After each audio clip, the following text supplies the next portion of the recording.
Chapter 1. Come downstairs, my love. It's time to get yourself dressed up. Mom sent me a message through MindLink. Yes, Mom, I'm coming. I closed my book that I was reading quickly and ran downstairs. Mum was waiting for me with my dress in her hands. Come on, dear, hurry up. Mum smiled and pulled me by her hand to the living room. You can change in here today.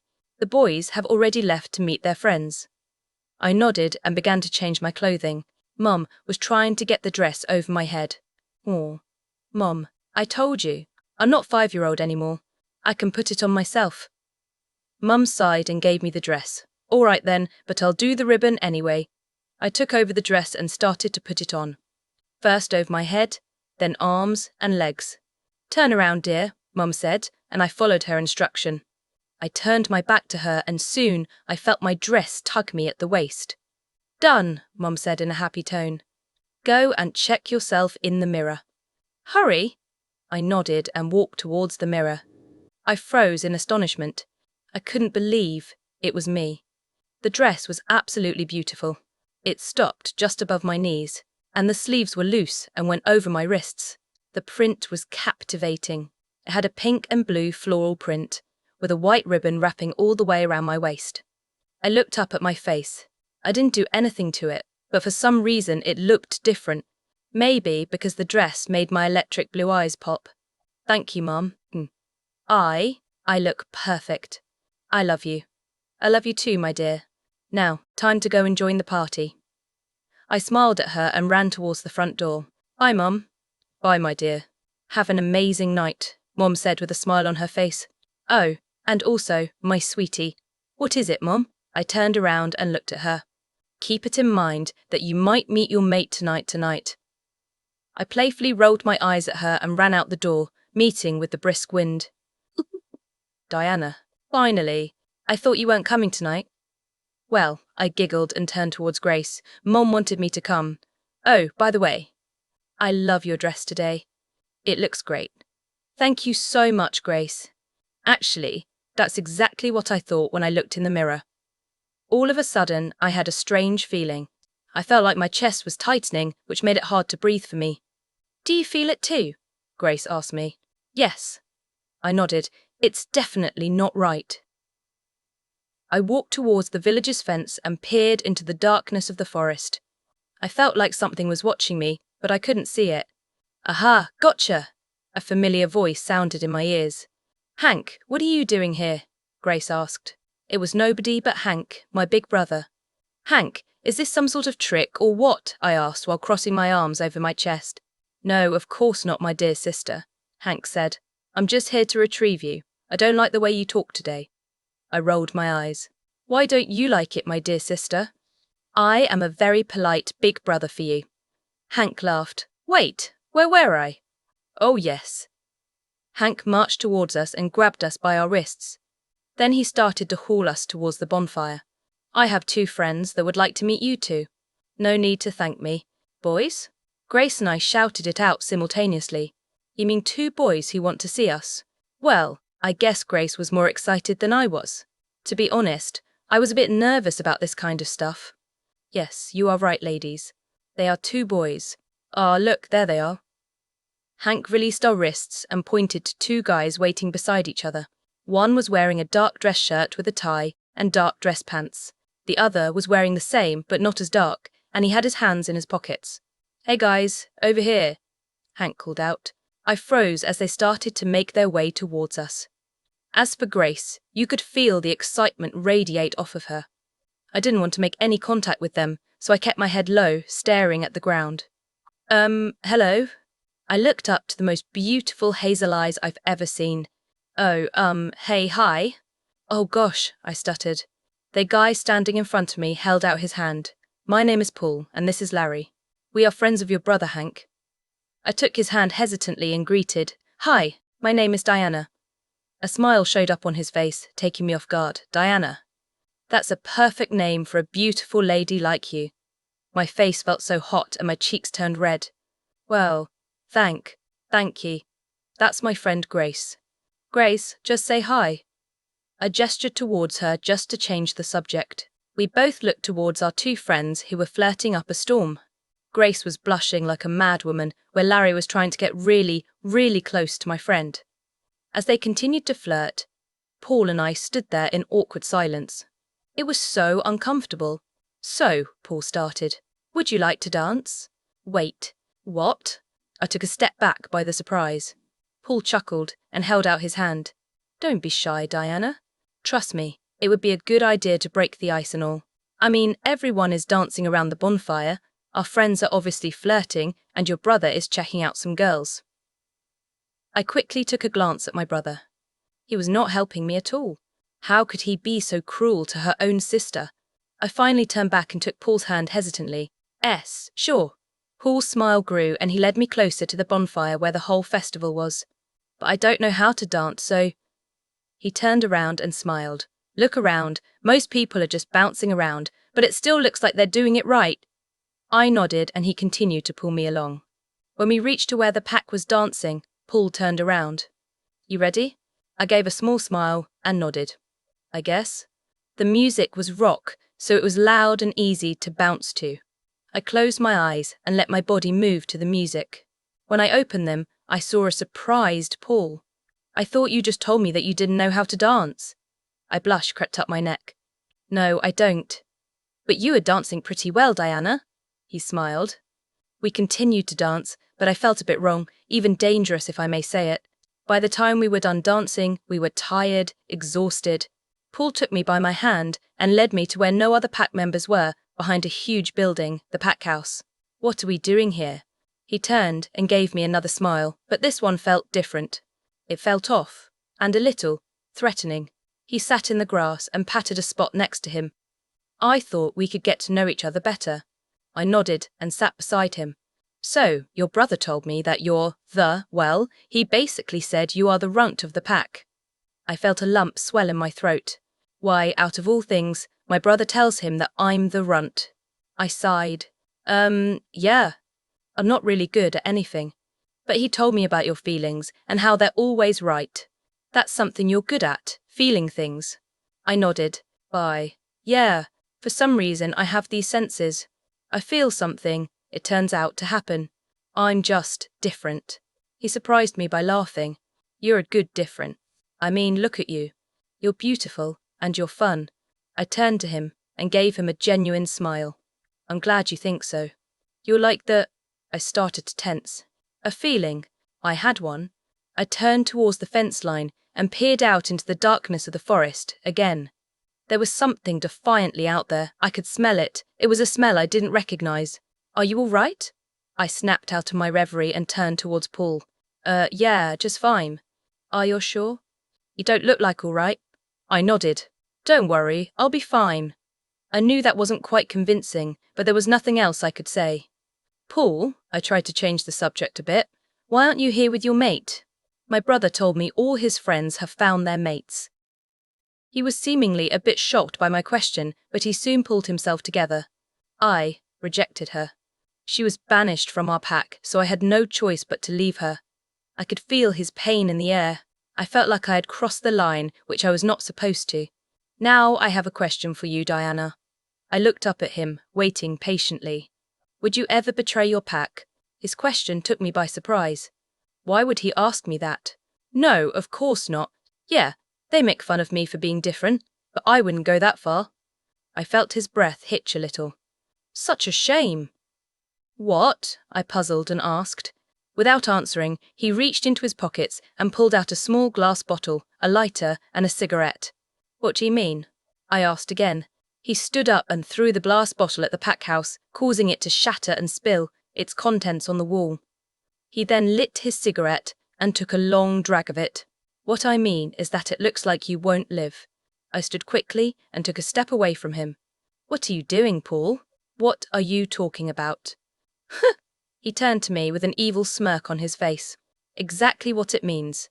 He then threw his cigarette on the pack house. It immediately caught on fire. Gasoline. It was gasoline in that bottle. Howls started to erupt from the forest, startling me. What was going on? There was only one thing I could possibly do. Biffed. I began to do so. My bones began to crack and snap and form. Patches of hair started to grow from my body, and a snout started to form. I barely ever shifted, so the pain was unimaginable. I released a howl as I finally turned into my wolf form. Impressive. You know, you're the first blue-eyed wolf I've ever seen, but I shall never see you again. He stepped closer, causing me to release a growl. All of a sudden, screeching and howls erupted from the village. We were under attack. I could sense it. I know you had your feeling, when you were freaking out and looked towards the forest. So I'll go ahead and tell you what you felt. You felt a rogue. I took a step back, making Paul laugh. I'm sorry it had to be like this, but this is for the best. But, I'll tell you what, I'll give you a chance to run away. I forced a growl out, trying to seem more confident. Rip him into shreds, my wolf yelled in fury. Paul turned his back on me and began to walk towards the screeching sounds of the innocent. I thought that was a nice dress. Too bad you ripped it. With that, he disappeared into the smoke. I quickly ran towards my house. I needed to check up on Mum. On my way, I passed the pack's warriors fighting against the rogues. But from what I could see, we were falling to them. I passed so many of my pack members' bodies. Blood was shredded everywhere. I reached our house, but I couldn't believe what I was witnessing. Our house was burning. Mum, where are you? I sent her a message through MindLink. No respond. I began to run around the house, searching for her. Diana. I skidded to a halt and nearly collapsed at the sight. It was Mum, and she was dying. She had blood surrounding her, and she was sprawled onto the ground with many wounds in her. She wasn't even in wolf form. My love, don't talk, just listen, she said while breathing heavily. Oh, just run. Get out of here. Please. She began to groan, and I stepped forward. She tried to push me away, but she couldn't, since she was literally running out of strength. Please, just. She went silent and stopped moving. I think she was gone. My wolf began to go crazy. She wanted to fight so badly, but I held her back. I released a howl of pain. They killed my mother. They killed her, and it's all Paul's fault. Paul, I trusted him. We all did. He was friends with my older brother. I left him with Grace. I've got to find them. I darted from my mother's body, swearing I'll bury it once this was over. As I took a turn towards the bonfire, I stopped. Hank was in wolf form holding off 3 rouges, while Grace was still in human form, crying over a body. It was Larry. He wasn't part of the attack. I thought that he was, since he came here with Paul, but I was wrong. Paul had tricked him. He had tricked everyone. I was snapped from my reverie by a howl of pain. I looked at my brother who had taken down a rogue. He was one of the best fighters in the pack. He could hold his own. I rushed to him and sent him a mind link. Where's Solomon and Thomas? It took a moment before he sent one back. They're patrolling on the border. My brothers are still fulfilling their duty. I only wish they could run for their own lives. I was snapped from my thoughts when a rogue swiped for my head. Luckily, Hank blocked it. Just get Grace out of here now. She can't fight in the condition she's in. I nodded and ran to Grace, immediately sending her a mind link. Turn to wolf form. We have to go. She looked up at me. There was no emotion in her eyes. He might have been my mate Diana. Come on, Grace, just turn. She nodded slowly and began to turn, whimpers escaping her mouth. When she finished, she stepped beside me. I'm ready. I nodded and began to run, Grace in pursuit. Hank was still holding the roads back, buying us time. We passed so many bodies, it was hard to distinguish who was who, given the fact that we were running truly fast.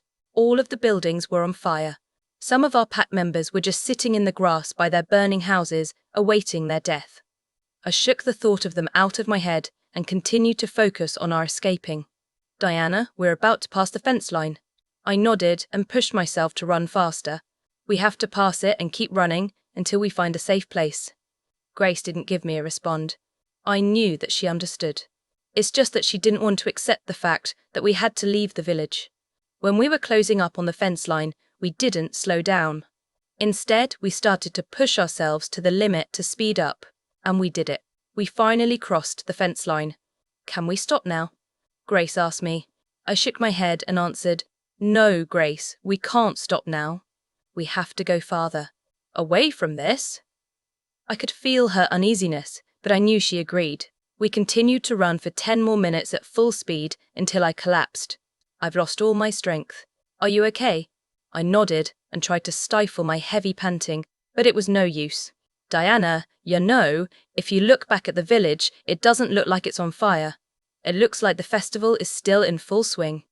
I looked towards our village as Grace was doing. She was right.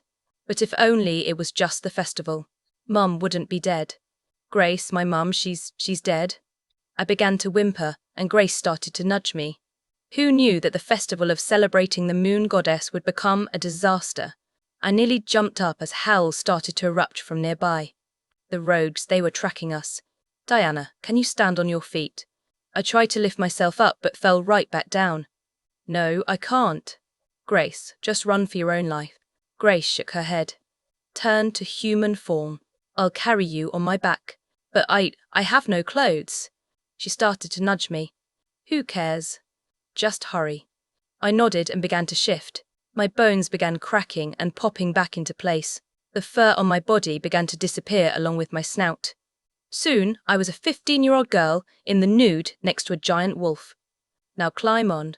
I nodded and did so. Once I was on top, I held onto her fur tight, letting her know I was ready. She began to run as fast as she could, but I could tell she was too tired. Diana, how close are they? I looked back and peered into the darkness. Very close. About 20 feet. I could feel Grace start to growl. Rub your arms on my fur. N-O-W. I didn't ask questions. I did exactly what she said. Diana, I promise you, we will see each other again. Grace, what are you? Before I could finish, Grace bucked me off of her. My body began to roll down one of the steep hills in the forest. I crashed into many bushes and trees, and worst of all, the rogues were still chasing my friend. Then I understood it all. She had me rub my scent onto her. She was risking her life for me. She wanted me to survive. My body continued to roll. I could feel wounds etching themselves into my torso, arms and legs. And when my head hit an oak tree, I didn't feel anything else. I fell into complete and total darkness. Chapter 2. Next morning, when I awoke from the sun hitting my eyes, my body was still in pain. I looked down at my body and automatically blushed. I was naked. And that's when the memories of last night returned. Death. It was all too much for me. I stood up on my feet using all of my strength and started to shift so that I wouldn't be naked anymore. My bones began to crack and shift, fur started to sprout from my body, and a snout formed. The process didn't hurt as bad as it did last time, but it was still painful. When I was fully shifted, I began to hike up the hill. From where I was at, I could smell the smoke of my village. I knew from the deep of my heart that it was all over, but I simply refused to accept it. I hoped that there could be injured survivors. But there was only one thing that was racing through my mind. A promise I made last night. I had to bury Mother. The moment I recalled her death, my tears started to trickle down my face. It wasn't fair. She was one of the only pack members that didn't care. I was different. And now, she was gone. I shook the thought from my head and continued to climb. When I reached the top of the hill, I immediately paused. The forest was in dead silence.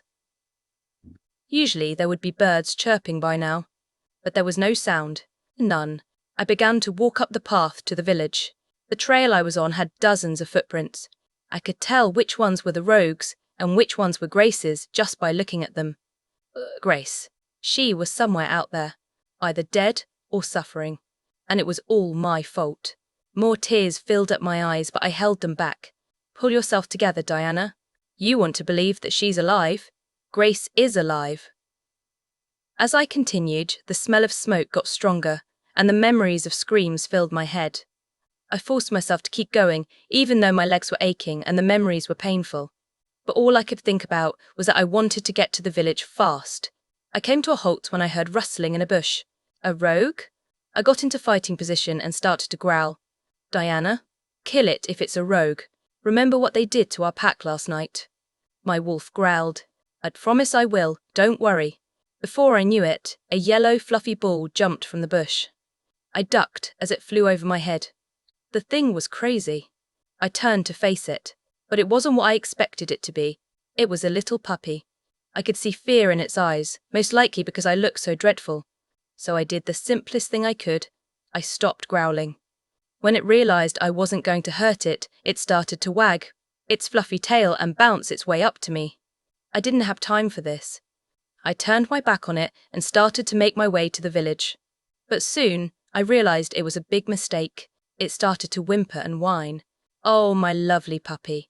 How could I abandon such an adorable creature like you while you were sitting there and crying? I decided to adopt it. That's all it took. It stopped its little fit and actually tried to play with me. It began to circle my legs beneath me and playfully bite my toes. That's when I realized it. Only baby animals do that. What a lovely pup is it. Just tell the little thing to go away. We don't even have a place to settle ourselves, my wolf said to me coldly. But it's so cute. I can't just leave it here. My wolf was right though. I really needed to be somewhere. But how could I abandon this pup? That's when the idea came to me. I would just bring it along. I nudged the pup from underneath me and picked it up by its neck roll. It tried to give up a fight, but eventually gave up and just let me hold on to it. So there, I continued my walk with my new companion, Puppy. I'll just change its name later. When we reached the fence line, I nearly collapsed. Everything was ashes. There were some buildings left, but they were badly burnt. I looked around everywhere. There were bodies with ashes on top, and they weren't just deceased adults, there were children as well. Some were in human form, but from what I could see, most of the pack were in wolf form. I gently placed the tiny pup down and made my way to where I had left my mother, by our burning house. The house was in ashes now. Nothing stood to indicate that it was even a building. The only thing that was noticeable was a body, Mum's body. She was in the position I had left her in, sprawled onto the grass with blood surrounding her.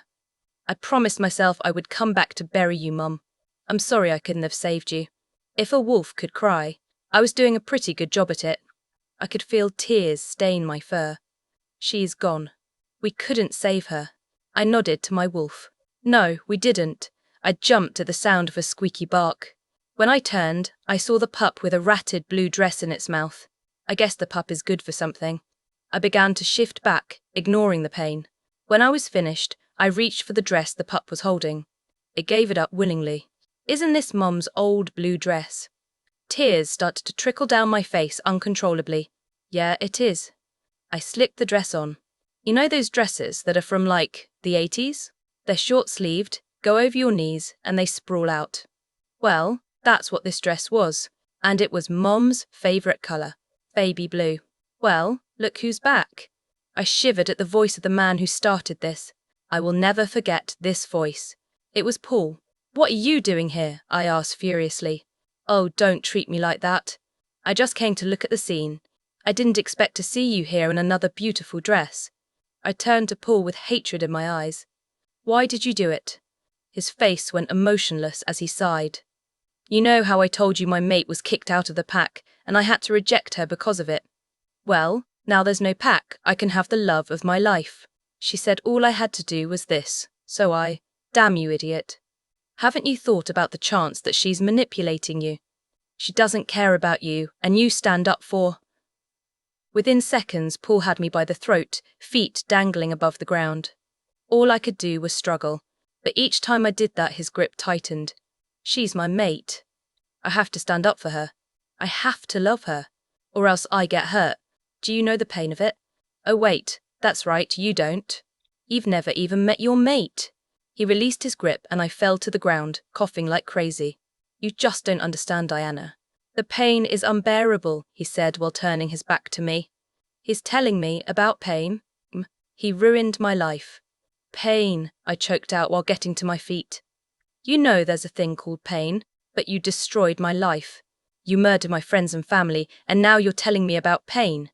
I charged him with balled fists.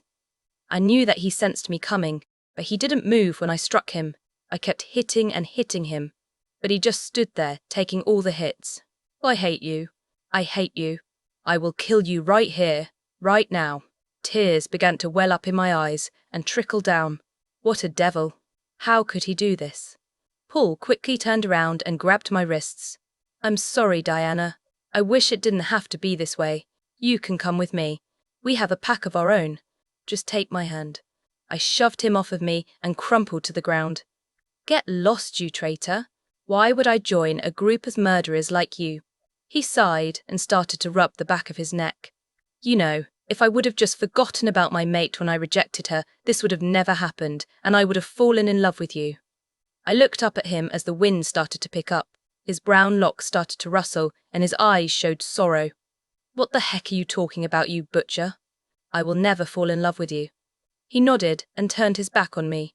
I know I love my mate, but for some reason, I can't stop thinking about you. Does he really mean it? I thought to myself, don't listen to him. We have a mate of our own somewhere out there. Maybe my wolf was right. Last night, I went to your house and packed your clothing, your books, and some food in a trunk and left it beside the fence line before your house caught on fire. I knew you would want to come back. I don't know why I did it though. He began to walk away. Maybe we'll see each other again. I wish for that day. With that, he disappeared into the forest. I dried my eyes with the palms of my hands and looked around the ashes. Puppy was jumping and bouncing into several piles of it, trying to entertain itself. I don't think I can forgive him with all the damage he did. Just forget about what he said.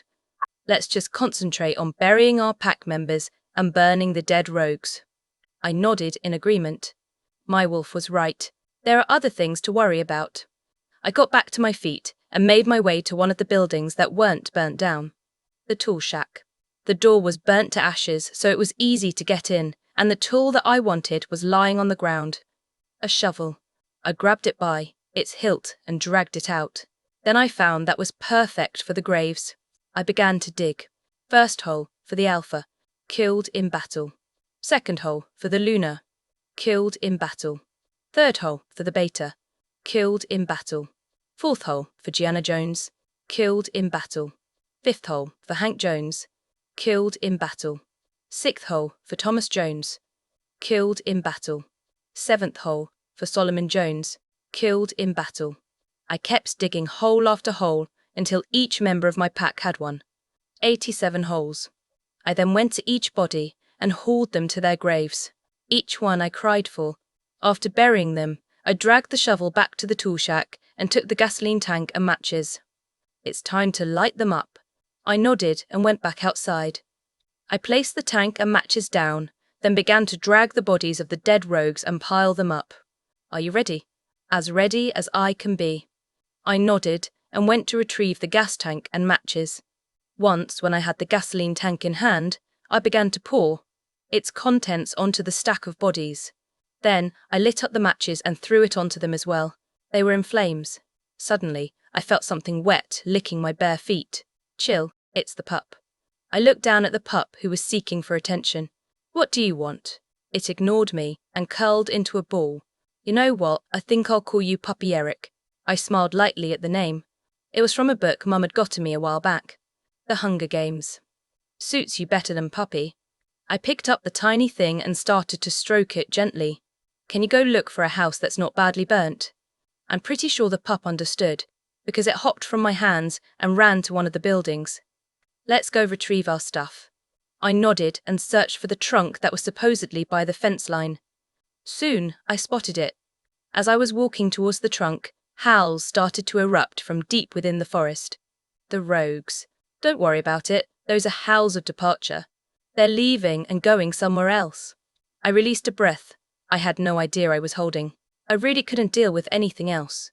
When I reached the trunk, I grabbed it by one of its handles and began to drag it. Soon enough, I was in the house, the pup picked out with my trunk at my feet. This is where I would start my new life, in my old village. The village where I grew up in, and the one had been destroyed. I'm going to rebuild everything but live alone, with the acceptation of Puppy Eric. But I would be known as a rogue to other wolves and packs. I have nowhere else to turn to, but here. Chapter 3. Eric. Time for lunch, I shouted as I placed a small bowl of rabbit meat onto the ground. A moment later, an average-sized pup came striding in through the door. It's been 3 years since I first met Puppy Eric. 3 years since I became a rogue. And 3 years since my friends and family were killed at that night. But now, everything was running smoothly for me. When the rogue attack happened, it caused my village to burn down. It took me a whole day just to bury everyone, a week to clear all the ash, and a month to build a stronger wall around the destroyed village. With the wall, it's easier to be protected. Rogues usually pass by, but they know better than to bother coming in. A year after the attack, all the plants and trees that were burned down started to grow again. Now, the village looks like a fortress built in a forest. All right, Eric, you hold down the fort. I'm just going to go out and pick some berries. The pup looked up from its bowl to look at me and nodded, then continued to eat. I exited the dining room and entered the corridor. But then I realized I forgot to grab something. I mentally slapped my face. Since I was going to go gather today instead of hunt, I needed to get my basket. I ran back into the dining room and retrieved my basket from the table. Then I ran back through the corridor and out the door. When I stepped outside, the breeze slapped me in the face. Around me, the trees and bushes were rustling. Strong wind. I didn't mind the wind though. In fact, I enjoyed it. I loved how it would gently raise my long blonde hair and have it surround me. It was absolutely breathtaking. Don't forget to pay them a visit, Diana. You seem to forget a lot of things lately. I shook my head at my wolf. I won't, don't worry. And hey, I only forgot the basket, but I quickly remembered that. Sure, just wait until you look into a mirror. Until I look into a mirror? Oh, forget it. Now let's get going. Okay. I'm going. I did as my wolf told me, and began to stroll down a little dirt path to visit them. When I reached their resting spots, I crouched down and placed a hand on one of the gravestones made of bark. Gianna Jones, cause of death, killed in battle, 1973-2013. Loving mother of Hank Jones, Solomon Jones, Thomas Jones, and Diana Jones. Hey guys. I just wanted to stop by and say, I miss you all so much. A lot has happened since you all, died. Like, you should have seen Eric yesterday. He caught a rabbit and literally did a backflip of joy. That was lunch for today. Right now, I'm going to gather some berries to make a pie for us. I'll try to stop by tomorrow. Love y'all. I knew they heard when the breeze shifted a little. It was just a small feeling I had. I just felt like they were dwelling in the breeze. All right, let's go get us some berries. I nodded and got to my feet. It's been a while since I actually went gathering. I once tried to grow my own fruit and vegetables so that I didn't have to often leave the safety behind the walls. But, well, let's just say the crops didn't turn out well. I began my pursuit towards the opening of the wall. As I was trudging along, the breeze started to shift. It seemed the wind had gotten colder and the air was too thin to breathe in. I recognized this feeling, and I haven't felt this since that one day, 3 years ago. Could it be him? Would he come back for me? I shook the crazy thought from my head. That idea was preposterous. I haven't seen him in forever. Why would he show up now? It's not him. Trust me, this feeling was a little off, a bit different. Let's just focus on the berries. We should get them as soon as possible, just in case anything happens. I nodded and continued walking towards the opening. Soon enough, I was no longer in the safety of my wall. Well, where should we look for the berries first? It took a while before my wolf answered me. I guess she was thinking, do they even think? That might be a mystery. Keep straight. I smell something really good that way. Must be some delicious berries. Wait. Does that mean she could actually smell while being inside me? Do we share the same nose? Oh, hey, are you listening to me? I said go straight. Oh, right, I'm listening. Sorry, I was just thinking about something. I shook the crazy idea off my head and marched forward. Onward, to the berries. For some reason, as I continued to walk, my body started to shiver, tingle. Something it's never done before. It was non-stop. Are you sure the berries are over here? I asked while shaking. Not that I wanted to, though. No answer. Hello? I'm absolutely positive. And they smell so good. Oh, divine moon goddess, it's driving me crazy. Whoa, okay, calm yourself. If only I was paying attention to where my feet were stepping. But of course, I wasn't. I tripped over a small log and began to tumble. And of course, the tumbling turned into rolling. Why, oh why, out of all places to fall on my face, it has to be on a small hill. When the rolling ceased, I slowly got to my feet and picked up my basket, which, by the way, survived the fall. Ow, Diana, you are so dumb. Hey, I was too busy talking to you. So therefore, Wait, look, the berries. I turned and saw the tiniest bush I'd ever seen. Those are the berries. I crouched down and started to poke them. These are the berries? They're so tiny. And they're not even ripe. I don't think these ones are even edible.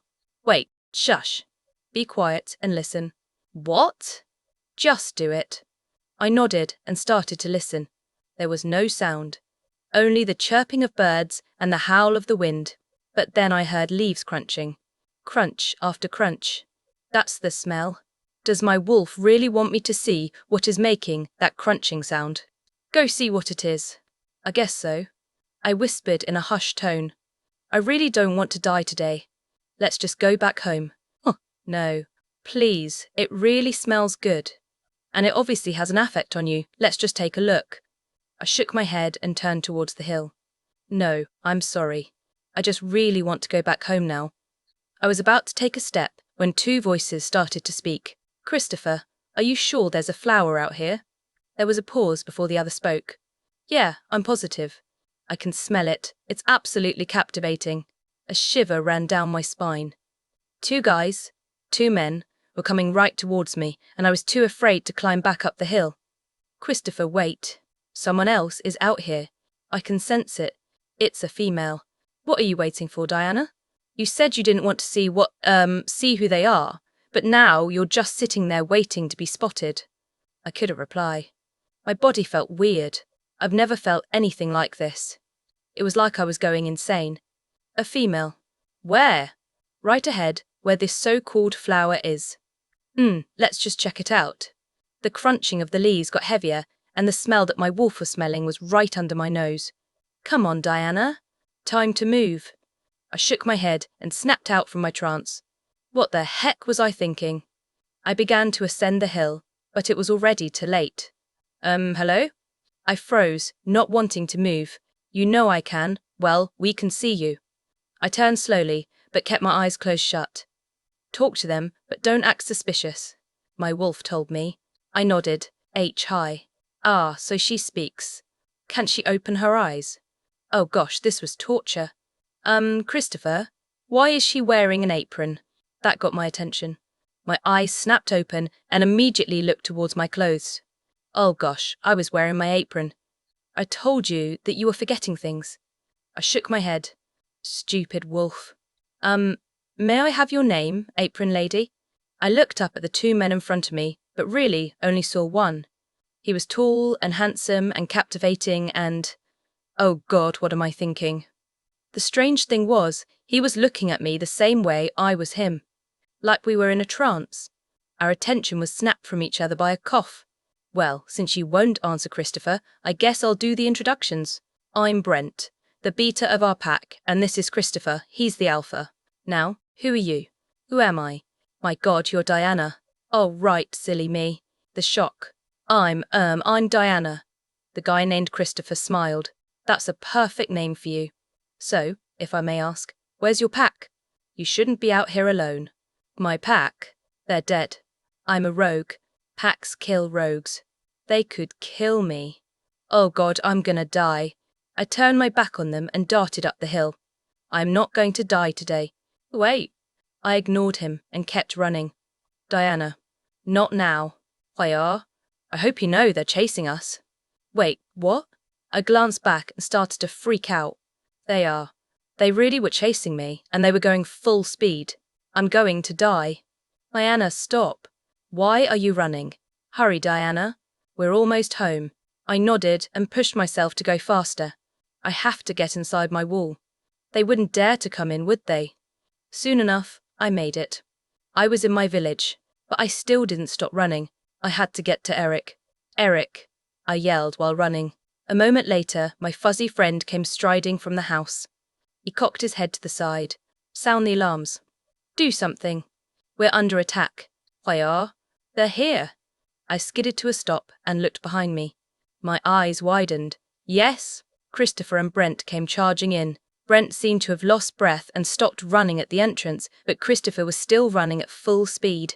Move, Diana. I can't. If my eyes could widen any more. They did. He was coming right at me. I really am going to die. Move, Diana. I can't stop, Christopher shouted, trying to slow down. I closed my eyes and held out my hands.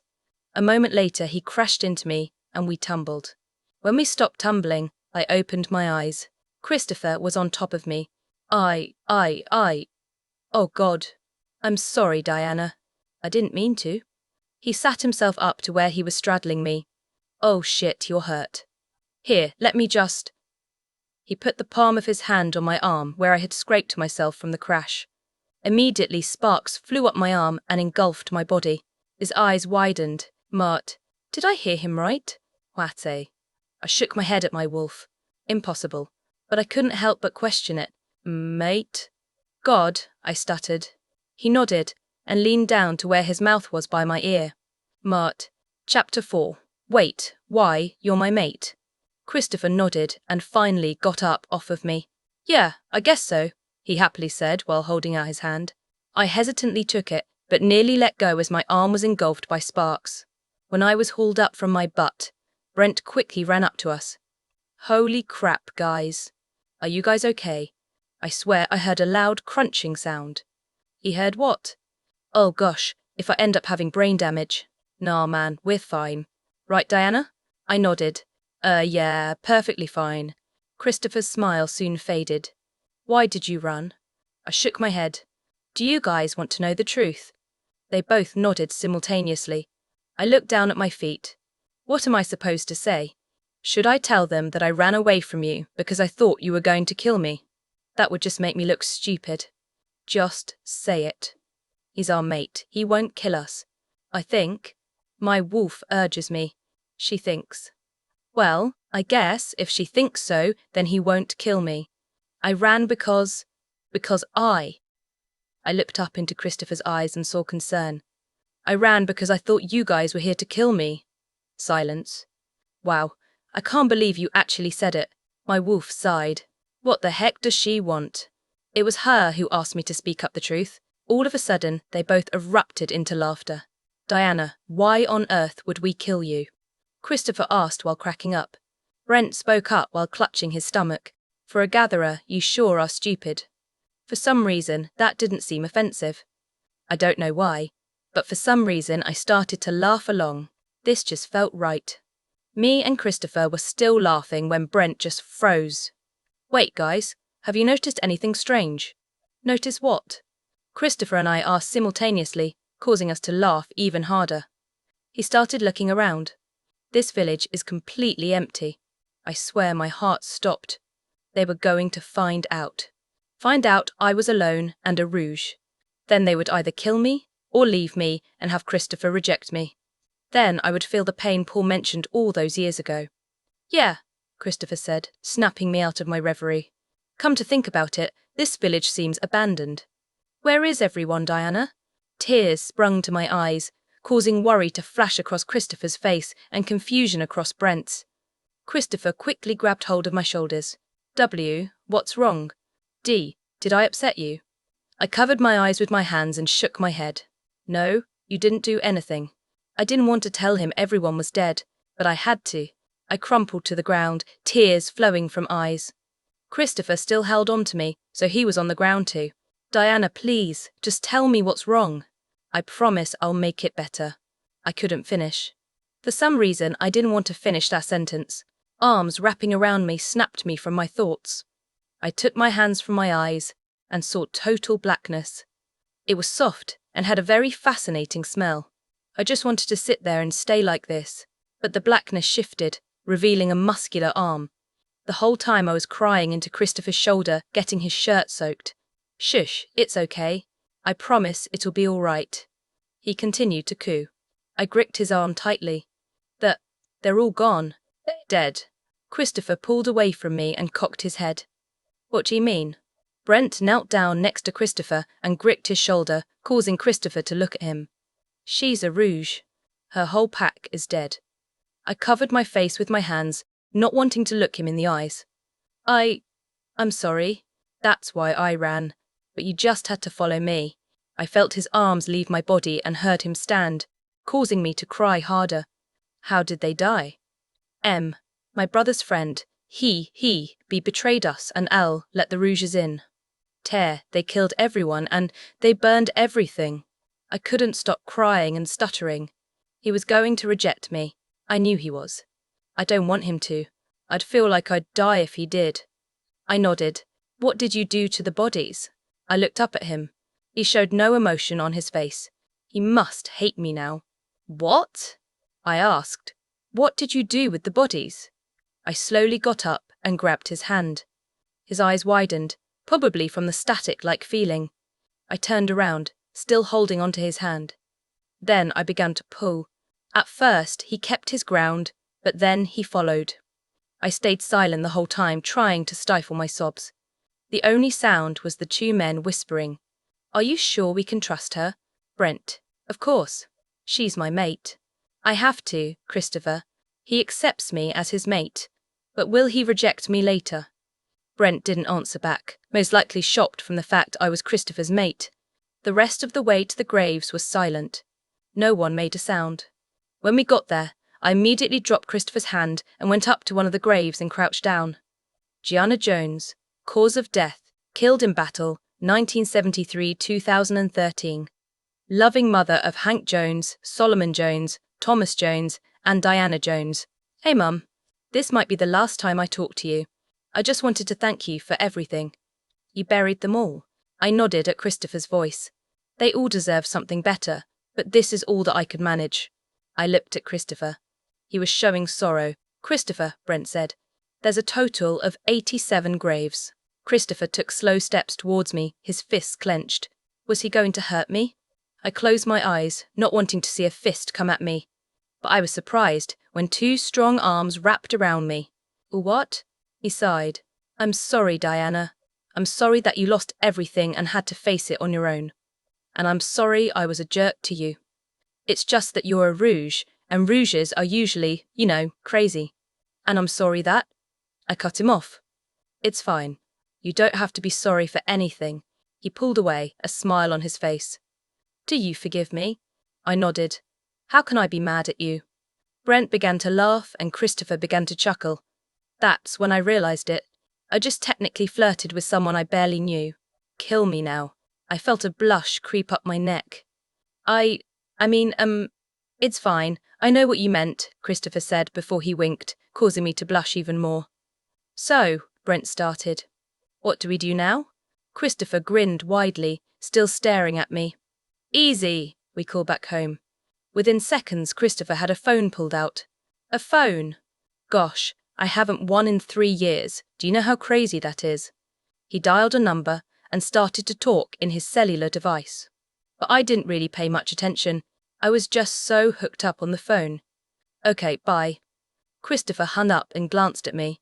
When he caught me staring wide-eyed, he gave me a smile that showed of his pearly whites. What? Oh, it's just that I haven't seen a cell phone in 3 years, so it's like, fascinating. His smile got bigger. Gosh, I just wanted to kiss his lips and, no. Get a hold of yourself, Diana. Before I knew it, he tossed me his phone, which I barely caught. A phone. A freaking phone was in my hands. Oh, how I feel blessed. I fisted the air and started to giggle. Whis. Behold, God's mighty creation, the cell phone. Christopher and Brent started to crack up. Wow, Christopher, you sure got lucky with her. Christopher nodded. Yeah, I know. I started to blush, again. All right, guys, Christopher said. Let's go back to the pack. Go back, they're leaving already? They started to walk away and just stood there, stealing at the ground with a cell in my hand. Or, Diana. I looked up to a very confused Brent. What? He smiled. You do know you're coming with us, right? My face lit up. Did he say what I think he just said? I could tell my wolf was excited. I nodded ferociously. I can't believe it. I'm going with my mate. I quickly jogged up to catch up to Christopher, leaving Brent behind who was laughing like crazy. Wait. Christopher stopped to look at me. What about my stuff? He smiled. Well, I called my parents to send 2 other members to come here and get the stuff in that burnt house, he said, while pointing to my little house thingy. Then he continued to walk. Wait. He started to crack up. Yes? What about puppy Eric? He cocked his head. I smiled and whistled. A couple seconds later, Puppy Eric came striding to us, just as Bren was catching up. Puppy Eric, this is Christopher and Brent. We're going with them to their pack. Puppy Eric nodded at them, making their mouths drop. I began to giggle. That pup can understand you, Brent questioned, still surprised. I nodded. Of course he can. Before I knew it, Christopher slung his arm over my shoulder. Let's get going, okay? A blush crept up my neck as I nodded. Yeah. He smiled one of his perfect smiles as we began walking, with Puppy Eric and Brent in pursuit. Can I just tell you how much I hate walking? I mean, seriously, it sucks. Within 30 minutes of walking to Christopher's and Brent's village, my feet ached. I wish I was a pup, because Puppy Eric wasn't breaking a sweat. Oh, hey, Diana. I looked at Christopher and smiled. Yeah? He smiled back. May I have my phone back? His phone? Oh, right. I looked down at my hands, which held his cell phone, and frowned. Goodbye. Oh, holy phone, I will miss you so. Yeah, sure, I said while smiling.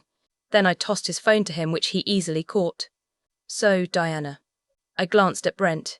Yeah? He smiled. How long have you lived in that burnt-down village? Ever since we've been born. I shook my head. Well, technically, since it was first burnt down, so 3 years. He nodded and looked ahead.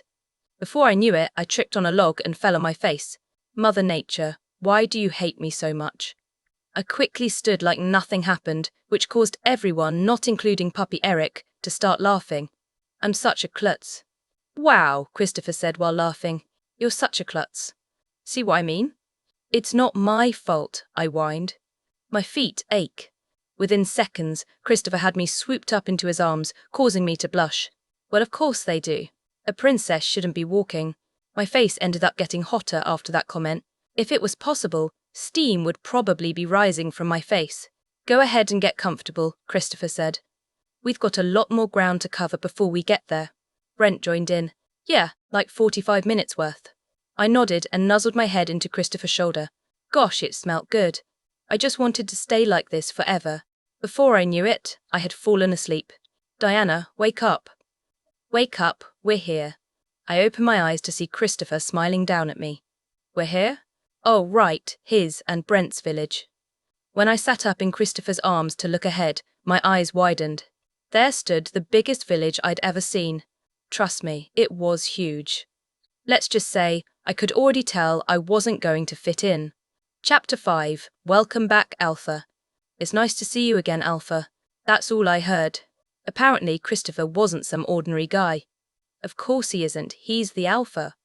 I shook my head and started to look around. I was getting so many evil eyes, mostly from girls, that it was hard to breath. But I was probably receiving a lot of them because Christopher was still holding me in his arms. I took one of my hands and grasped Christopher's shirt. Christopher, you should probably put me down now. He looked down at me and cocked his eyebrow. Why? I don't know why, but a blush started to creep up my neck. Because I'm attracting a lot of attention. He smiled and looked around us. Huh, I guess you are. Oh well, they'll have to get over themselves. I shrunk into his arms and nuzzled my head into his shoulder, taking in his scent. You don't mind if I do this then, do you? I heard a small laugh escape his lips. Not at all, I actually think it's really cute. Gosh, I'm starting to like this man. I smiled, but it was concealed by his dark shirt. This is truly the happiest moment I've lived in a while. We kept walking through the village.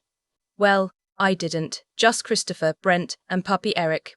But I could still feel the sharp glares in my back from all the people watching and welcoming. Welcome back, Big Brother. Big Brother? Hey, Alison. I felt Christopher kneel down, making me a bit uncomfortable. But I didn't do anything about it. I just nuzzled more into his shoulder. I'm sorry, sis. I couldn't get you your flower, but I got something better. I could feel eyes watching me. Who is that, Chris? Huh, Chris, how cute. I'll call him that later. It's my princess. I had to travel far and wide just to find her. But alas, I think she fell asleep again. I heard a small giggle. Chris, is the princess your mate? I could hear excitement in the girl's voice. Ah, indeed, little sister. And you see that pup over there? Well, that's her trusty companion. There was silence, that is, until a little squeal was sounded. Then I heard the sound of feet shuffling a little ways from us. A pup. A pup. We're going to have so much fun. I'll make you a crown, and I'll make you cookies, and we'll have parties where only princes and princesses are invited. I smiled. Looks like puppy Eric is going to be getting a lot of attention.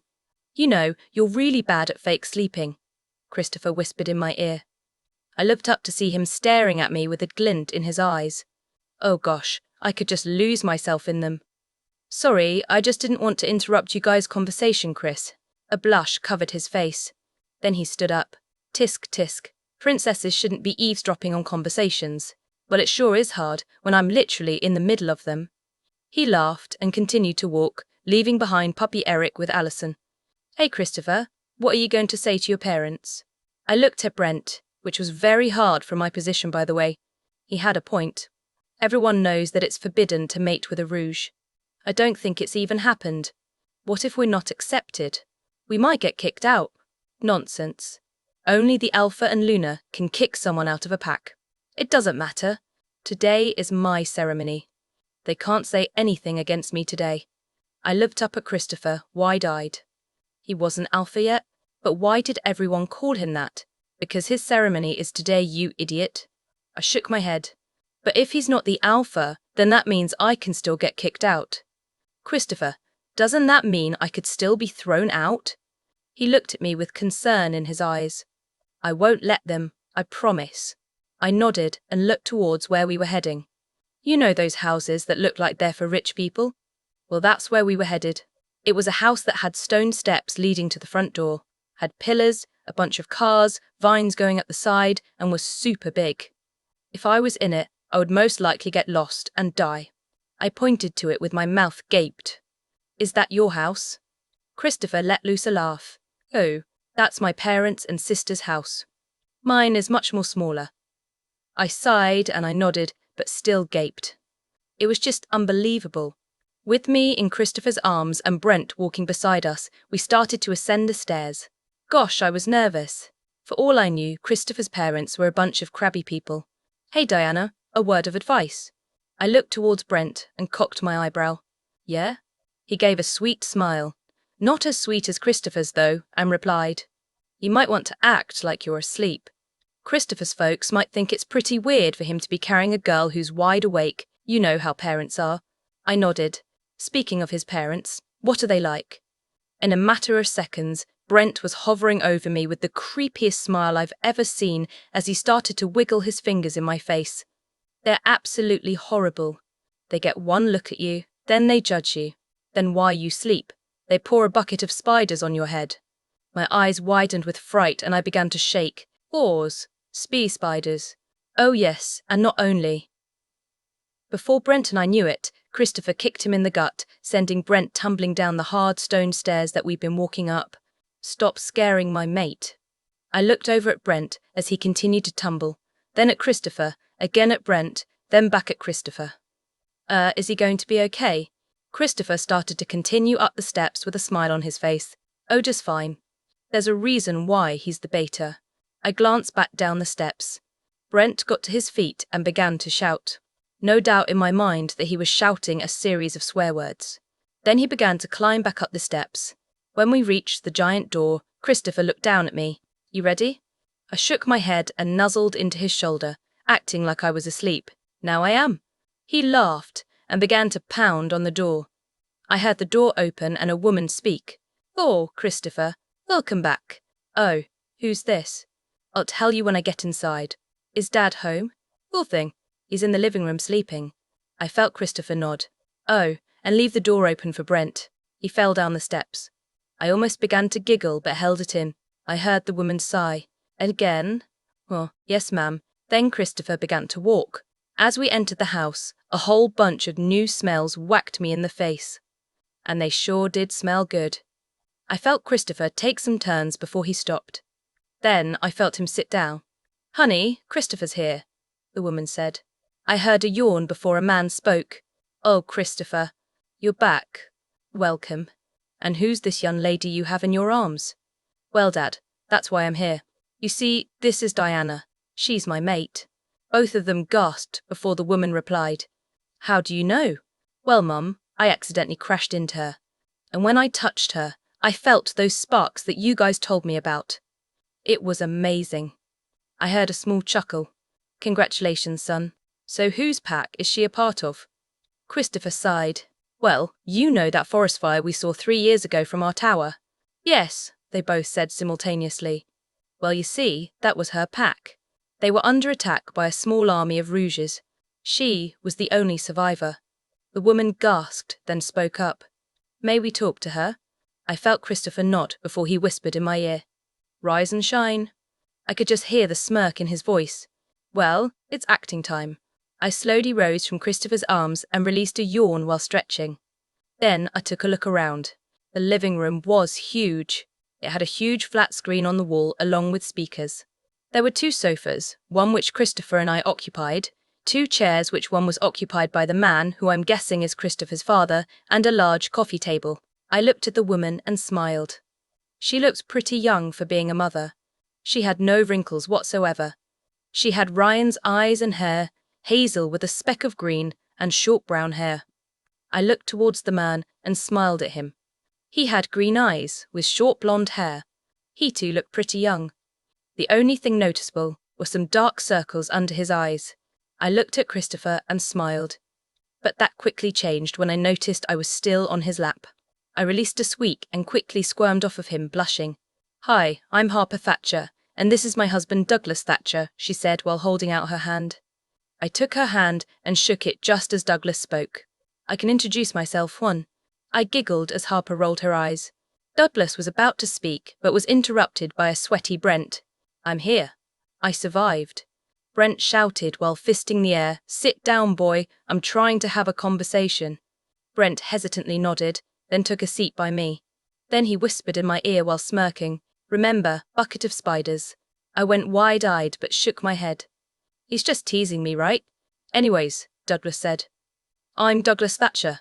And that's my wife Harper, he said, then winked at me. I giggled as Harper rolled her eyes. Yes, honey, we've already been over that. Oh, well, I'm Diana Jones. They both nodded until Douglas spoke again. Jones? That sounds familiar. 2? Well, my dad was a beater, but he died when I was really little. He nodded and mumbled to himself. I swear I know that name. He probably tried to make it so that I didn't hear him, but he was a bad whisperer. So, Harper said, we understand you're the only survivor of your pack. How long have you been on your own? Since I was 15. I'm now 18, so 3 years. She nodded. Did you do anything for education? I shook my head. No, ma'am. I lived in my old village the whole time. She smiled and turned to Douglas. Honey, go make a call to Scott Johnson. You go with him, Brent. They both nodded and got up from their seats. Then they left the room. So, Diana, Harper said, would you like to listen to some music? Music. She nodded and plucked a remote off the coffee table.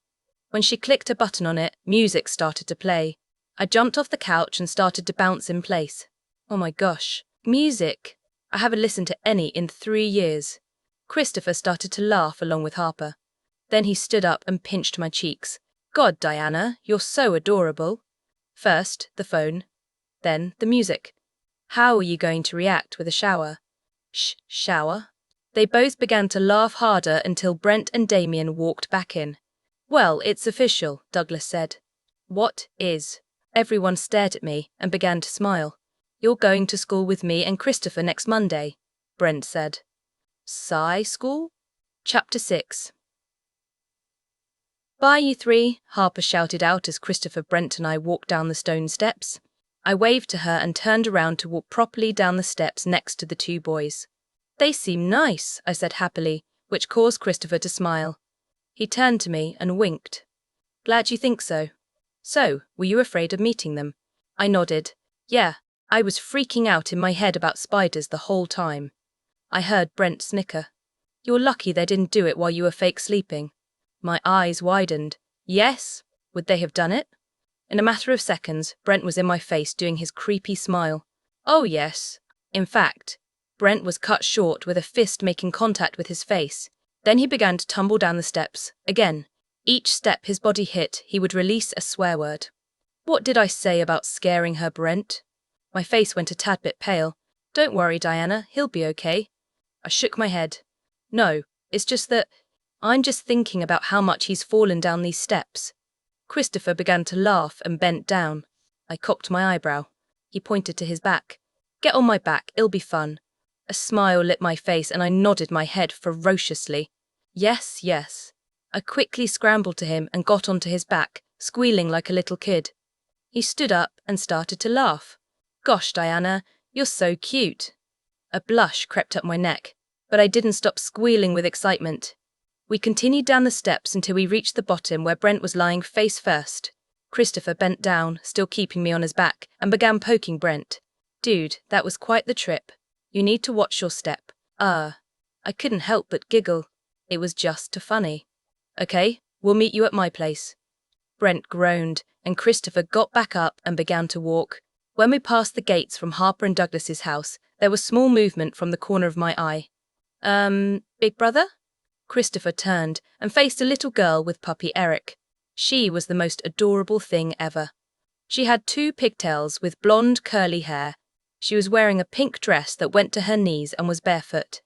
So freaking adorable. And the best part was that she looked 8 or so. Christopher walked over to her and bent down. Hey, Allison. So this was Allison. She's just so cute.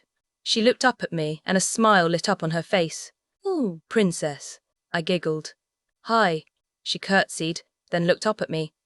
I was just wondering if I'm allowed to have your trusty companion stay with me tonight. Now, Allison, Christopher started. I shook my head. No, Christopher, it's fine. I smiled at Allison and nodded. In fact, he can stay with you as long as you want. He's probably happy now that there's more people to give him attention. Her face lit up even more, and she curtsied again. Thanks so much. Come on, puppy Eric, let's get you a bouncy bed. I giggled as she began to bounce around in circles, but she turned back to me. Can I tell you a secret? I nodded. Within seconds she had her mouth up to my ear and began to whisper. You're the flower. I'm the flower. She stepped back and smiled at me. Then she ran towards the stone steps with puppy Eric in pursuit. Did she say something that seemed strange? I shook my head. No, just something that caught me off guard. Christopher nodded and stood, then he began to walk. When you have real discussions with her later in life, please don't judge her. I looked down at him even though I could only see the back of his head. Why would I judge her? He shook his head, making his captivating scent go everywhere. She has a gift that's not normal. I put my hands in his brown locks, making him stop. I just started to comb my fingers through them, not wanting to stop, but of course I had to. I would never judge her, or anyone. If you haven't noticed, I have no room to judge. I'm Rouge, that shouldn't be alive. He continued to walk. Diana, there's a reason why you're alive. I don't know why, but you did, and I love it that you did. A blush crept up my neck. Isn't he just so sweet? I nodded. Okay, we're almost to my house, so just relax. I nodded and rested my head onto his, making a smile appear on my face. We're here. I looked up from playing with Christopher's hair, and my jaw immediately dropped. There stood the most beautiful house I've ever seen. It was a brown 2-floor house with a stone path to its door and a glorious yard. The good part was that it wasn't too big nor too small. Wow, your house is, it's amazing. Christopher began to laugh. Thanks, I'm not really into that fancy stuff. I giggled, and Christopher began to walk up the stone path. When we reached the door, there was a trunk. My trunk. A trunk? I tapped his head and smiled. That's my stuff. He sucked in his breath, which made me laugh. Oh. He bent down while keeping me on his back and picked up the trunk. Impressive, I'll say. What? Do you expect any less of me? He asked while flexing one of his muscular arms. Wow, someone has a big ego. I could feel Christopher smirk as he opened the door and walked through with me still on his back and my trunk in hand. When we entered the house, my face lit up with delight.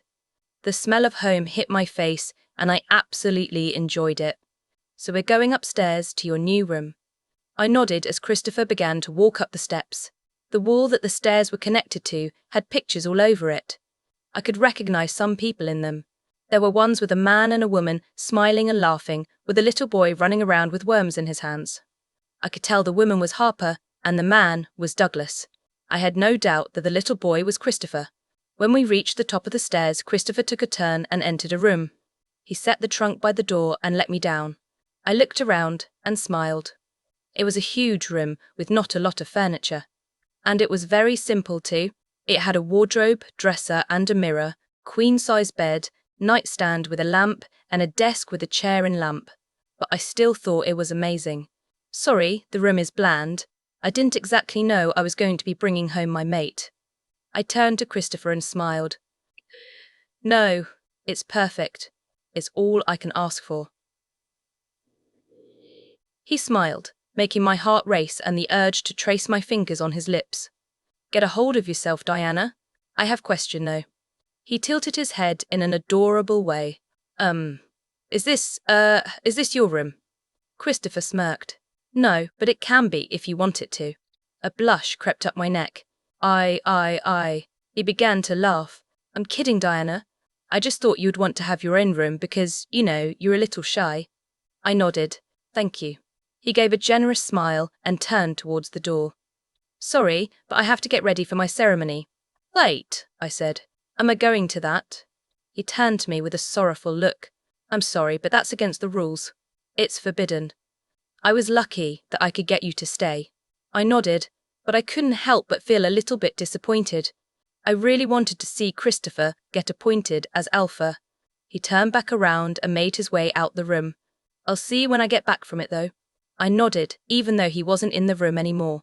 Then I went to the bed and slumped in it. I really wanted to see that ceremony. Yeah, me too. Hey, Diana, Christopher called out. Yeah? There was a pause before he answered. Do you know how to tie ties? I began to giggle. Yeah, why? Do you need help? Another pause. Yeah. No, well, maybe. Yeah, I do. Can you come to my room and help me? It's the room next to yours. Yeah, okay. I stood from the bed and made my way out of the room and into the next one. When I entered Christopher's room, my jaw nearly dropped. He was in there in a dark dress shirt and dark pants with some nice dress shoes on. He was facing a mirror trying to put his tie on, which was awfully tangled. He sure does change fast. I made my way to him and stopped right in front of him. Then I reached for his tie and began to work my magic. You really fail at ties, don't you? He nodded and laughed. Yeah, they're not my specialty, but hey, you can do it right. I cocked my eyebrow and continued to do the tie. So you're going to keep me here to do your ties? And I thought the forest was bad. He began to laugh as I finished. Okay, I'm done. He looked into the mirror and smiled. Thank you, my princess. I blushed. It's the least I can do. He laughed and began to walk out of his room with me in pursuit. I think I might be late. He began to walk down the stairs and to the door. Of course, I followed him. He opened the door and I held it for him. I'll see you when I get back. I nodded. Yes, sir. He laughed and walked outside, following the stone path to the street. When he was out of sight, I shut the door and slid down it until I was sitting on the floor. What am I going to do the whole time while he's gone? Chapter 7. It's been 30 minutes already and Christopher was still gone. All I had the urge to do was sneak into the building where the ceremony was being held at and watch the appointing of Alpha. But of course I couldn't. Why? Well, 1, I have no idea which building it was in this huge town, and 2, it was forbidden. I got up from my new bed and stood in front of the dusty mirror, looking at my reflection, or if you can even call it a reflection. It just looked like a blurred blob, but I could still make out some features. I still had dirt smudged on me, my hair was a rat's nest, my blue dress was wrinkled, and oh yeah, I was still wearing an apron. I went over to my trunk, which Christopher had so kindly sat by my door, and started to dig through it. I had the basics, all of my books, pictures burned by the edges, all of my mother's, old dresses, old shoes, undergarments, and my favourite, my old doll from my childhood. I quickly grabbed one of Mum's dresses, which was pink, and some undergarments. Then I stood up and went out into the hallway. Diana, what you doing? Oh, nothing, just looking for a bathroom. I could feel my wolf sigh as I walked down the hallway. I stopped at Christopher's bedroom door. If this is his bedroom, then the room across must be a bathroom. I swirled around to the door opposite of Christopher's and reached for the handle. I began to peer inside it as I slowly opened the door. A sink with a brush? White. A toilet? Check again. Mirror and tub. Check and check. Shower. Gah. I fisted the air and scrambled into the bathroom. Then I checked Christopher's shower for necessities. All was in order when I saw shampoo, conditioner, body wash, and a razor. Oh, thank gosh. A razor. Now, don't get me wrong, I'd been shaving for the past 3 years, but not with a razor blade. No, I used a freaking hunting knife. I don't recommend that because it hurts like crazy. I quickly turned the hot water on, stripped from my clothes, and jumped into the shower. Gosh, it felt good. The hot water hitting my back, releasing tension from my muscles. It just felt so relaxing. I squeezed some shampoo into my hand and began to scrub my hair. Maybe after this I'll have shiny hair again. I shook my head and began to wash my body with, wait for it, body wash. And boy, it sure did smell good. I let the water rinse all the soap from my body and reached for the razor. Are we even allowed to use this? I nodded. Don't worry, I'll make sure to clean it and put it back where it was. And so, I began to shave my legs and my underarms. When I finished, my body felt so silky. But I still had one more step. Conditioner. I squeezed some into my hand and began to scrub my hair. I could feel some of the knots come undone, but not a lot. Once I was done, I let the water rinse the conditioner out of my hair. Then I turned off the water and grabbed a towel that was hanging beside the shower. Once I was done drying myself, I quickly grabbed my undergarments and put them on. I stepped out of the shower and grabbed the brush from the sink. You could imagine what I did next. I brushed my rat's nest. When I finished, I looked into the mirror. I jumped out with surprise. Why? I had forgotten what I looked like over the 3 years. It was just surprising to see a clear reflection at all. My eyes, they were electric blue. I'd forgotten that colour. And my hair, dirty blonde. I looked pretty skinny though, probably from all those years scavenging for food. I smiled as I lifted my hands to my face. This is me. This is what I look like. I reached for Mum's pink dress and slipped it on. I glanced into the mirror before I left the bathroom with my dirty clothes. Only one thought came into my mind. I sort of looked like Mum. So now what? I paced back into my room and shoved the dirty laundry into my trunk. Then I quickly made my way through the hallway and down the steps. I don't know. How long have we been in the shower? There was a pause before my wolf answered. Around 45 minutes. I stopped in my tracks. It didn't feel like 45 minutes, more like 5 minutes. But if it's been that long, then that means it's been 1 hour and 15 minutes and Christopher still wasn't back. My wolf whined. I don't like being alone. I nodded. Neither do I. I walked to the door and slowly reached for the door. What are you doing now? I grasped the handle and opened the door to outside hesitantly. A warm breeze blew in through the door, and the sounds of birds chirping filled my ears. I smiled slightly and took a step outside. Are we even allowed outside? I ignored my wolf and shut the door behind me. Then I began to walk down the stone path to the street. When I reached the end of the stone path, I looked both ways of the road. Houses were outlining the sides, as were some cars and parked bikes, but there was no one to be seen. Go back inside. I shook my head.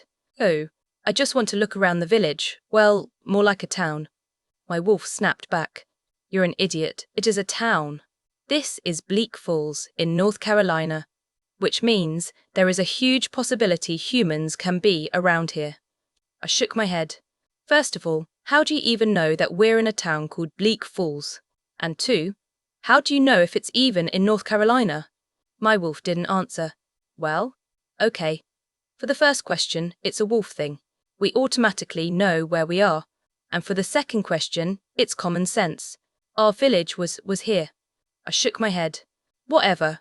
Oh, since you know where we automatically are, can you find anything like a pond or a park or something like that? But Diana, my wolf whined. No buts, come on, don't be a wuss. My wild whined some more before budging. Fine. Head left down the street, then take a right, near a building with 2 bikes in front of it. Don't ask how I know that there are some bikes, it's a wolf thing. Well then. I sighed and took the directions my wolf told me. I exited Christopher's yard, followed the street until I found the house with 2 bikes and, of course, took a right. After turning on the house, I froze. There was a park, and boy was it huge. Swing sets, monkey bars, tire swings, playgrounds, it was all there. But the scary part was that there was no one to be seen. We should just turn back, Diana. I shook my head. No. I'm in the mood for some slides and monkey bars. Don't be afraid. My wolf sighed as I began to trudge to the park. In my head, I was thinking, oh boy, so much fun, but my face was probably giving off the feeling, oh crap, oh crap, oh crap. When I reached the park, I just stood there, looking around. There really was no one else here. Then I quickly scurried over to the monkey bars. Diana, what on earth are you doing? I began to climb up and swing off the bars. What does it look like? I'm having fun. My wolf sighed as I continued to play. It was just hilarious and fun and, wow, I haven't done this in a while. I then moved to the slide and began to climb up it and have the time of my life. What are you doing? I froze midway up the slide. Oh, please tell me they're not talking to me. Hello, barefoot girl in the pink dress, I'm sort of talking to you. I looked down at my feet, then hung my head. I really was barefoot. Idiot. I turned slowly to the person who was talking. It was a girl around my age, with long brown hair with some blonde highlights at the tips, freckles, and hazel eyes. She was wearing a purple tank top, jeans, and boots. Well? She placed a hand on her hip and cocked her head to the side with a smile. Can you not speak? I shook my head. I was having fun. Her smile got bigger and she began to giggle. Well, obviously, I was just wondering why you weren't at the alpha ceremony. It was my turn to cock my head. Wait a minute, why aren't you at the alpha ceremony? She held up her hands and began to laugh. It's the after-party thing. I usually don't go to those things. I smiled. Well, that might be the reason why I'm here too. She smiled and held out her hand. Well, stranger, my name is Melanie. I slid down the slide and hesitantly took her hand. I'm Diana. She continued to smile. You know, I haven't seen you around here before, but you look familiar. I nodded. I'm sorta new here, so you wouldn't know me. She released my hand. Yeah, but you actually look sorta familiar. No, I just got here today, so... She snapped her fingers. That's it. You're the sheik the alpha brought here. I backed up, but she followed. So what are you to him? Sister, cousin, mate? I felt a blush creep up my neck. Then she began to laugh. I'm sorry, I'm just yanking your chain. So, when do you start school? I released a breath. I had no idea I was holding. Monday. She smiled, but then frowned. Huh, how are we supposed to go shopping before then? Is this sheik serious? My jaw dropped. Shopping. She nodded. It's obvious you don't have much clothes, she said while pointing to my dress. It's cute, but it's tattered. I can fix that. But for now, you can borrow some of my clothes. We look to be about the same size. I shook my head. What if I'm some murderous villain and kill you? She laughed. Well, then that's my fault. But I want to be your new best friend. Deal? She held out her hand. I smiled and took it. Deal. She laughed and pulled me to the swings. She took one, and I took the other beside her. So, where are you from? I looked down at my feet and frowned. Do I just tell her? No, it might ruin the friendship. I shook my head and looked towards her with a slight smile. Somewhere far from here. She narrowed her eyes and was about to say something before we heard clearing of a throat. I froze as Melanie began to laugh. So I bring home some food for a lovely lady, but my house ends up being empty. Then I follow her scent. And where does that take me? The park, I should have known. I relaxed and turned towards a smiling Christopher. Melanie turned and bowed. Alpha. But then she started to crack up. I'm sorry, I can't take this, it's too much. Christopher shook his head while smiling. Sooner or later, you're going to have to accept it. Melanie tried to stifle her laugh but failed miserably. You? Alpha. Gosh, it's too much. I began laughing along with Melanie, catching Christopher's attention. What, is it so hard to believe that this sexy thing, he gestured to himself, is Alpha? Melanie and I laughed harder, causing Christopher to shake his head. Fine, I'll just eat your cake when we get home. That's when Melanie stopped. Wait, you guys live together? I stopped laughing. Oh crap. She's onto us. Her eyes clouded over, as did Christopher's. Great. They were mind-linking each other, leaving me out of the conversation. A moment later, their eyes went back to normal, and they both smiled. Then, Melanie got off her swing and tackled me from mine. Oh my gosh. You're the Luna. You're Christopher's mate. I blushed. Hey now, let's not get too hasty. She laughed, but then frowned. Then embraced me in a hug. But your pack is gone. I'm so sorry, Diana. He told her. Why? Don't worry, she continued. I'll keep your secret. I smiled and hugged her back. Thank you.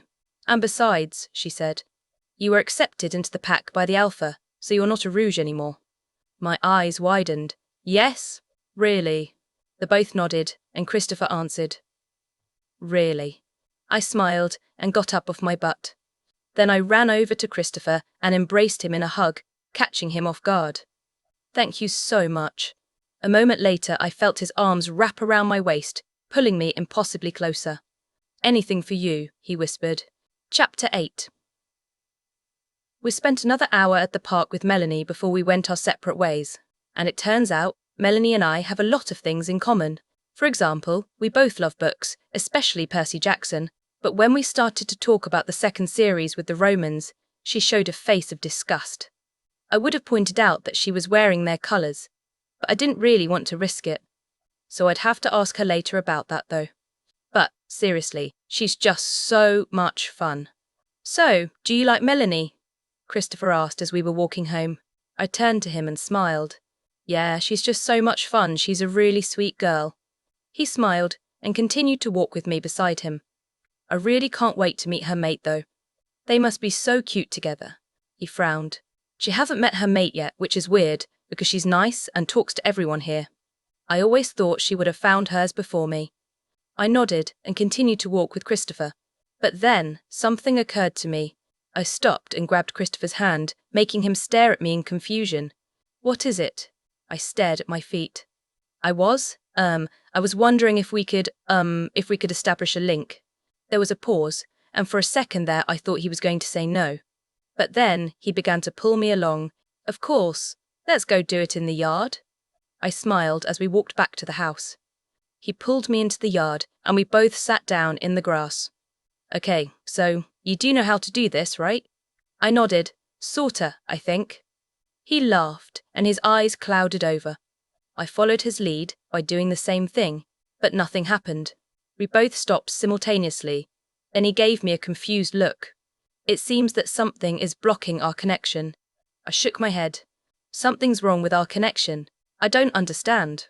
He smiled. Well, do you talk to your wolf? I nodded. All the time. He began to stroke his imaginary beard, which caused me to laugh.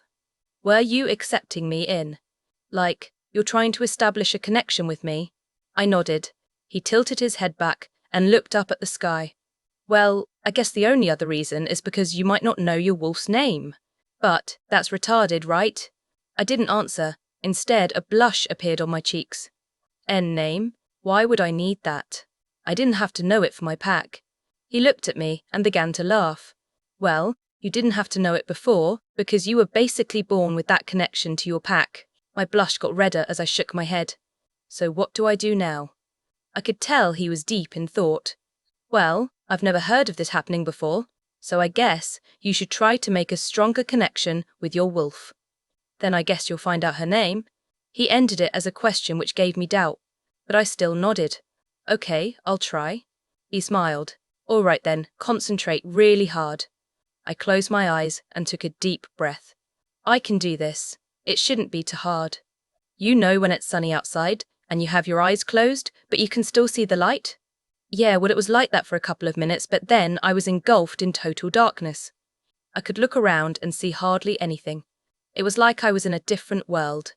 I looked down where my feet were supposed to be, and there they were. I lifted my hands to see them, and they were there too.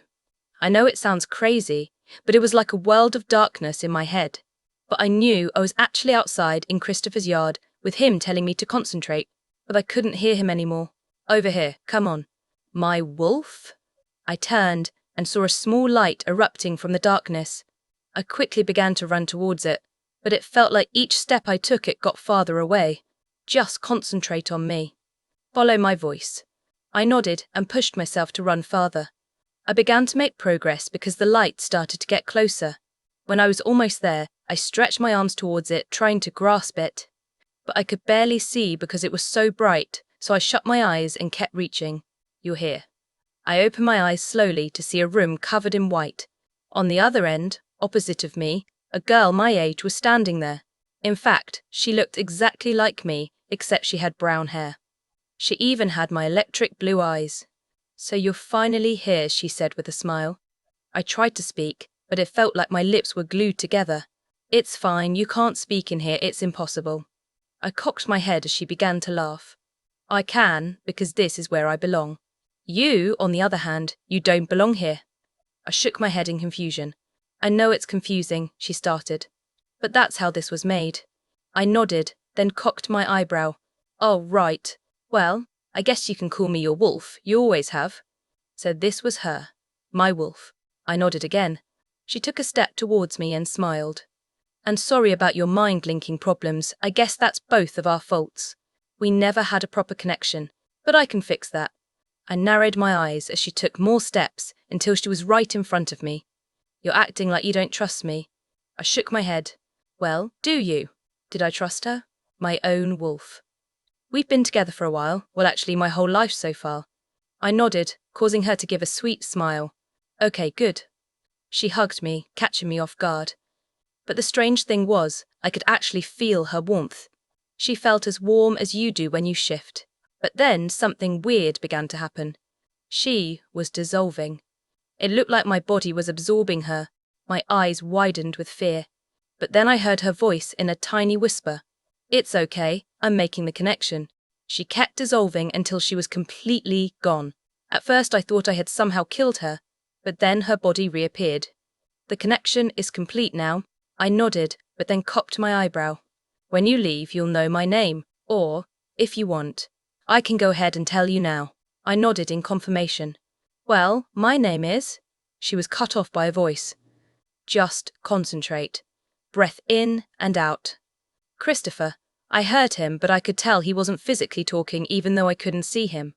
You guys are connected now, the girl said while looking up. Looks like our time of talking face to face is up. She took a step back. I tried to reach for her, but my feet and arms wouldn't move. Then, everything started to disappear, and the girl started to fade. But you should know something, Diana, she said. You have a gift, don't forget that. Then, she disappeared. Everything started to vanish until I saw light seeping through a wall. So I did one thing I could think of. I opened my eyes. Christopher was laying on his back looking at the sky while picking grass and throwing it. I couldn't help but smile. Horse. He quickly sat up and looked at me. Well? I nodded. I saw her. He cocked his head. Or who? My wolf, of course. His eyes widened. Are you sure? But that's like impossible. I nodded. She looked exactly like me, except she had brown hair.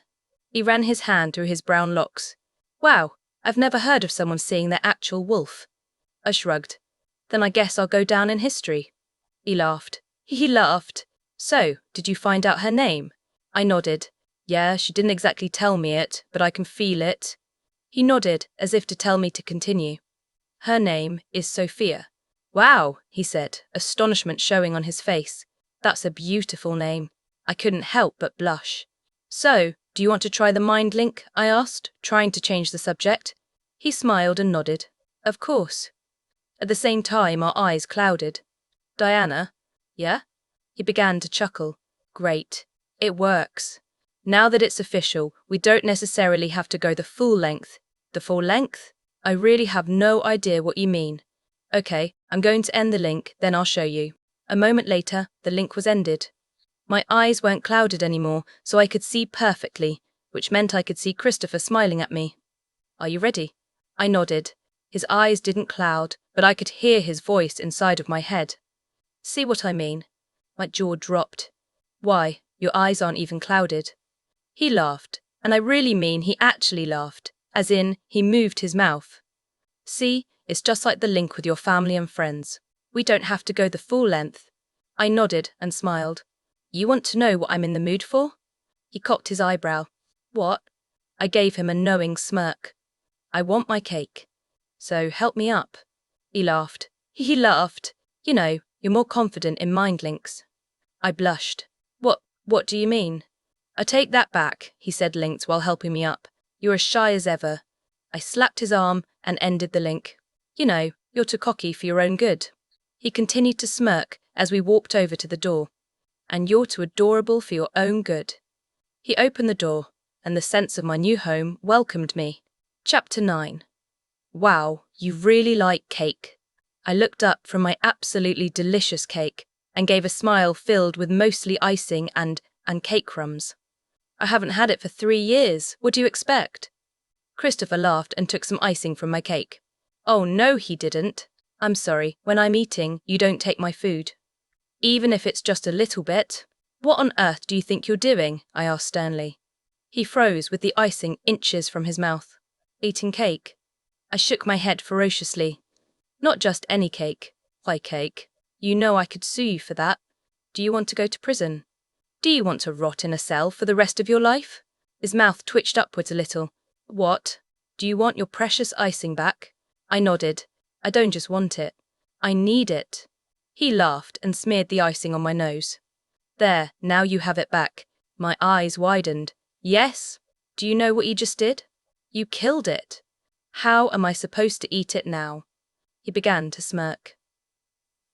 I can still eat it. He can what?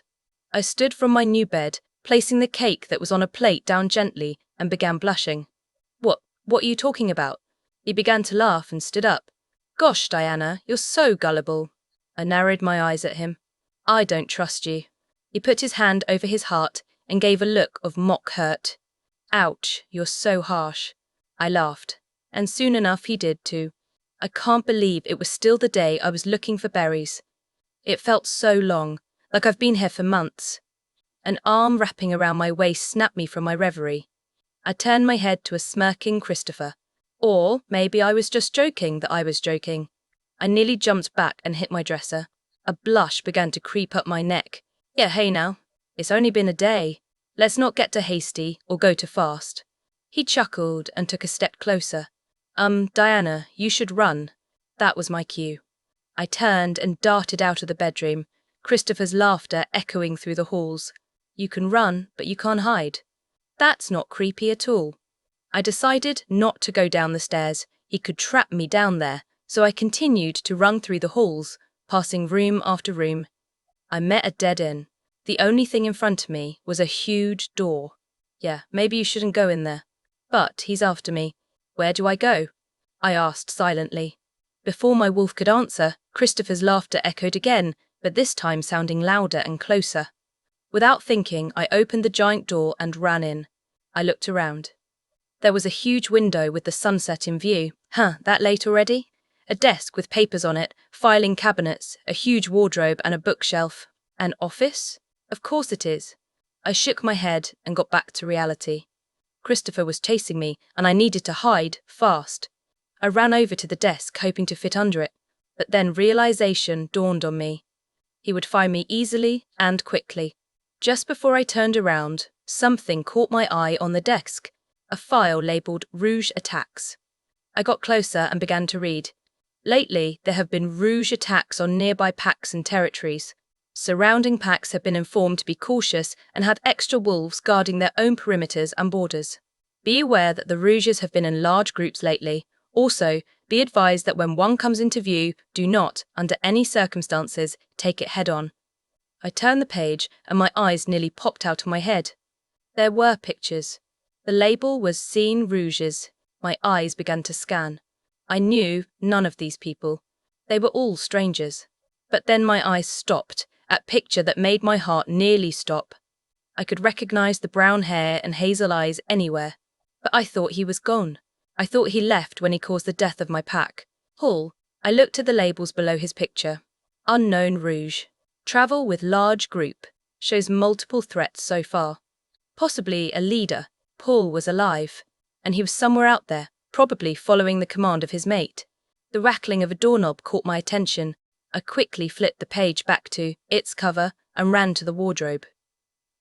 Without thinking, I opened the door and dove into the darkness. I quickly shut the wardrobe doors and backed up until my back was up against the wall. I knew that if he opened the wardrobe doors, he wouldn't see me at first because I was behind suits that hung on hangers. My heart began to hammer against my chest. I really didn't want him to find me. I controlled my breathing just as I heard footsteps enter the room. Come out wherever you are. Again, not creepy at all. I suppressed a laugh. Geez, this was harder than I thought. No dip, Sherlock. I ignored Sophia's comment and continued to listen. But then, the footsteps subsided. There was no creaking or squeaking, nothing. Maybe he left? I peeked through the suits, but then realized the wardrobe door was shut. I wouldn't be able to see anything. Before I knew it, the wardrobe doors were flung open, revealing a smirking Christopher. But then his smirk quickly vanished. Oh. I thought she was in here. The suits camouflaged me perfectly.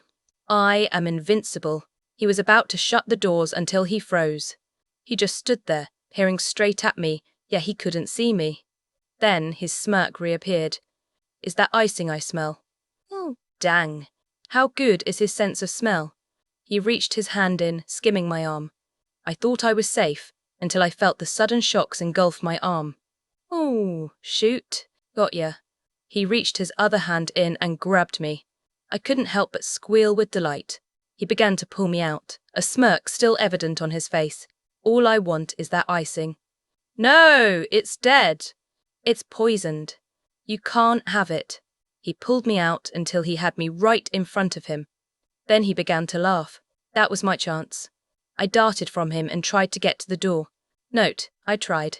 Oh, no you don't, he said as I felt two strong arms wrap around my waist, pulling me back. No, I playfully screeched. He threw me onto his shoulder and started to make his way out of the room. I began to kick and screech playfully. Let go, you evil monster. He chuckled. You're like a kid not wanting to go to bed. Nuh-huh. He laughed. He laughed. There is my proof. I gave up and stopped kicking. It was hopeless. He was going to eat the icing. You're going to kill me, aren't you? He exited the office. I began down the hall. Now why would I do that? I heaved a sigh. Because you want my icing. He laughed. He laughed. I already had some. He did? Oh, right. He had some at that after-party thing. Ooh, right. At the appointing thing. I could feel him shake his head. USL? Well, I was on his shoulder getting a view of his butt, not able to see him shake his head but feel it. Well, yeah. But when you ran out of the room, I simply took some from your cake. My head shot up. He did what now? It's just icing, Sophia mumbled. I ignored her. You mean to tell me you had some of my cake? I felt him nod as I lowered my head. You're a monster, I whispered. He turned into a door and set me down. I turned and noticed that we were in my room, but then I saw a horrifying sight. My cake was gone, and all that remained was the plate and crumbs. Why, you ate my cake. I could sense he was smiling. Time for bed, Diana. No sweets until tomorrow. I couldn't get over the fact that he ate my cake. But you ate my cake. I felt his arms on my shoulders as he began to steer me to my bed. I put some pajamas on the bed for you. Go ahead and change, then go to bed. But my cake. He laughed. He laughed. You might get another one in the morning. I turned to him. Oh, cake? He nodded as he continued to laugh. Yes, but you have to sleep first. I took the plate off the bed and gave it to him. Then I picked up the pajamas he laid on my bed. Well, I wouldn't exactly call them pajamas.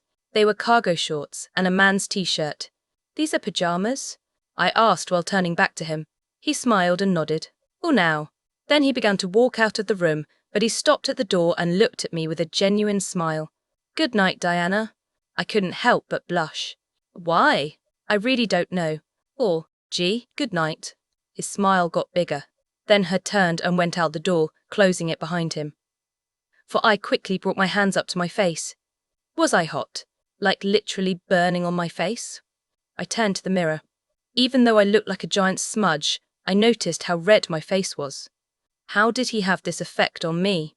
Ah, young love, I mumbled. Shut up, Sophia. You love him too. I turned to my bed and slipped my dress off. Then I put on the huge t-shirt and cargo shorts. Wow, they smell so much like him. I crawled into the bed and snuggled with one of the pillows. Everything smelled exactly like him, even the bed. I closed my eyes as a small smile found its way onto my lips. Good night, Christopher. As I was falling asleep, Christopher's voice entered my head. Good night, beautiful. Chapter 10. I woke up from light hitting my eyes. I slowly sat up with my eyes closed and stretched. For some reason, my slumber felt very comfortable. Puppy Eric? I mumbled, no answer. My eyes snapped. Puppy Eric. I quickly clamped my mouth shut when I realized where I was. I was in a room with a soft bed and everything. I raised my hand to my face. So it wasn't a dream. That's good.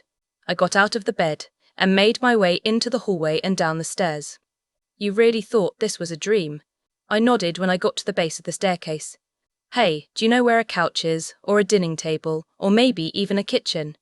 I asked while mumbling. I could feel Sophia sigh. Forward is a kitchen, left is a living room, and right is a dining room. I nodded and went forward to the kitchen.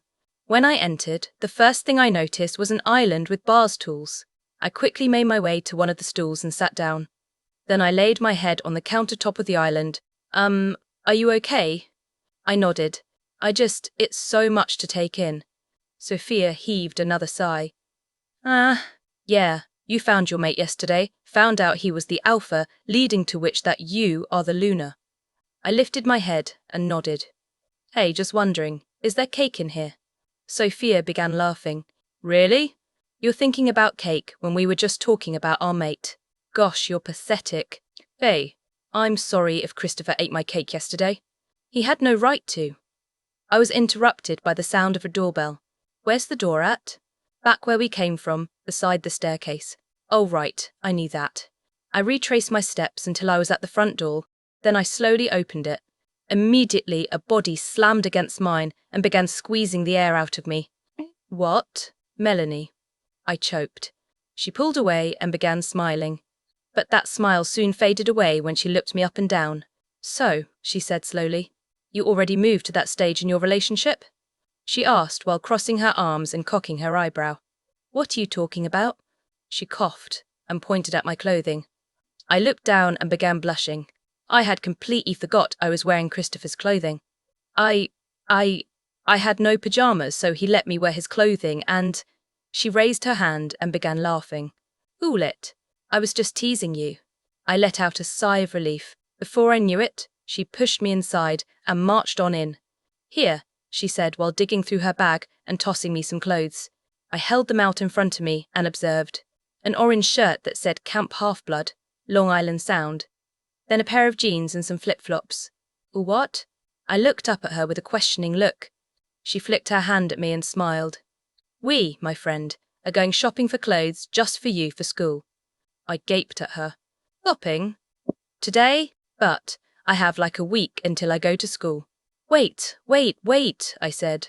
Don't I have until next Monday to go to school? Melanie rubbed her neck. Well, I talked to Brent yesterday and it turns out he got the date wrong. It's actually this Monday, so tomorrow. Mr. Thatcher knew the correct date, but he was probably zoned out again while informing you. So, in conclusion, we only have today to get you some clothes and school supplies. Did I hear her right? Brent got the dates wrong? How did he manage to do that? So, we're going to have to shop all day because of Brent? I questioned, making sure I had all the details. Melanie nodded. Yup, pretty much, she said while popping the PP. Okay, I responded. Let me change first. She nodded, and I quickly ran up the stairs and into my room. I made sure to run quietly though because Christopher was still asleep. When I entered my room, I quickly stripped off Christopher's clothes and hurriedly slid on Melanie's. Then, I quietly ran back down the stairs to meet a waiting Melanie. You ready? She asked. I nodded, and she opened the front door. Then we began to walk down the stone path until we reached a car. And let me tell you this, it was nice. You have a car? She giggled before unlocking the car and hopping in. I followed her lead by doing the same. No, it's my parents' convertible. They let me use it from time to time, she said while giving me her bag. Hold this. I nodded, and we both buckled up. Then she started the engine, and we headed off to wherever we were going to shop. 10 minutes into the drive, and I was already bored. I was looking out the window at the trees while they zoomed by. I don't know if it was real, but I think I saw some faint movement in the bushes. It looked like rustling, but it could have easily been the breeze. Nothing to worry about.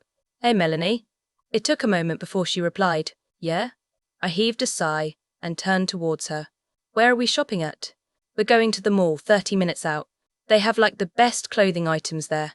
It's the best. Okay, I sighed as I turned back towards the side window. My head nearly hit the ceiling of the car when I shot it up. I swear I just saw a wolf staring at the car. You okay there? I nodded. Yeah, I just saw a, squirrel. Really cool.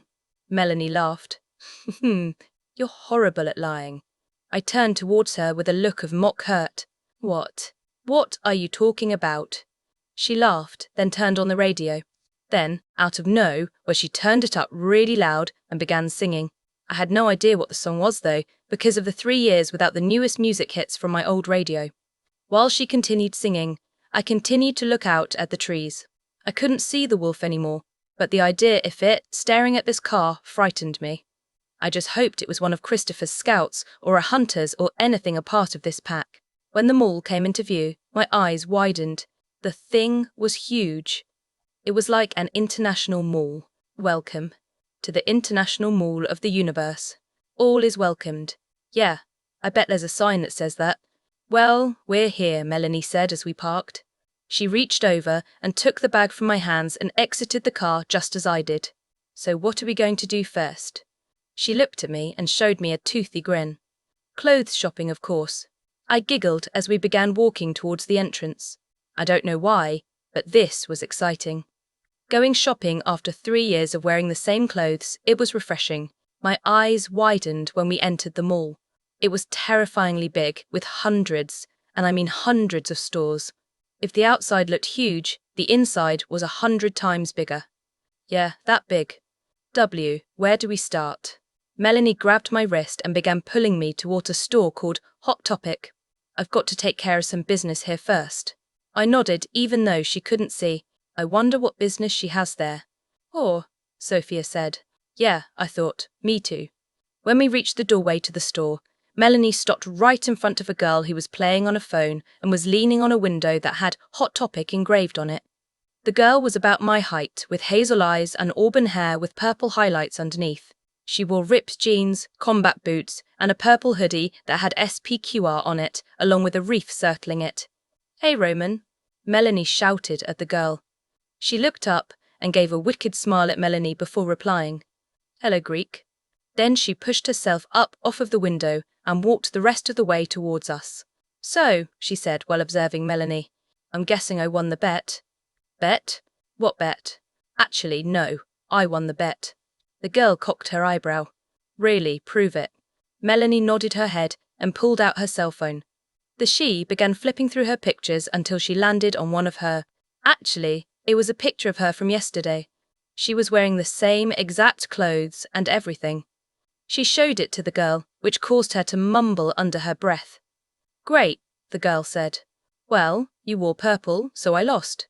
Did you bring the shirt? Melanie nodded and began digging through her bag. A moment later, she pulled out another Camp Half-Blood, Long Island Sound t-shirt that was identical to mine. She then tossed it to the girl who had slipped off her SPQR hoodie. The girl then hurriedly put the orange shirt on, then slipped her hoodie back on. Hey, Melanie exclaimed. The girl shrugged. What? I lost the bet, so I'm wearing the shirt. Melanie shook her head. That's not the point. The bet said that if I won, you'd have to wear an orange Camp Half-Blood shirt so that people know you lost to Greeks. Yeah, well that's not my problem. The two continued to bicker, leaving me out of the conversation. I wonder if they forgot I was still here. Most likely. A cold chill went down my back, causing Sophia to freak out. What was that? I shook my head and turned around. I don't know. I scanned the crowds of people walking around, checking out the stores. But no one seemed suspicious. It must have been nothing. Yeah, but I haven't felt something like that since. I felt someone tap my shoulder, so I quickly turned to a smiling Melanie and the girl, who was now just wearing the orange shirt, that was now narrowing her eyes at me. Oh, hi? The girl ignored me. So I hear that you're Melanie's new Greek recruit. You got the shirt to prove it. I nodded. Yeah, sure. She began to circle around me, like she was taking in every detail. I eat Greeks like you for breakfast. My eyes widened. Yes? She's going to eat me? A couple seconds later, the girl began to crack up. Then she held out her hand. I'm Kate Shillings, the Roman. I work here at Hot Topic, and don't worry, I'm a part of the pack, too. I shook her hand hesitantly. I'm Diana Jones, the new Greek recruit. She laughed and was joined by Melanie. Yes, Melanie said while pointing at me. You're the recruit. My recruit. We all laughed until Kate brought up shopping. So, you need clothes and supplies for school? I nodded. Yeah, but how'd you? Melanie told me. Of course. Why am I so stupid? All right, Melanie exclaimed. Let's get shopping. I don't know why, but we all cheered like little kids when Melanie said that. And then people started giving us looks like we were weirdos. We all linked arms, like the weirdos we were, and began marching to a store called Macy's. 9 hours. 9 hours from trying on clothes, buying things, and having one snack break. And boy, was I exhausted. It felt like someone took a bulldozer and ran over my feet 1,000 times. After we were done shopping, we said our goodbyes to Kate and hopped into Melanie's car. But before Kate left, she promised that tomorrow she'd hang out with us at school and show me around a bit with Melanie. How you feeling? I sighed, exhausted. Was that worth 20 bags of clothing? She laughed and tapped on the steering wheel as she drove. Of course. You got like a whole closet filled with designer clothes now. I giggled. Wait, how am I supposed to pay you back? Don't worry about it. I'll have Christopher pay me, she said while shaking her head. Then she reached over towards the radio and flipped it on. Music started blaring and she began to sing with it, but I didn't. No, I laid my head back and closed my eyes, drifting into a peaceful sleep. Diana, wake up. My eyes fluttered open to see a smiling Melanie. She laughed. We're here. You go on inside. I'll go ahead and get all the bags. Thanks, I said tiredly while nodding my head. Wait, what time is it? She checked her phone. 8:37 p.m. I sat up quickly. Didn't we leave at around 10 a.m? She nodded. Oh, yuppers. So we've been gone for a total of, wait for it, 10 hours. I thought 9 hours. She laughed. Yeah, well, you were asleep, and I didn't want to wake you. So I made a pit stop and got a slushie. I laughed and got out of the car at the same time Melanie did. Then she popped open the trunk and started lifting bags as I began to trudge my way up his stone path to the front door. Every step I took ached. It felt like needles kept pricking the soles of my feet. When I reached the door, I was about to knock. Keyword, about. Before I could even lay my hand on the door's surface, it flung open and a muscular body slammed against mine and began to embrace me. What? Christopher's masculine voice whispered in my ear. Where were you? You had me worried. Worried? Someone was actually worried about me. I hugged him back. Sorry. I was shopping with Melanie. It turns out Brent got the dates wrong and I have school tomorrow and… Shh, just please don't worry me like that again. I nodded. Don't worry. I promise I won't ever again. Chapter 11. By 9:05, Melanie had managed to bring in all of the bags from the car and haul them up to my room, after I showed her where it was, of course. But Christopher, he'd just follow me everywhere like a lost puppy. When I was shoving all the clothes into the dresser and wardrobe, he volunteered and said, Here, don't strain yourself. Go ahead and get some rest. Well, I couldn't get some rest. I had to take a shower first. So I quickly took some new pajamas, undergarments, shampoo, conditioner, body wash, and a toothbrush. When I entered the bathroom, I made sure that Christopher hadn't followed me again. Well, he didn't, which was good because it meant he could finish putting away my clothes. I shut the door and quickly stripped. Then I turned the shower on and in all had a blissful cleansing. Afterwards, I brushed my teeth, brushed my hair, got into my new clothes and exited the bathroom. But no, it didn't end there with Christopher. He was outside, leaning against his bedroom door, waiting for me. Ah, Christopher. I stuttered. What are you doing? He gave me a small smile. Nothing. I was just waiting for you. I smiled and began walking to my room, with, of course, Christopher following. When I entered the room, I jumped on my bed and began snuggling with a pillow. Ugh, I'm so exhausted. Christopher chuckled. Well, you did go shopping. And you went with Melanie. That will wipe you out. Yeah, but it's all Brent's fault. He just had to screw up the schedule. I sighed. Christopher laughed, then flicked off the lights of the bedroom. How about you get some sleep? We've got school tomorrow. I nodded and got beneath the covers while still cuddling with the pillow. But that's not when Christopher's act of kindness ended. A moment after the lights flipped off, I heard my bed squeaking on the side where my back was facing. Then, Christopher's muscular arms wrapped around my waist. See, Christopher, I stammered while a blush crept up my neck. My heartbeat began to pick up, while the sensation of the shocks engulfed me. Luckily, he couldn't see my blush because of the darkness. Yeah? I tried to calm down the beating of my heart, but it was no use. W, what are you doing? A, aren't you going to sleep in your own room? I felt his warm breath fan my neck. You were gone all day. You had me worried. I want to spend time with you. B, but... He began snuggling up to me, warming my whole body and making a smile appear on my lips. Just get some sleep, Diana. You have a long day tomorrow. My smile got bigger as I turned to where I was facing him. The moonlight reflected off his eyes, making them look like they were glowing. I could barely see, but he was smiling. Okay, I finally said, but you have to get some sleep too. A chuckle escaped his lips. Don't worry, I will. I have a test tomorrow anyways. I giggled and snuggled up to his chest, taking in his warmth and his scent. His arms pulled me impossibly closer. Good night, I whispered. Good night, beautiful. My eyes fluttered open to the sound of grunting. Now, I don't know what you see when you wake up, but I saw the most attractive sight. Christopher putting a shirt on. He had already had some ripped jeans on, thank goodness. I wouldn't be able to handle that much, and was currently struggling to put a t-shirt on. I couldn't help but let a blush creep up my neck. His muscles were flexing, mesmerizing me. Snap out of it.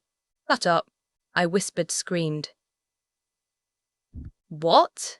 Christopher looked at me, and a smile appeared on his face. I didn't know you were up. Late. He knelt down, dropping his t-shirt, until his head was at the height of mine. Then he poked my forehead with a smirk evident on his face. Did you enjoy the view? I quickly sat up and slapped his arm. I don't know what you're talking about. He laughed and picked up his shirt. Then he easily slipped it on without the flexing of muscles. Wait, what? I jumped off the bed and slapped him again. Were you struggling and flexing your muscles on purpose? He smirked and put his hand around my waist, causing me to blush.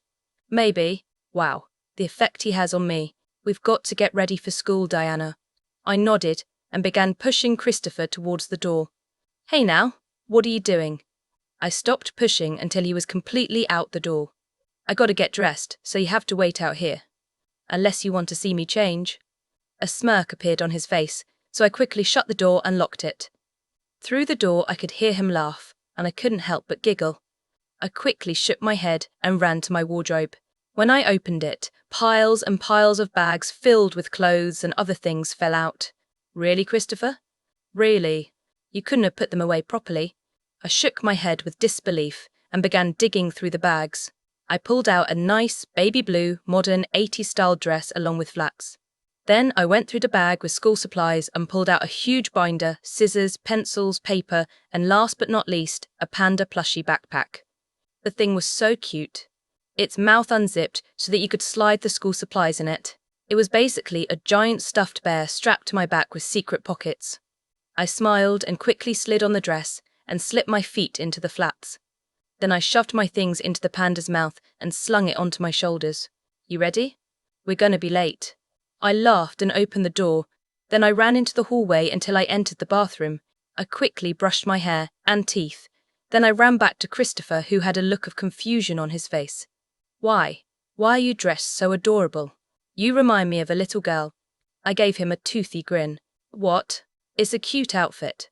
Look at my backpack. I swirled, making my dress swell like a princess's would. When I was facing Christopher again, he was shaking his head with a smile that indicated he was about to laugh. Gosh, Diana, you're so adorable, he said while poking my cheek. Now let's hurry or we'll be late. I nodded and we quickly stampeded through the hall and down the steps.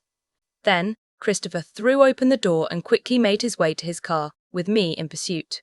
Now his car was nice, but nicer than Melanie's. It was a black Corvette with a hood that could obviously be lowered. Why, your car, it's so cool. Christopher laughed and unlocked it. I quickly got into the passenger seat with Christopher doing the same. Thank you, Melody. Now, where to? I placed my hand onto my chin and acted like I was thinking. Well, good squire, I'd like to go to your school. He laughed and started the car. Then he stepped on the gas and accelerated. I was on my way to school for the first time in 3 years. My mouth literally hit the ground when we arrived at the school. The thing was as big as the mall. Yeah, that big. I was so nervous a lump formed in my throat. Christopher had parked the car and we were currently walking to the entrance. Christopher nudged me. You okay? You seem stressed. I swallowed and nodded. Then I began looking around. Students were everywhere. Girls were in groups, wearing designer clothes and forming cliques. The guys were huddled in groups wearing sports clothes and kept glancing at girls who would pass them. Yeah, I'm fine. Just a quick question. Everyone here are wolves, right? He laughed.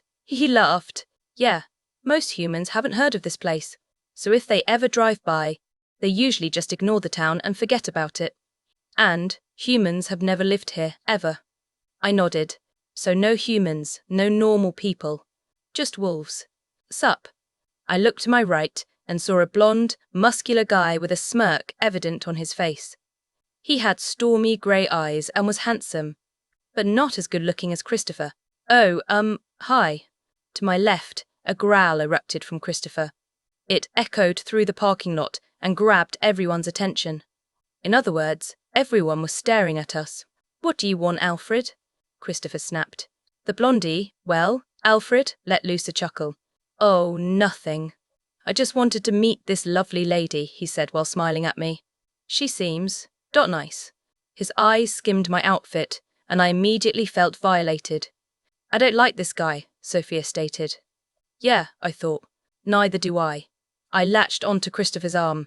I don't know why, but he was shaking and felt tense. Thanks, but You're pretty adorable with that bag, Alfred said. And really cute. You should hang out with me and my friends. We could. That's enough. Back off, Christopher snapped. I looked up at him and just realized it. His eyes were turning black. His wolf was taking over. If you keep trying to flirt with her, I swear. Christopher, I whimpered as I held tighter to his arm. Please calm down. Growls began to erupt from his chest and he started to shake violently. He was trying to hold his wolf back. Alfred just laughed. Okay, fine. I'll see you around, cutie. From the sound of footsteps leaving, I could tell Alfred was gone. But I really didn't care at the moment because I had to focus on Christopher. Please, Christopher, we're at school. You can't let your wolf take over.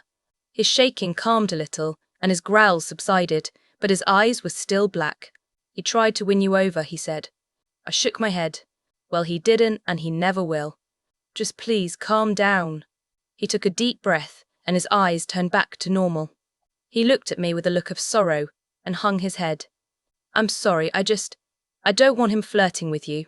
I couldn't take it, and neither could Caleb. Caleb? His wolf, Sophia stated. I nodded and went back to the subject. Don't worry. I would never fall for a jerk like him. He lifted his gaze to me and gave a small smile. What if I'm a jerk like him? I giggled. Then I guess I already broke my promise. He began to beam at me. Oh, so you fell for me already? You can't resist these charms, he said while flexing. I began to blush. What? No. Let's just get my schedule for my classes, I quickly said to change the subject. Christopher laughed, and I quickly rushed ahead of him to avoid more embarrassment. A second later, he was caught up with me and continued to laugh. Butthole, I thought. When we entered the school, every single student that we saw bowed their heads to Christopher. And there were a lot. Congrats on becoming alpha, a brunette said. Hey man, congratulations, a blonde boy exclaimed. To my surprise, Christopher wasn't caught up in the moment. He kept leading me through the halls, nodding at students who complimented him until we reached the office. The office had an entrance and a service window with an old woman peeking through it, who, by the way, looked like she could murder anyone just by looking at them. Like normal people, we would have gone through the entrance, but it looked like a kid was being scolded at, so we obviously went to the service window. How may I? Oh, Alpha Christopher, how may I help you? The old woman said, surprisingly with a sweet and soft tone. Christopher nodded before answering. Hey, Mrs. Clinton. I was just wondering if we could have the schedule for Diana Jones. Mrs. Clinton glanced at me and gave a sweet smile. Of course, let me just dig through the files. She turned and began rummaging through a file cabinet. When she pulled out a slip of paper, her face brightened. Then she walked back to us and slid the paper through the service window. There you are, Miss Jones. I hope you enjoy your time here at Bleak Falls High. I smiled. Thanks, I will. She went back to work and Christopher pulled me away. We continued to walk down the hall until Christopher snatched my schedule from my hands. Hey! He flicked his hand at me. Hold your horses. I just want to see what classes you got. I sighed as he skimmed through my classes. So, you've got Earth Science, Algebra 2, Geography, SOP, Advanced English, and Art. Wow, you got quite smarty classes. I looked over his shoulder to see the classes. Do we have a class together? Christopher laughed. Yup, SOP and English. You have Geography with Brent and Art with Melanie. I nodded. Wait, what's SOP? Oh, right. Christopher said while turning to me. It's the study of paranormals. Ever since other creatures were discovered, we added that class to our school. Before I could reply, the bell rang, catching me off guard and making me jump with shock. Christopher laughed. Wow, are you scared of a bell? I blushed. What? No, I'm as tough as nails. He chuckled and started to lead me through the halls. Sure, now let's get you to class. Don't want you to be late on your first day. I nodded. Wow, first day of school. This is going to be something fun to watch. Chapter 12. About 5 minutes ago, Christopher dropped me off at my first period and left for his class. So now I was standing at the front of the class with my panda backpack and the teacher. Class, this is Diana Jones. She's new here, so show her great hospitality. Diana, if you may please take the empty seat over there, we may be able to get on with class, the teacher said while gesturing to the only seat available. I nodded and made my way through the class until I ended up sitting in my new desk. Well, school, I thought. Bring it on. What the heck is a Greek doing in my class? I sighed. Bye, Kate. Kate marched to my desk and slammed her hands on the top. I asked a question. Greek. What are you doing in my classroom? I pulled out my schedule from my absolutely cute panda bag and handed it to her. She quickly snatched it from my hands and began reading my classes. Great, she murmured. Now I gotta take care of a stupid Greek. Hey, I pouted. I'm not stupid. She shrugged. Whatever. So, why don't you come sit next to me instead of next to this doofus? The brunette guy who I was currently sitting next to grumbled, but Kate just ignored him. Where do you sit? She pointed to a desk with a black backpack on top. Next to her desk was another occupied by a blonde-haired guy. Alfred. A shiver went up my spine. I hate that guy. Yeah, I thought. Same here. I shook my head. There's obviously someone sitting there. Before I knew it, Kate shouted at Alfred. Hey, you stupid piece of crap. Get out of that seat. It's for someone more important than you. Alfred looked up from his phone and met my eyes. Then he began to smirk. Of course, anything for that lovely lady. I shrunk down into my seat, but Kate just pulled me out of it, dragging me to where Alfred was. Alfred got up from the desk and slung a backpack onto his shoulders. But he didn't walk to my desk, no, he just waited for me to reach him. Hey cutie, he said when we reached him. Kate cocked her eyebrow. You know each other? I nodded. Yeah, he sort of made Christopher mad earlier. Her eyes widened. Oh, Christopher, as in the new Alpha? How do you know him? I gave her a I'll tell you later look. Luckily, she got the hint and nodded. Then she turned back to Alfred. So what are you doing making the Alpha angry? He shrugged while smirking. All I did was talk to this cutie, he said while wrapping his arm around my waist. Immediately chills erupted from my body. My body began to shake ferociously as I burst into a cold sweat. This didn't feel right. Only Christopher can hold me like this, not Alfred, not any other guy. From the look on Kate's face, she knew something was wrong. She slapped Alfred's hand away and began yelling at him. but I couldn't hear her. I could just see her mouth move. Are you okay? Christopher. Wow, he can sense that I'm freaking out. Why, yeah, why wouldn't I? Don't lie to me. My body began to tremble, then I crumpled to the ground. If Kate's yelling didn't get the students' attention before, then I had their attention now. They all got up from their seats and began to circle me, taking pictures with their phones. Christopher. He touched me. He put his hand around me, and now my body is freaking out. Wait, who did? I could feel Christopher's temper go up. He was already angry. Please, calm down first. Christopher sighed. Fine. There, now, who touched you? Alfred. Surprisingly, Christopher didn't freak out. I could feel him restraining his wolf and anger. I can't come to you during the beginning of class, but I know who can. Christopher ended the link, leaving me in a classroom with students surrounding me and Kate, pushing Alfred away from me, screaming at him. I felt alone, as if I was abandoned. Please, Christopher, I thought. Hurry. A moment later, I heard the classroom door slam open. Immediately, students backed away and 2 cold, icy hands wrapped around my shoulders. I looked up to see a smiling woman with stormy grey eyes. Miss Jones, Alpha Christopher linked me and your teacher. I'm supposed to take you to my office. I'm the nurse, by the way, she whispered. I nodded and struggled to my feet. My body was still shaking ferociously, and I was still in a cold sweat. The nurse began to lead me out the door until Kate spoke. Hey, you're not leaving me. I did help, you know. The nurse laughed and glanced at Kate. Of course, Miss Shillings. Please come along. We walked through the door and down the halls. The nurse smiled as we walked, and Kate held hers and my backpack that I seemed to have dropped when I fell to the ground. When we entered a room that looked like it was the nurse's office, it had those medical beds and stuff like that. The nurse gestured me and Kate to sit down on some chairs. I sat down, and Kate sat across from me. So, Christopher sent you for me? I asked, breaking the silence. The nurse looked at me with a kind smile on her face. Of course, Diana. He cares about you dearly, don't you know that? I blushed. Why, yes, so. Kate cocked her eyebrow at me, and I shook my head in response. By the way, the nurse said, I'm Gianna Ford. She outstretched her hand, and I took it hesitantly. Her cold fingers sent a tingle down my spine. Something's weird about this lady. Doesn't she look strange? I nodded in response. Sophia was right. Gianna was peculiar. She looked around my age. Around 17 and 18. Her hair was slick black, and her eyes were stormy grey. Like literally stormy. It looked like clouds slowly moving, and sometimes it looked like lightning flashed across her irises. No, Diana, Gianna said, still smiling. I'm not the peculiar one, more like you. Do you even know what you're capable of? I flinched. Did she just read my mind?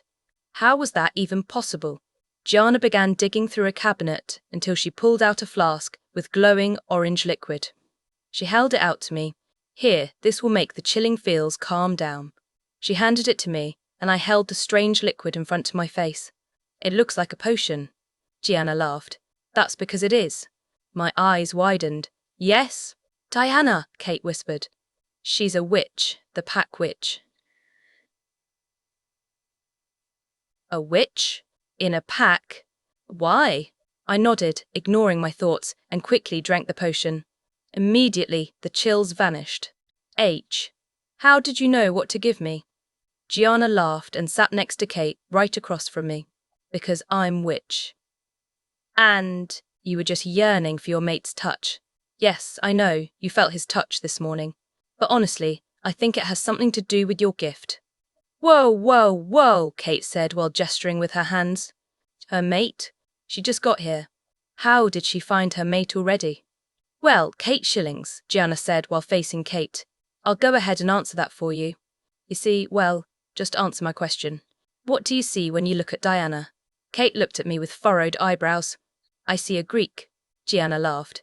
Ah, yes, your usual answer. Well, you want to know what I see? I see the whole pack's new Luna. Kate looked at me with widened eyes. Why? You're the new Luna? I nodded. Why? Yeah, surprise. I don't think Christopher wanted me telling anyone yet, though. Kate nodded. That means, well, have you already established a link with Christopher? I nodded. Then that means, she continued, that you already have a link with the whole pack. You're one of us now.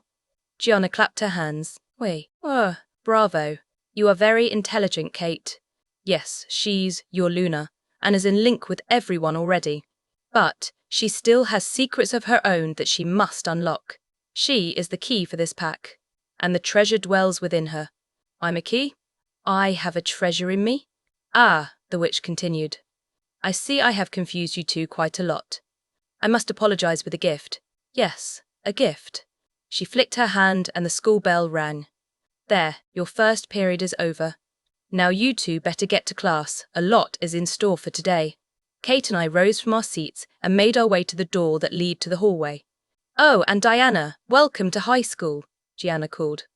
Wow, you're the Luna, Kate whispered as we made our way through the crowds of students in the hallway. Yeah, I couldn't believe it at first too.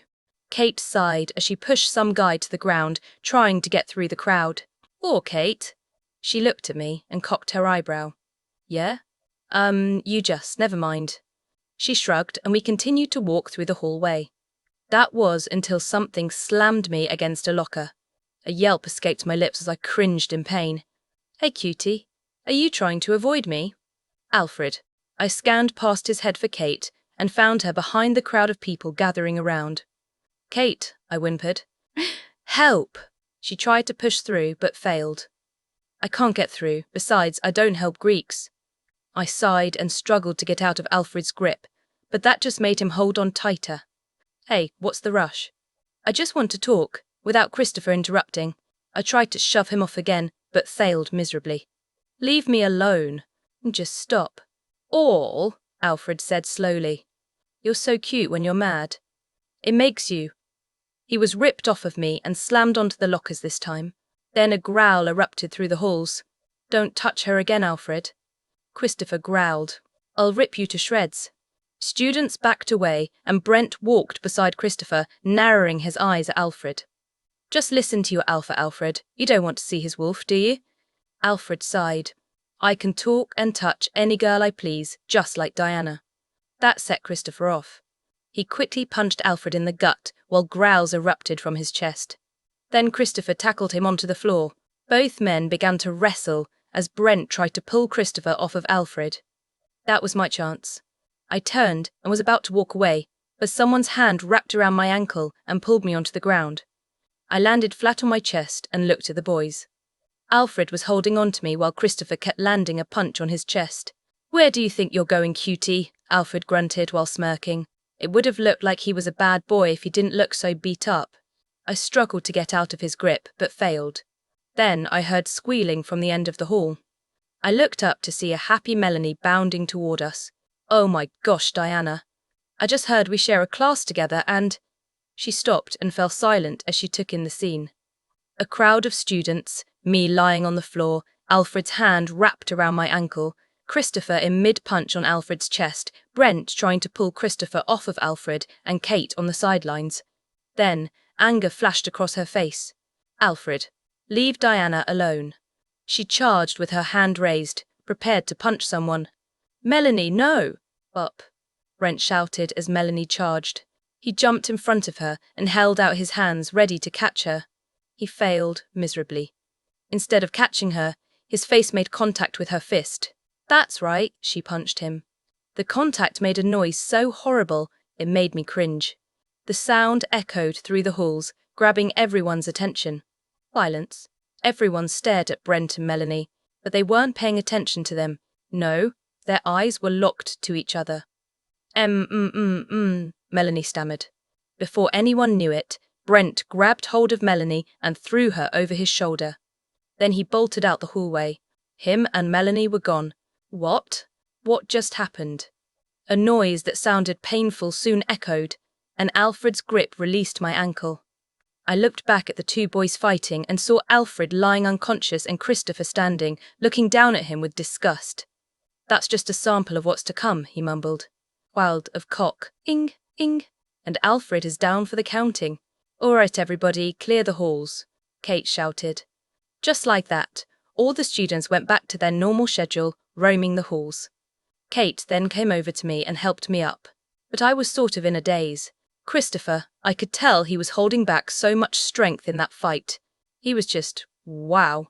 Christopher, I whimpered. He looked up to me and gave me an apologetic look. Then he walked up to me and embraced me in a hug. I'm so sorry, Diana. I'm sorry I couldn't help you in first period, and I'm sorry I wasn't much help now. I pulled away. What are you talking about? You helped me in so many ways. He gave a toothy grin, but it soon faded when an alarm went off. A fire drill? The warning alarm, Christopher said, as if reading my mind. A moment later, students began running down the halls and out the exit, some in wolf form. Christopher, what's going on? He held me tight and began leading me out the school exit. Rouges, he finally answered. A rouge is on territory as we speak. Chapter 13. More students began to shift when they reached the parking lot of the school, and it was scary. There were brown, grey, and white wolves everywhere. When they finished shifting, they'd sniff the air and all run in the same direction. Christopher, they all just darted away, I stuttered. Christopher nodded and pulled me by the hand towards his car. Why we were going to the car, I don't know. They sniffed out the intruder, or intruders. We don't know if there's a pack of them or not, he answered. When we reached his car, he quickly unlocked it and put me into the passenger seat. Then he buckled me up and looked me in the eyes. Diana, listen to me. I don't want you leaving this car. You will stay put. He was commanding me. He was commanding me to stay in a car while he went to go hunt down rouges. But Christopher, do you really think the car is the safest place? For all you know, one could come here and… He held up his hand to silence me. Do as I say, Diana. If you got hurt, just stay put. Promise me that you will. I promise. But Christopher… I was about to counter his argument, but he stepped away from the car, shut the door, then locked it. I looked at him with pleading eyes through the window, but he just shrugged me off. Instead, he did something I didn't expect to see. He shifted.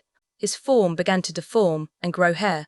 Then he grew to a massive size, bigger than the car I sat in. He was literally the biggest wolf I had ever seen. His furry coat was slick black with a patch of white hair on his forehead. His eyes were a glistening silver that somehow showed power. My eyes widened. Yes, he was magnificent. He was beautiful. He took a step from the car, then released a ferocious howl. It echoed through the school grounds, most likely heard throughout the whole town. Then he darted, away from the school and away from me. I pressed my hand against the window.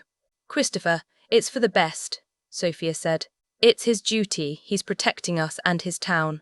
It's what an alpha has to do. I shook my head. But I have a feeling I should go with him. Sophia grunted. Well, you're wrong, Diana. We must listen to our mate. But, I whimpered, remember the feeling I had in our village when I felt those rouges in the forest, but I didn't trust it. Our pack died because of me, because I didn't tell anyone about my feeling. Maybe we should start listening to it now so no one else dies. I didn't realize I was crying until I felt tears hit my hand that was in my lap. But you're the Luna, Sophia stated. Lunas don't fight. Our Luna died fighting rouges. She died to protect her pack. I snapped. My wolf sighed. Diana? No. I screamed while unbuckling my seatbelt. I'm going to go help. I'm not going to run away again. I wasn't going to try to stop you. You're right. We should be with our mate. I gave a small smile as tears continued to spill freely. Then I unlocked the car, opened the door, and hopped out. Are you ready? I nodded as I slipped my backpack, shoes, and dress off and tossed them into the car. No one was here, and I didn't want to rip my new things. Then I was left in a sports bra and undergarment shorts. Of course, I finally answered. I began to focus. I haven't done this in a while. I don't even remember what it felt like. Was it painful? Was it just like a sharp pang, like a cramp? Or was it just easy going? A walk in the park? I shook my head and began the process. I was shifting. My bones popped and cracked, making a painful whimper escape my lips. I grew a snout and patches of fur erupted from my body. When I finished, I looked at my reflection in Christopher's car. Even through the black shine of the car, I could see my electric blue eyes. And my fur, white with patches of black. I shook my hairy head. I can't focus on my reflection. I have to help Christopher. I lifted my head and began to take in various scents. I wasn't looking for the rouge's scent. I was looking for Christopher's. I knew his would be strongest to me. A moment later, Christopher's smell hit my nose. It was captivating, threatening to put me in a trance. I shook my head and followed the scent, running as fast as I could. I ran through the abandoned streets and past empty cars. But I was running faster than I had ever in my entire life. I was gaining speed, and I was gaining it fast. Soon the growls of 1,000 wolves hit my ears. My pack. I followed the sound and ended up in a soccer field. The pack stood there, snarling and forming a large circle.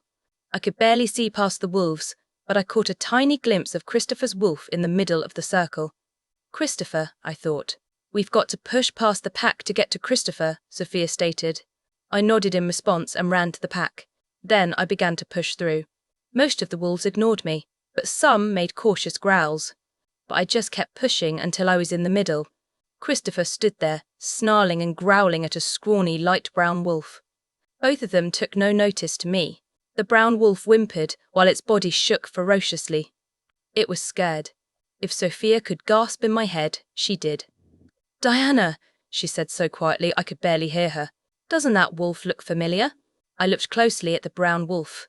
It had green eyes that pleaded for help. Its light brown coat had one patch of dark brown hair on its side. That wolf was more than familiar. I knew exactly who it was. Christopher barked and stomped his enormous black paw at the wolf, making it jump back with fear. I had to stop this now. I quickly linked Christopher. "Stop!" I screamed in our link. He stopped what he was doing, and confusion swept over him. "Diana?" I nodded, even though he didn't see me. "Of course it's me. Now please, leave that wolf alone." I could sense his breath hitch. "You didn't stay in the car." "Where are you?" "I'm to your right," I whimpered. His head shot towards me. His silver eyes showed confusion, hurt, and maybe a tiny bit of betrayal too. "Why? Why didn't you stay in the car?" I whimpered. "I couldn't. I felt like I was needed here. And I am. And I see why now." He cocked his head. "Why are you needed here?" I shook my head. "I'll explain, but first, step away from the wolf and let me talk to it." He yelped at me. "Oh, no. Rouges are dangerous. It could hurt you. Just trust me, please." His eyes showed that he wanted to argue, but he backed away from the wolf. Christopher, backing away, made the pack's growls go silent as confusion swept over them. But then their thoughts popped into my head, which was a first. I guess it was something a Luna could do. Why is the alpha listening to her? So now he listens to anybody. Is that his? No, it couldn't be. I ignored their links and began to walk slowly to the scrawny wolf. The wolf whimpered as its body shook ferociously. It looked at me with pleading eyes, as if begging for my mercy.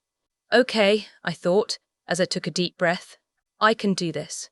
I sent it a link. "Grace?" The wolf's shaking ceased, and its whimpers died down, but its green eyes widened with fear.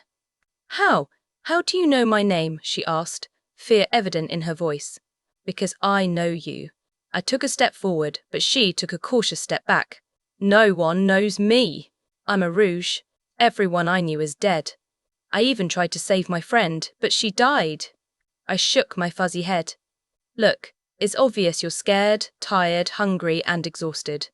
How about you transform back into a human? I'll take care of you and make sure none of these big, bad wolves hurt you."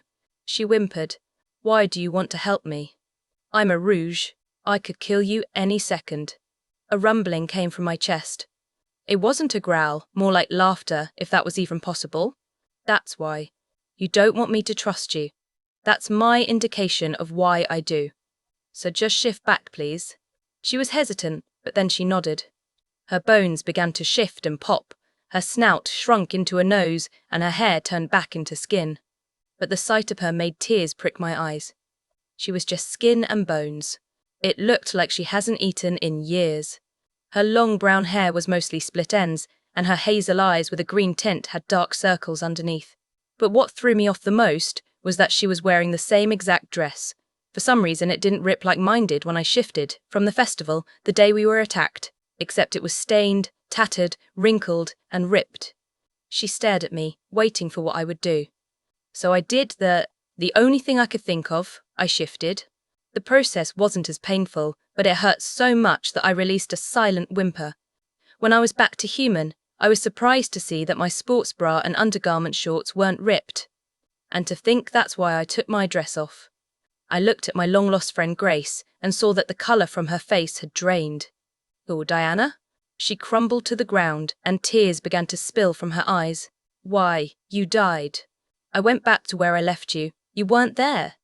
I thought they killed you." I quickly ran to her and dropped to my knees, embracing her in a hug and rubbing her back to comfort her.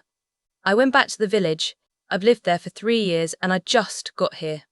Her crying began to make her breathing stutter. I was so afraid to go back. I thought they were still there." Tears began to fall from my eyes. "I'm so sorry, Grace." She hugged me, holding me tight like I would disappear from her life again. "I'm not going anywhere," I cooed. 2 hands grasped my shoulders and I looked up to see Christopher giving me an apologetic look. Then I looked around and saw that the whole pack had shifted back, still in their clothes because they didn't rip. I looked back up at Christopher and smiled, but it soon faded when a masculine voice spoke up. "So the new girl is a rouge." The pack broke out into whispers until Christopher spoke up. "No, she's not. She was a survivor of a rouge attack. I brought her here so that she wouldn't be alone anymore." Someone else decided to speak up. "So wait, are we taking that rouge in now?" I stood up and turned to the pack. "She's not a rouge. She survived with me, but we got separated." The pack began to murmur. "Ugh." "Silence. You will treat these 2 with respect," Christopher shouted, using his alpha voice. That was the first time I heard it, and it scared me. The whole pack quieted down, and Grace stood up, clinging to my arm. "I don't think they'll ever accept me as their own," she whispered. "They will, trust me. Wait, I've got an idea." I mustered up all my courage I had and stepped forward. "Look, I know we weren't born onto your pack, but we know how to be civilized. We will learn and obey your rules, I promise that." "How are you civilized if you're standing in a bra and underwear?" a girl shouted. A blush crept up my neck and I immediately stepped back. I. A moment later, Melanie emerged from the pack and ran to me with a jacket and with Brent trailing her like a puppy dog. When she reached me, she draped the jacket over my shoulders and winked. I couldn't help but smile.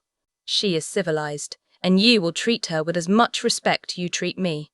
"Because," Christopher said, then looked at me. That's when I realized it. He was going to tell the secret of who I was to him. He smiled, then looked back at the pack. "Because she's my mate. Diana Jones is your new Luna." Chapter 14. All eyes were on me, thousands of eyes, just staring at me like I was an alien. And none of the eyes showed acceptance. They all showed disapproval. I felt like my world was shrinking, soon to become nothing, just a small speck floating around in a universe. I was nothing to these people. I was nothing to my mate's pack. I was just a small speck to them.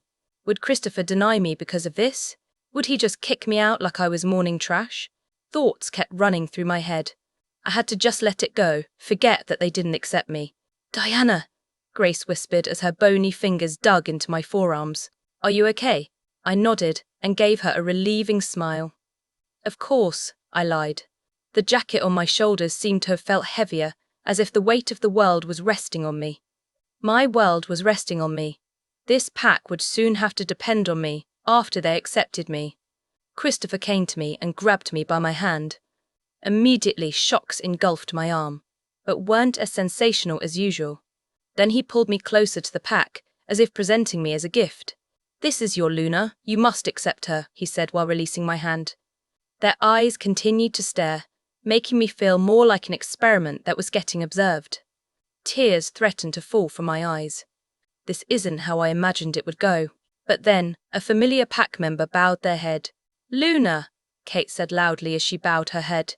Soon, her example was followed by more members, then the whole pack. They were all bowing their heads to me. "Luna," they said in unison. My eyes widened. "Yes?" I looked back at Melanie, Brent, and Grace, and was surprised to see them doing the same. "Christopher, they don't have to."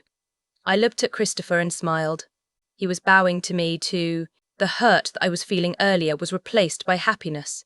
I was accepted by the pack and my mate. I couldn't help but giggle. But then the giggling turned to laughter, causing the pack to lift their heads. "Diana, what's so funny?" Christopher asked while cocking his eyebrow. "It's just that. You're all bowing to a half-naked girl," I said while clutching my stomach from all the laughter. Christopher soon joined in and brought me into a hug. "Gosh, Diana, you're so adorable." I continued to laugh as I hugged him back. But our fits, if laughter was interrupted by a familiar voice. "Wow, I like seeing Diana half-naked and all, but what do we do now?" "Wait. Or school?" Alfred asked. Christopher pushed me behind him before releasing a growl. "Shut up, Alfred." Alfred held up his hands up. Okay, geez, I was just wondering." Christopher took a breath before answering. "You guys can just go home. I doubt the teachers were going to go back to school anyways."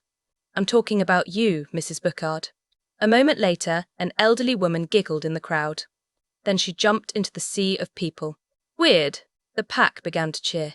Then they began to disperse, leaving me, Christopher, Melanie, Brent, and Grace. I guess Kate decided to leave. "I think they don't fully accept me, Christopher." Christopher reached and held my hand. "Oh, trust me, they do. The thoughts I'm hearing right now. They wanted to talk more, but you're, practically naked." "Hey, it's not my fault. Last time I shifted, my clothes ripped." Christopher laughed. "And when was the last time?" 3 years ago." Christopher froze and looked at me. 3 years ago? Why, yeah, I haven't shifted since my pack was killed." He looked lost in thought, but he finally answered. "There's something wrong with your wolf, no offense, but if somebody doesn't shift that long, their wolf tends to fight for control, and they usually win and become a rouge." I let it sink in. I was supposed to be crazy, gone wild. But for some reason, Sophia never fought for control. Sophia, I thought. What's going on? No answer. I shook my head and turned to my friends, but I was surprised to see Brent and Melanie holding hands. "Do you think they're mates?" I whispered to Christopher. Christopher laughed. "Of course not. Melanie hates Brent. She's never touched him in his life except when she punched him in the hallway this morning." There was a moment, but Christopher's eyes widened. "No way," he said before darting to Brent and tackling him. I quickly ran and caught up with him. "Bro, you're mates with Melanie?" I looked at Melanie and caught her blushing. I couldn't help but giggle. Yeah," Brent replied, looking a bit embarrassed. "Why didn't you tell me?" Holy freaking crap. The two began to wrestle while me and Melanie laughed. Diana," Grace croaked. I turned to see Grace struggling to stand. It was like something was trying to pull her down into the earth. But then the worst thing happened. She passed out. "Christopher," I screeched. He looked up and his eyes widened. He immediately jumped from the ground and swooped Grace into his arms. "Wow, she's lighter than a feather.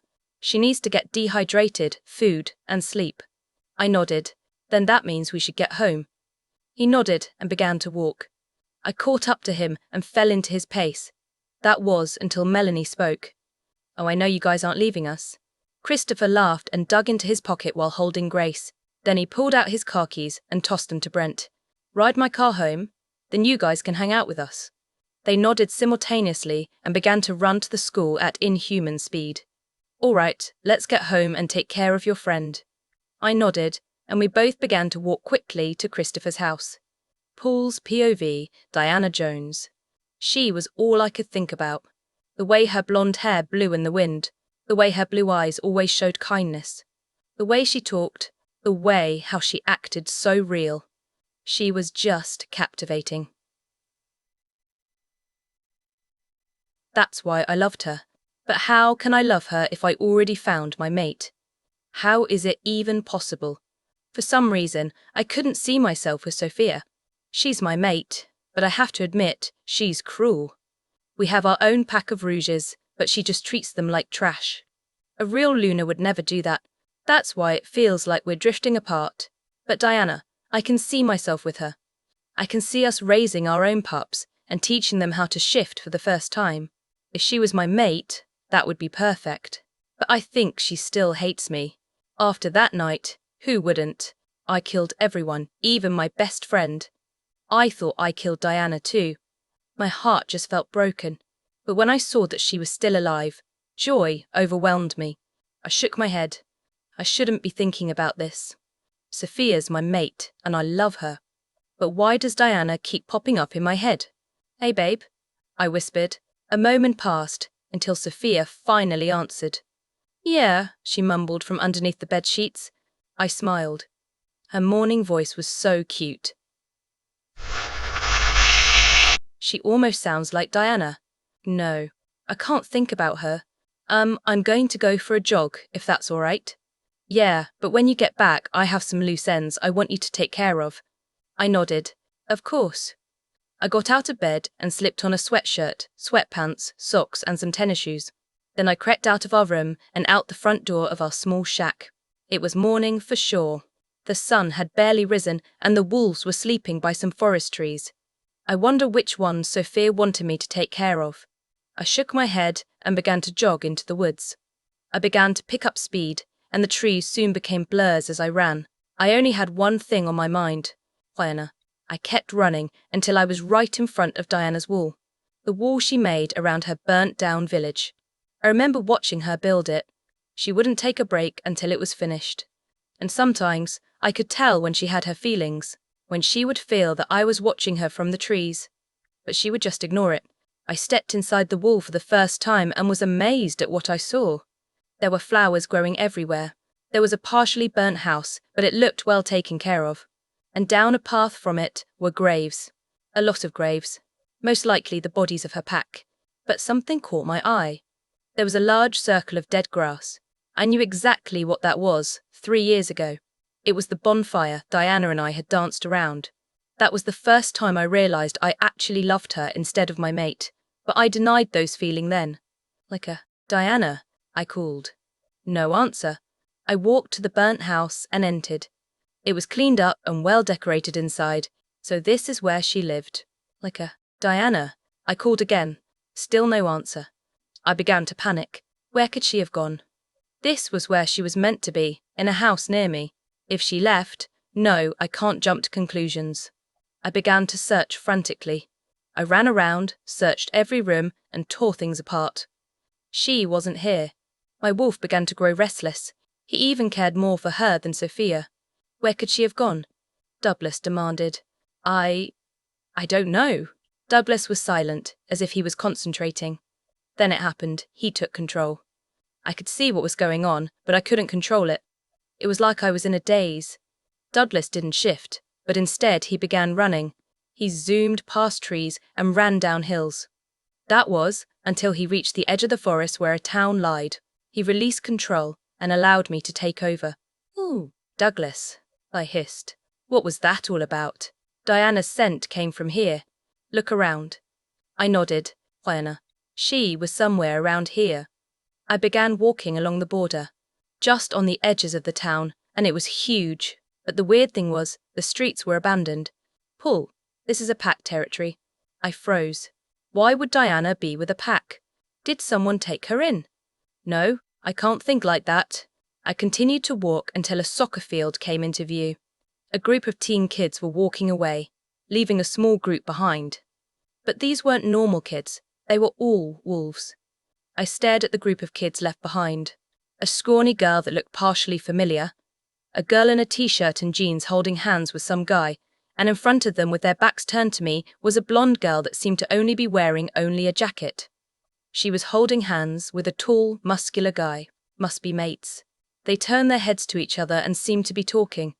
But a moment later, the guy turned and darted away from the girl and tackled the other guy. Then the blonde girl ran after him. That's when my heart skipped a beat. I recognized that hair, that face, and those eyes. It was Diana. My Diana. But she was half naked and wearing a jacket. She stopped next to the girl who was recently holding hands with the other guy. Then they began to laugh as the two men began to wrestle. But then she looked at the scrawny girl. The tiny little thing was struggling to stand. But then she collapsed, causing Diana to screech so loud that I could even hear it. Ulstafer, the man that she was holding hands with, responded by jumping from the ground and swooping the skinny girl into his arms. He said something to Diana and they began to walk away.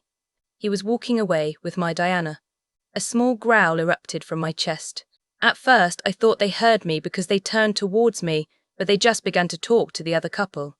The guy, who I'm guessing was Christopher, dug through his pocket and tossed the other guy some keys. The couple dashed away while Christopher and Diana walked side by side, away from me. Anger filled me. He was taking Diana away from me. I ran back into the woods and began to run at top speed. Then I stopped and punched a tree as hard as I could while releasing a painful scream. He wasn't going to take her away. I wouldn't allow him to. That's when the idea came to me. "Douglas," I muttered. "Beat me up." I could feel my wolf snicker. "With pleasure." Douglas took control once again and ran at top speed. But he wasn't dodging anything. He kept crashing into trees, bushes, and thorns. I could feel pain engulf my body. Perfect. He released his control, and I dropped to the ground, panting. I looked at my ripped clothing and now bare arms that were seeping with blood. I looked like I was just attacked by someone or something. I smiled and got back to my feet. Then I began to dash back to my pack. I dashed through the trees and jumped over one of the sleeping wolves, making it yelp and scatter. All of my pack awakened and stared at me in confusion. Then they shifted back to human and circled me, asking questions. "What happened? Is he all right? You don't think he was attacked, do you?" "All right, men," I shouted. Everyone froze and gave me their full, undivided attention. Even Sophia came out of our shack, wearing only a t-shirt and a pair of shorts, while she rubbed her sleepy eyes. "I was attacked by a nearby pack," I lied easily. Everyone broke into murmurs. "Well then, let's kill them like we did to that other pack 3 years ago," someone shouted. The pack nodded and murmured with agreement, but I raised my hand to silence them. "I have a better idea," I stated. I glanced at Sophia and saw her smirking evilly. Did she know what I was up to? I shook my head and continued. "We convinced their Luna to leave." The pack of Rouges cocked their heads. "What's the point of that?" a female voice asked. I smirked. Because an alpha can't live long without his Luna. He'd kill himself, and the pack would go into chaos. They'll all kill each other for the throne. The pack smiled wickedly and nodded with agreement. Then they began to cheer. While they were cheering, one of the females ran up with a wet rag and began to tend to my wounds. But I didn't pay attention. My thoughts were elsewhere. My thoughts were of Diana. "I'll get you back, Diana. We'll be happy together in your village. You will be mine." Chapter 15. Diana's POV. Grace lied limp in my bed. Her breathing was faint, and she hardly stirred in her sleep, but I was happy. I wasn't happy that she was in poor condition, but that she was alive. She kept her promise all along, that she would find me. I sat on the side of my bed, watching Grace. I didn't want to look away because I was afraid she'd disappear from my life again. She was my only friend that survived the attack. 2 hands placed themselves on my shoulders. "Gianna is here," Christopher whispered. I nodded. We called Gianna so that she could help Grace. I was afraid that if we tended to Grace ourselves, we'd do something wrong and harm her. Maybe a witch could do something better. I turned to Christopher and gave a hopeful smile. Then I looked out the open door to the hallway and saw a smiling Gianna. I smiled back and nodded. She took that as a sign and walked in, making her way until she was right next to Grace's sleeping form. She smiled and looked at me and Christopher. "Oh yeah, I can fix her up with a simple potion. But I'll need one thing." I stood up quickly, hope filling my body. "W, what is it?" "I can go get it," Gianna laughed. "I'll need an angelic herb." I cocked my eyebrow. "Angelic herb?" She nodded. "Oh yes. It's actually a flower found in the forest around the town. When it's mixed properly, it can be used as a strengthening tonic," she said happily. I nodded and turned to leave. "Okay, I'll be right back." Before I could exit my bedroom door, Christopher quickly grasped my arm. "Wait, we can have one of our gatherers find the flower. You should stay here, where it's safe." I gave him a reassuring smile and easily slipped my arm from his grasp. "It's fine, Christopher. I've been gathering for the past 3 years. I'll be fine." "And what would I be safe from, bunnies?" He looked like he wanted to argue, but he let it go and allowed me to leave. I gave a thankful smile before running out of my bedroom. I ran through the hallway, down the stairs, and out the front door, greeted by the morning sunlight. I saw some pack members walking up and down the street, but they didn't notice me. Seeing them, though, made me think of the previous event I was in, when I was only in my undergarments and a jacket. I shook my head. It wouldn't happen again because once Christopher, Grace and I arrived home, I quickly threw on a white day dress with some white flats. I was in a white mood. I ran into the street and began to run towards the forest. Surrounding pack members noticed me and bowed their heads. I waved to some, but was in a hurry. So I began to pick up speed. The members soon became blurs as I passed by. I know I have never ran this fast before. I was running faster than the time I was chasing down Christopher to stop him from hurting Grace. So faster than an hour ago. I stopped running when I entered the forest. The forest was a lot more beautiful than when I was arriving to the pack through it. It seemed more at peace. I began to walk, using my instincts to find the right flower for Grace. I didn't know how to find it, but I felt like I was close, if that makes any sense. "Diana," Sophia whispered in my head. I nearly jumped when she spoke. She'd been ignoring me ever since we found Grace, then all of a sudden she decides to speak. Talk about being rude. Sophia, I hissed. Why have you been ignoring me? You didn't feel it, did you? You were too distracted, she stated quietly. What? Or what? I could feel Sophia sigh. I felt like we were being watched. Well, of course she felt like that. We were being watched by the whole pack. Hate to break it to you, Sophia, I started. But we were being watched by the whole pack. Sophia grumbled in my head. That's not what I meant. We were being watched by someone who doesn't belong to this pack.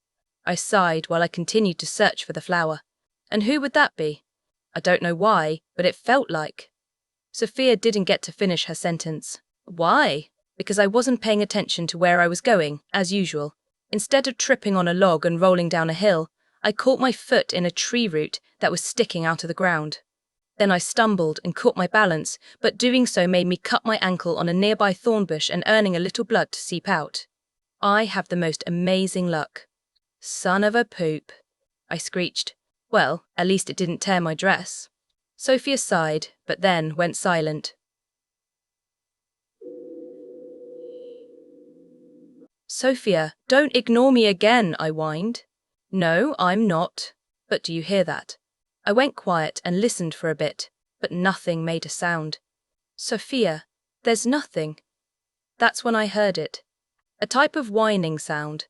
It sounded painful, like whatever was making the sound was being ripped apart. I began to walk towards the sound.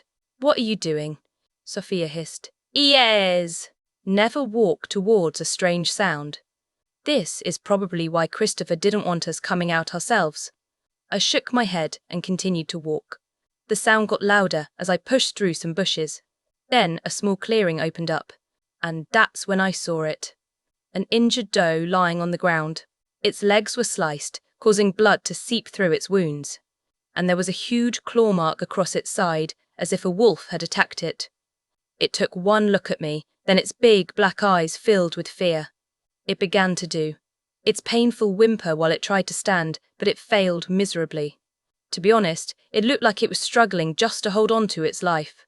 No, don't struggle, I whispered. It'll just make it worse. It ignored me and continued to squirm. What was I supposed to do? Let it die and walk away? Or try to help it as best as I could? I shook my head and slowly approached it, holding out one hand while keeping my eyes on the ground. It seemed to have calmed down. It's whimpering, but it still thrashed around as I was basically towering over it. It's gonna be okay, I cooed. I'll help you. You sure are something, Sophia stated. I ignored her while I looked at the doe. It stopped squirming and looked at me with pleading eyes as if trying to talk to me. I could imagine it saying something like, "It hurts so bad, please help me." I looked around, searching for a plant. Maybe an angelic herb could help it. I was searching for one after all. Maybe I could get another. Or maybe I wouldn't have such luck. That's when I felt it, a slimy thing on my ankle. I looked down and jumped back with shock. The doe was licking my cut I had gotten from the thorns. I looked down at my ankle and stared at amazement. There was no cut. It was as if it had vanished. Then I looked back at the doe and nearly yelped out of fear and utter disbelief. Its wounds were healing. Right in front of me. The injuries were closing up at an amazing speed that a leopard would be jealous. Its scratch on its side was fully healed, as well as its injured legs. Then it stood up, shaking out its short hair. It looked at me with thanks in its eyes. Then it nodded and strolled off. What happened? Was that deer a wizard thing? I shook my head at the insane idea. Impossible. Then again, humans think it's impossible for werewolves to exist. Well, that was impressive. I tensed. That voice. I know it. I know who it belongs to.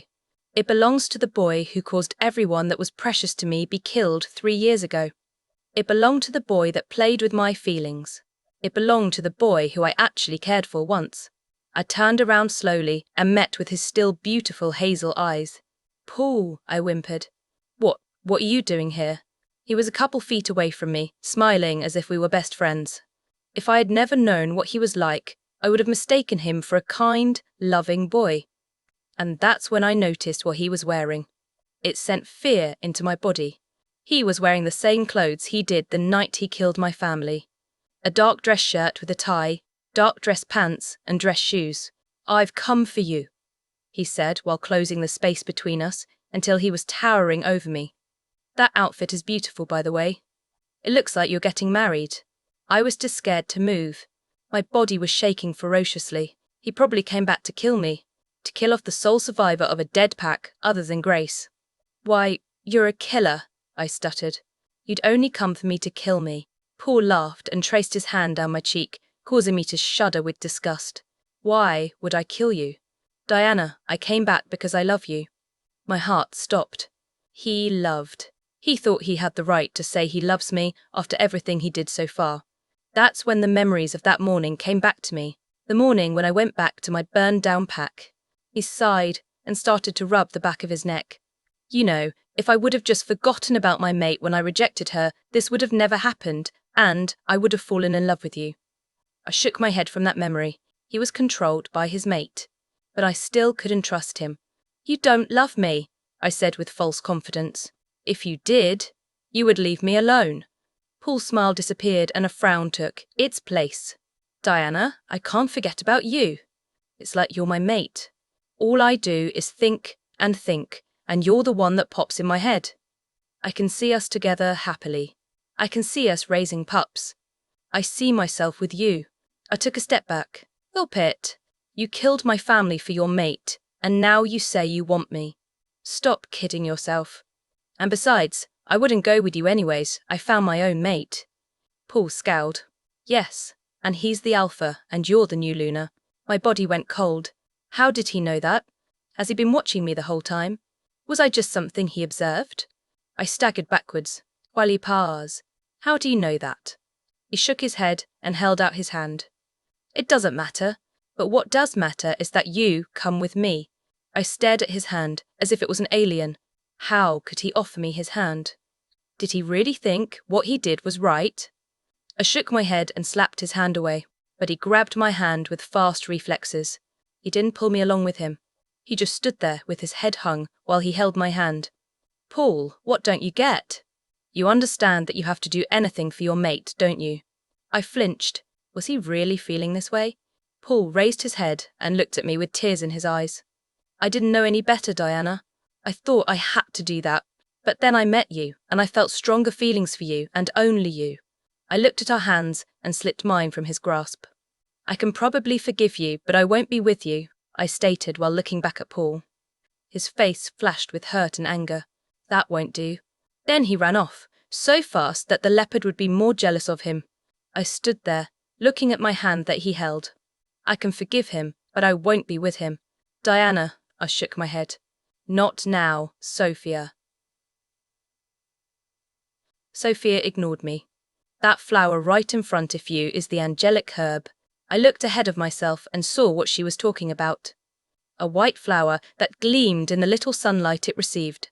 I walked over to it and swiftly picked it. Then I ran back the way I came, wanting to get to Christopher more than anything. Christopher's POV. Diana has been out there for a while, searching for that one flower that would help Grace.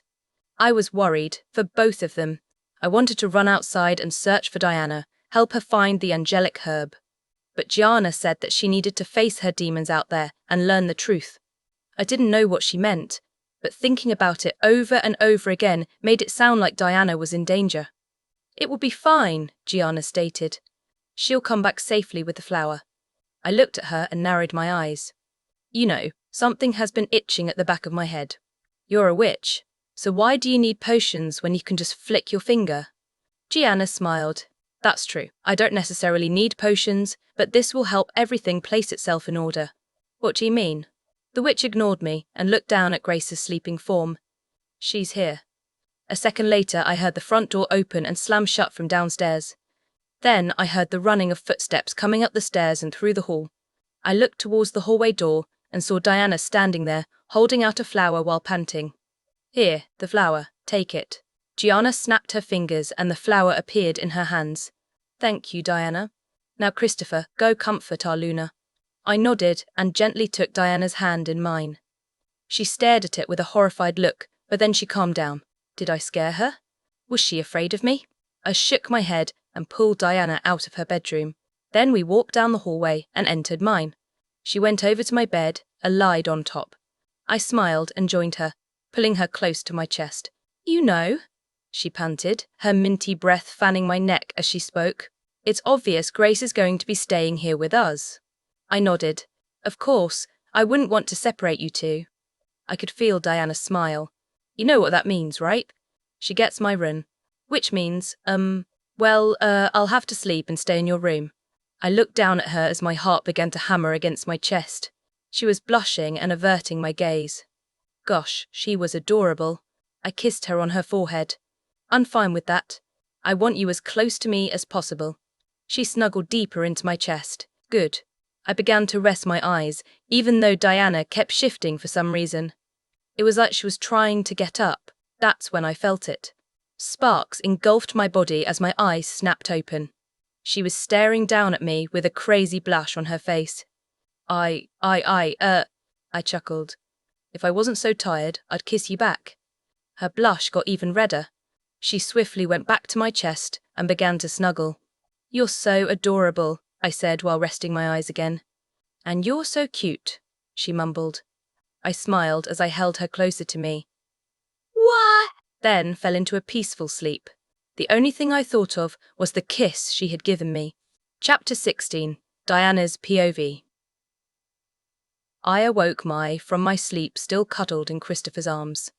Then I remembered, I kissed him a couple of hours ago before we fell asleep. A heated blush crept up my neck at the memory. Why did I do that? How was I even that brave? That was the first kiss I ever gave anyone. Did that count as my first kiss? He didn't kiss me back, so why did I feel like a dragon was raging in my stomach?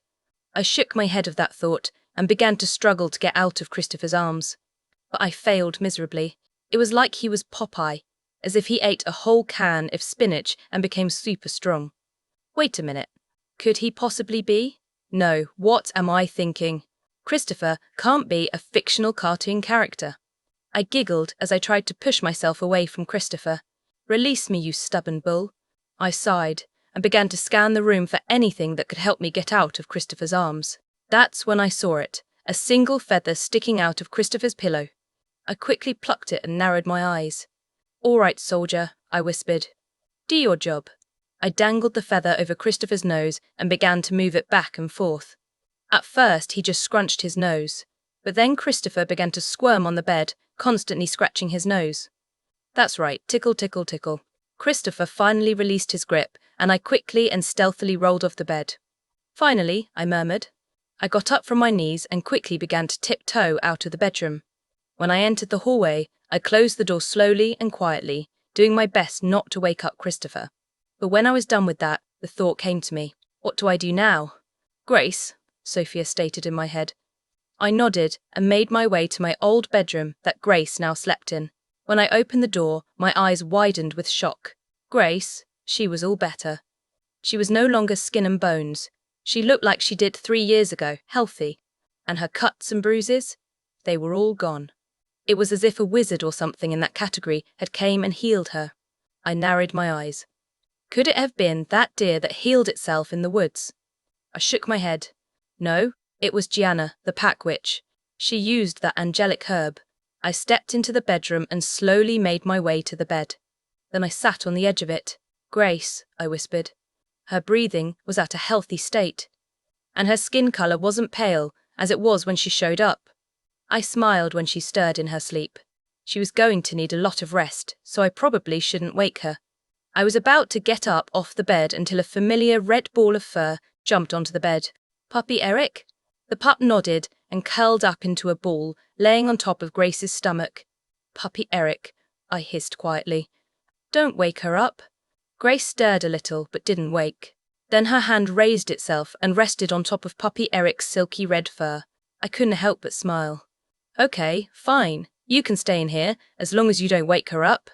The pup nodded and continued to lay on top of Grace's stomach, making me smile even more.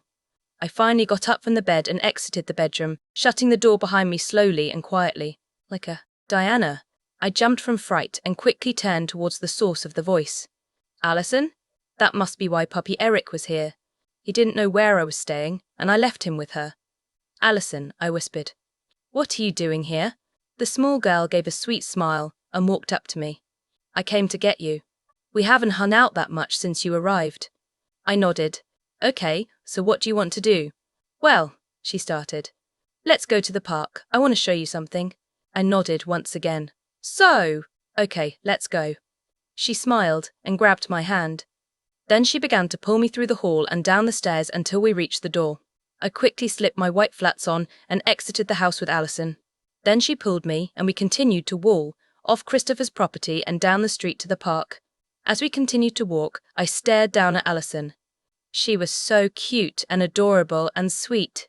I could tell, just by looking at her, she would be beautiful when she got to my age. All the wolf boys would drool at her. Hopefully, she wouldn't become one of those girls who thought they were all that because of their looks. But as I continued to stare, I remembered something she had said to me that I needed to ask. "Hey, Allison." Allison glanced back at me and smiled. "Yeah?" I gave a small smile. "When I got here, what did you mean when you said I was the flowers?"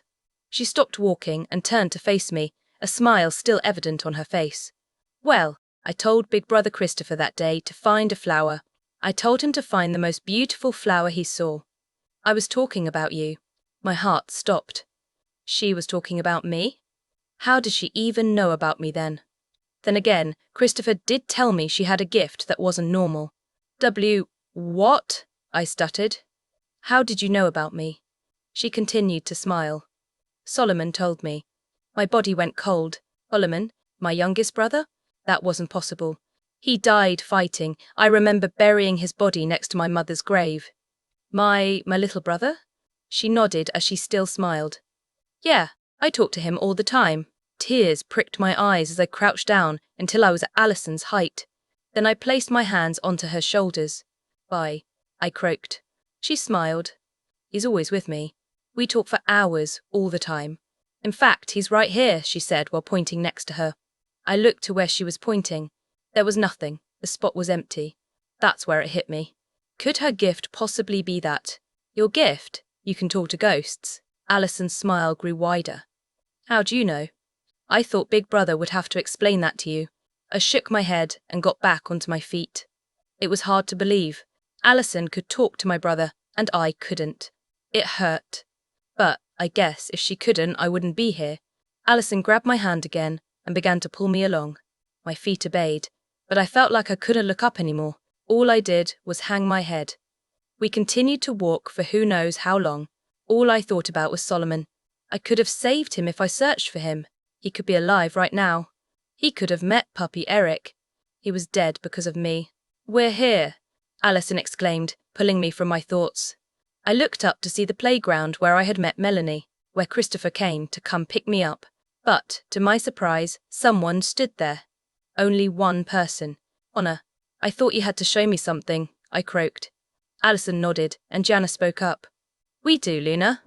I looked at the witch as she held up her hand. Light began to pour from her palm and began to conjure a figure. I studied it until a figure was made. I nearly fell to my knees when a person was formed. Someone who I missed. Someone who I hadn't seen for over 10 years. Someone who used to tuck me in and sing me a lullaby when I couldn't sleep. And someone who had comforted me when I was scared or when I'd hurt myself. What? How? I sobbed. Gianna gave a sorrowful look. This is where your gift comes from, Luna. It all starts with him. Tears began to spill as I reached to touch the figure, but my hand just went through it. Father, I whimpered. What was the gift that I carried? So far, Sophia and Gianna had mentioned me having one. And now the witch shows me a figure of my father and says that I received the gift from him. Was it something that ran in our family? If so, why was I the only one who had it? I slipped my hand from Alison's and walked closer to Gianna, tears falling from my eyes. Wally Pars, how do you know who my father is? Gianna glanced at Alison, then back to me. It's not my story to tell. Yet you show me my dead father. You can't just. Gianna, Alison interrupted in a soft voice. It's my story to tell. I looked at Alison, tears still rolling from my eyes. What? She looked at her shoes, never looking up to me. Did you know that big brother Christopher isn't my real brother? I cocked my head. How could Alison not be Christopher's brother? They looked like they were related. What does this have to do with my dad? She looked up at me, her eyes watering. Your dad saved my life when I was a baby, right after I was born. I don't remember it myself, but my new dad, Christopher's dad, told me. My pack was attacked, and my mother carried me in her mouth when she shifted into her wolf. We escaped, but were chased down by the enemy wolves. Alison shuddered, as if she remembered it herself. They caught up to us and killed my mother. They were about to kill me, but your dad showed up and killed them all. My body felt cold. It was hard to believe that Alison, a little girl around 8 years old, had met my father. When did it happen? Alison looked into my eyes. At that moment, she looked mature. She looked as if she were older than me. 8 years ago. So Dad saved her when I was 10. But I don't remember him being gone at all when I was that age. This was all just confusing. It couldn't be possible. I turned back to Gianna, pouring as much confidence as I could into the next few words I would be saying. Show me. Gianna gave a small smile. Of course, Luna. But this will be an experience you have never faced before. I nodded and clenched my hands. Okay. I'm ready. Chapter 7. Okay. I'm ready. Around us, the wind picked up and the sky turned grey. My hair began to blow to one side and the swing sets began to rustle as the wind grew stronger. Gianna's smile widened. She closed her hand, causing the image of my father to fade. Then she held out her other hand to me, beckoning me to take hold of it. Hesitantly, I took it. Then she closed her eyes and began to mumble things that sounded like gibberish. Before I knew it, my surroundings disappeared and blackness enveloped me. Alison was gone, and so was Gianna. All I could see was a golden light erupting from pure darkness. Fear immediately struck through me. I hated it when I was alone, especially in the dark. This felt like when I was trying to establish a connection with Christopher, except this was much more frightening. I could imagine that I wouldn't be able to mind-link Christopher like this. Sophia, I murmured, fear slipping in my voice. Nothing. Just an endless silence. I was truly alone. I looked around the dark void for anything except the erupting golden light. But there was only darkness. I swallowed down the lump that had formed in my throat and took cautious steps towards the light. It was scary, really. The dark seemed more comforting than it. I stopped right in front of the light, mere inches away from touching it. Should I reach out to grasp it? Usually at this point, Sophia would want me to turn back and I would go against her idea.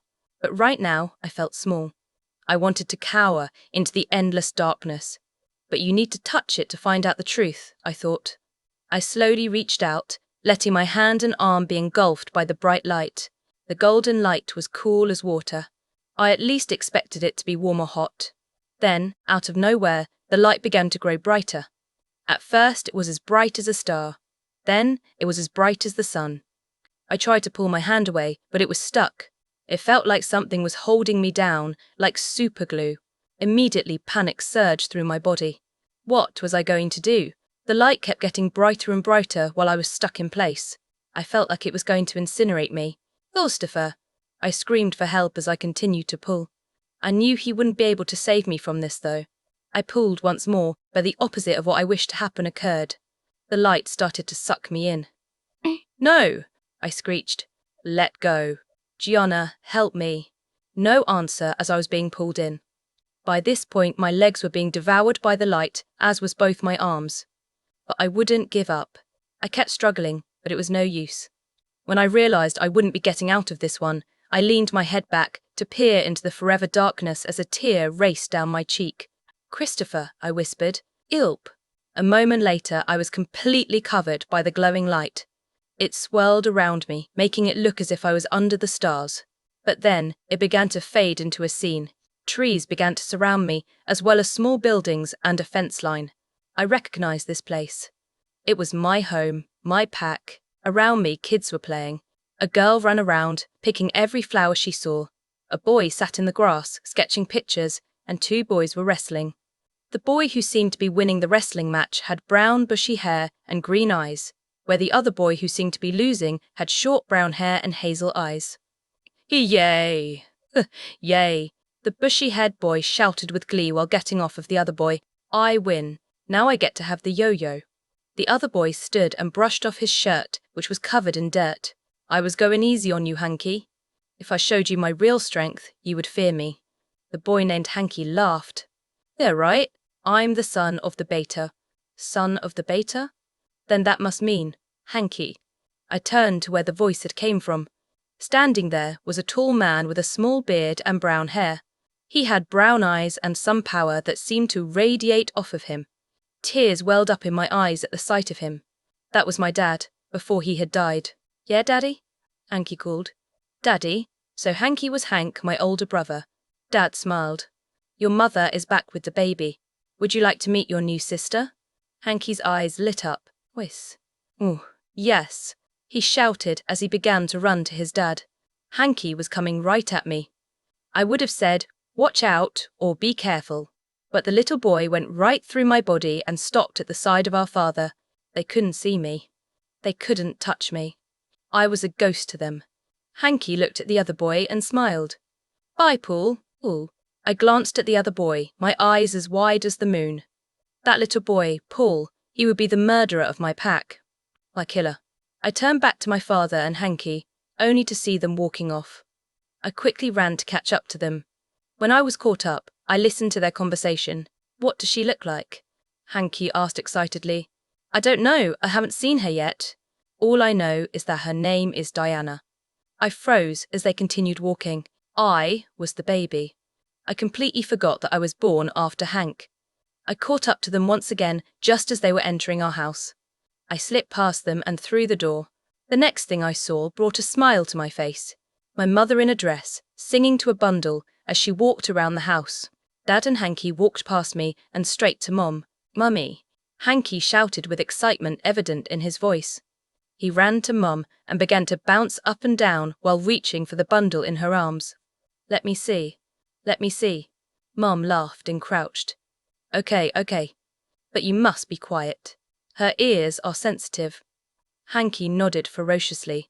Then he looked at the bundle in Mum's arms. Wrapped in the bundle was a baby that seemed like it was smiling. But it shocked me. Not because she was smiling, but because of her appearance. She had green eyes and brown hair. How is that even possible? That baby was me, right? Last I checked, I have blonde hair and blue eyes. Hanky smiled and stepped back from the baby and Mom. Then he put his hand over his heart and bowed his head. "I, Hanky Jones, solemnly swear that I will protect my little sister, Diana Jones, with my life." Dad and Mom laughed. "That's a big promise, kid," Dad said. "Are you sure?" Hanky nodded. "Whis." I swore, didn't I? I couldn't help but laugh. Hanky was so nice to me when we were kids. I guess that promise was why. Dad gently picked up my baby self and cuddled her. "Oh, Diana, you're going to be Daddy's little girl." My eyes began to water. I missed him. I miss my dad. All of a sudden, everything began to fade. Our living room began to disappear as well as my family. "No," I shouted. "Don't take them away again." I reached for Hanky, but my hand went straight through him. No. I can't lose them again. I tried to grasp Mom's dress, but again my hand went through. Then I tried to embrace my dad. No luck. I crumpled to my knees as they faded, letting tears run down my face. "I love you, Diana." I looked up at my father. He was still smiling and cuddling my baby self in his arms. I will always love you. More tears ran down my cheeks. I love you too, Dad. Everything faded into a different scene. Instead of being in our house with my family, I was outside, crumpled in the large grass. This experience isn't done yet, I asked, disbelief in my voice. I slowly stood and wiped away my tears with the back of my hand. Then I looked around, trying to figure out where I was. I could tell that I was still in the pack territory because I was in front of my house. But then why did everything fade? Out of nowhere, a boy ran out from behind our house, giggling and flailing his arms everywhere, while his brown locks bounced and his green eyes showed delight. Hanky, I whispered. You're taller. Bounding after him was a small girl with brown, wavy hair and green eyes. She was squealing and kept stumbling on her small feet. Come back here, Hanky. She squealed with a lisp evident in her voice. Come and get me, sis. Hanky giggled. Is that girl me? It had to be. Hanky and the girl continued to run around in circles until our front door opened. Mum? Wait, I questioned, though none of them could hear me. Dad came striding out the house while holding Mum's hand. Thank you, Dad said while smiling. We have a big job for you. Hanky's face lit up, and he ran towards Mum and Dad until he was right in front of them. Then he saluted. Sir. Yes, sir. The little girl giggled and ran until she was next Hanky. Then she copied his movements. Sir. Yes, sir. She mimicked. Dad laughed and picked her up. Then he began to tickle her, causing her to squeal with delight. Not you, Diana. Hanky's big job is to watch over you. Hanky smiled. Yay! I can do it. Mom laughed and Dad joined in while placing Mini-Me down. Watch her carefully, Hanky. She's only 3, Mom said. My brother frowned and crossed his arms. I can do it. I'm 8. I'm a man. He's a man. He's a man. Baby Diana screamed with joy. Our parents laughed and intertwined their hands. If you need anything, we'll be at the neighbor's house, okay? Hanky nodded and our parents left, walking hand in hand to the next house over. I don't remember Mum and Dad leaving us alone like this. Why would they even leave their children? So what do you want to do, Diana? Hanky questioned with excitement. Well, she said while twirling her hair between her fingers, I want to gather. Hanky seemed taken aback. Gather? Yeah, Diana exclaimed.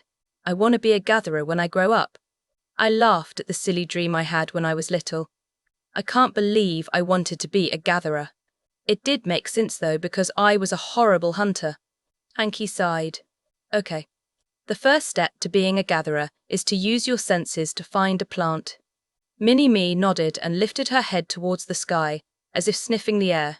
Then a moment later she dashed to the back of our house, with Hanky and I in pursuit. She finally stopped running, allowing us to catch up.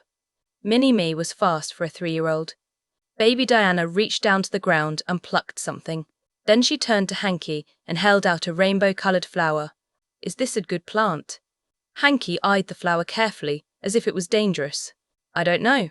I've never seen a flower like that. Instead of placing the flower back onto the ground, Baby Me studied it. How do I find out it's safe? She asked with a lisp. Well, the older pack members test it by nibbling the end of the stem, but you're... Before any of us knew it, Mini-Me took a bite of the stem. No, Hanky shouted. Diana, what are you thinking? She said nothing. She just stood there, staring at Hanky. What was I thinking at that moment? That plant could be dangerous. Hanky, she stuttered. I don't feel so good.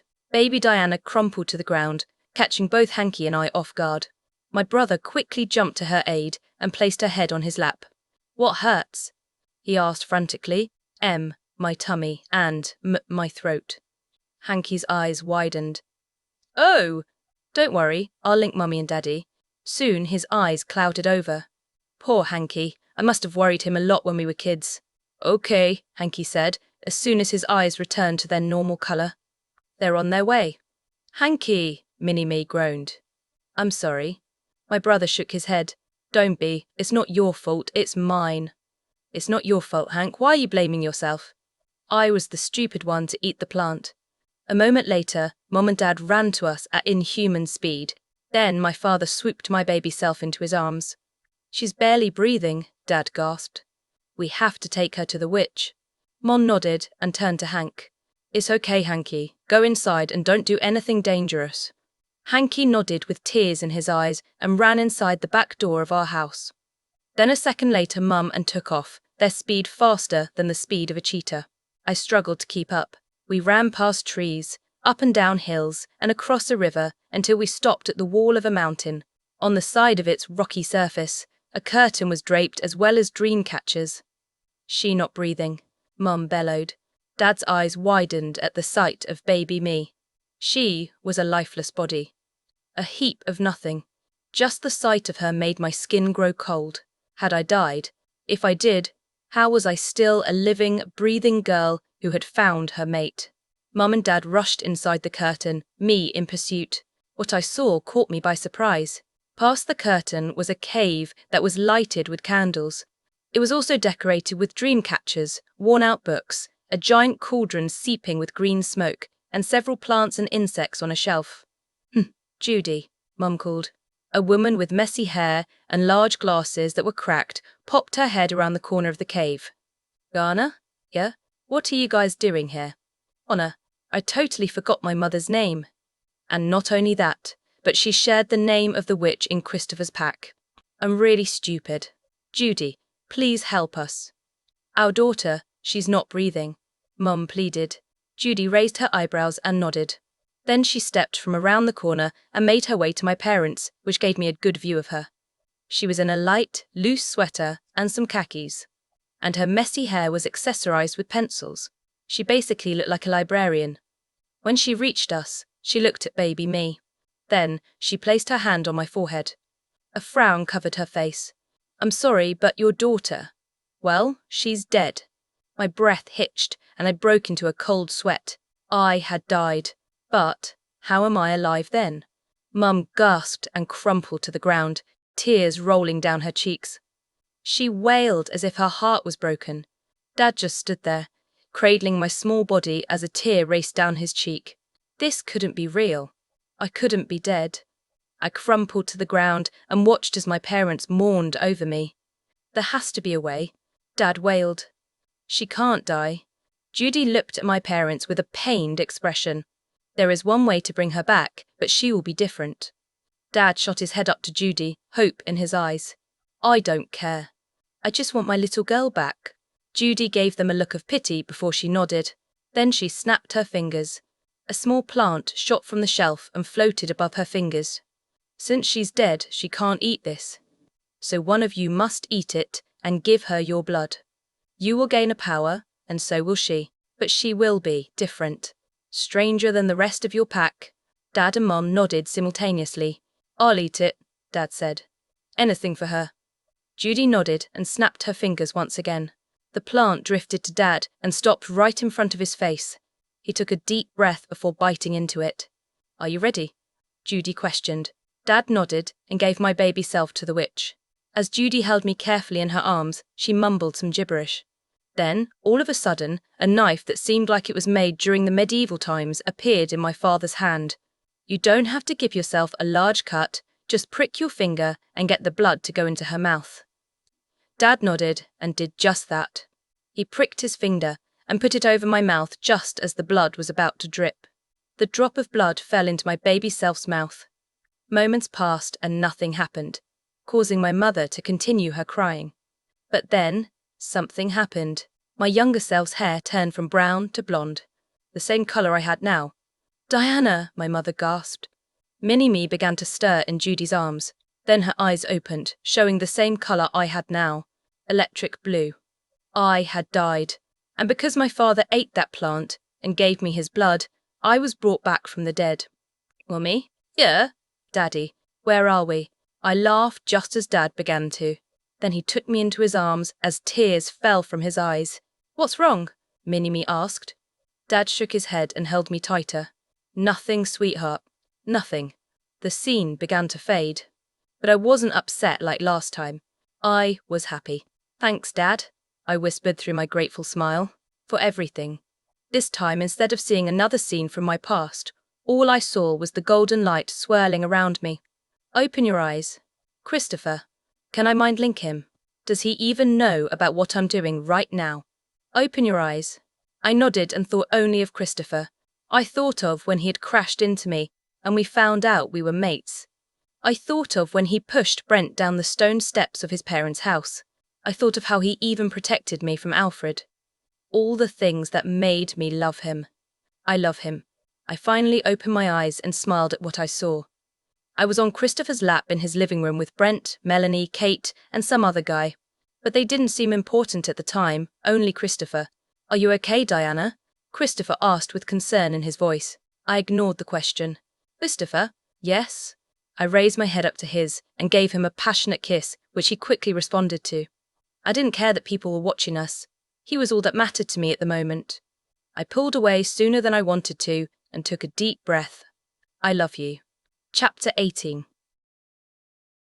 Diana's POV. One thing bothered me at this moment, one thing that I had no idea how to react to.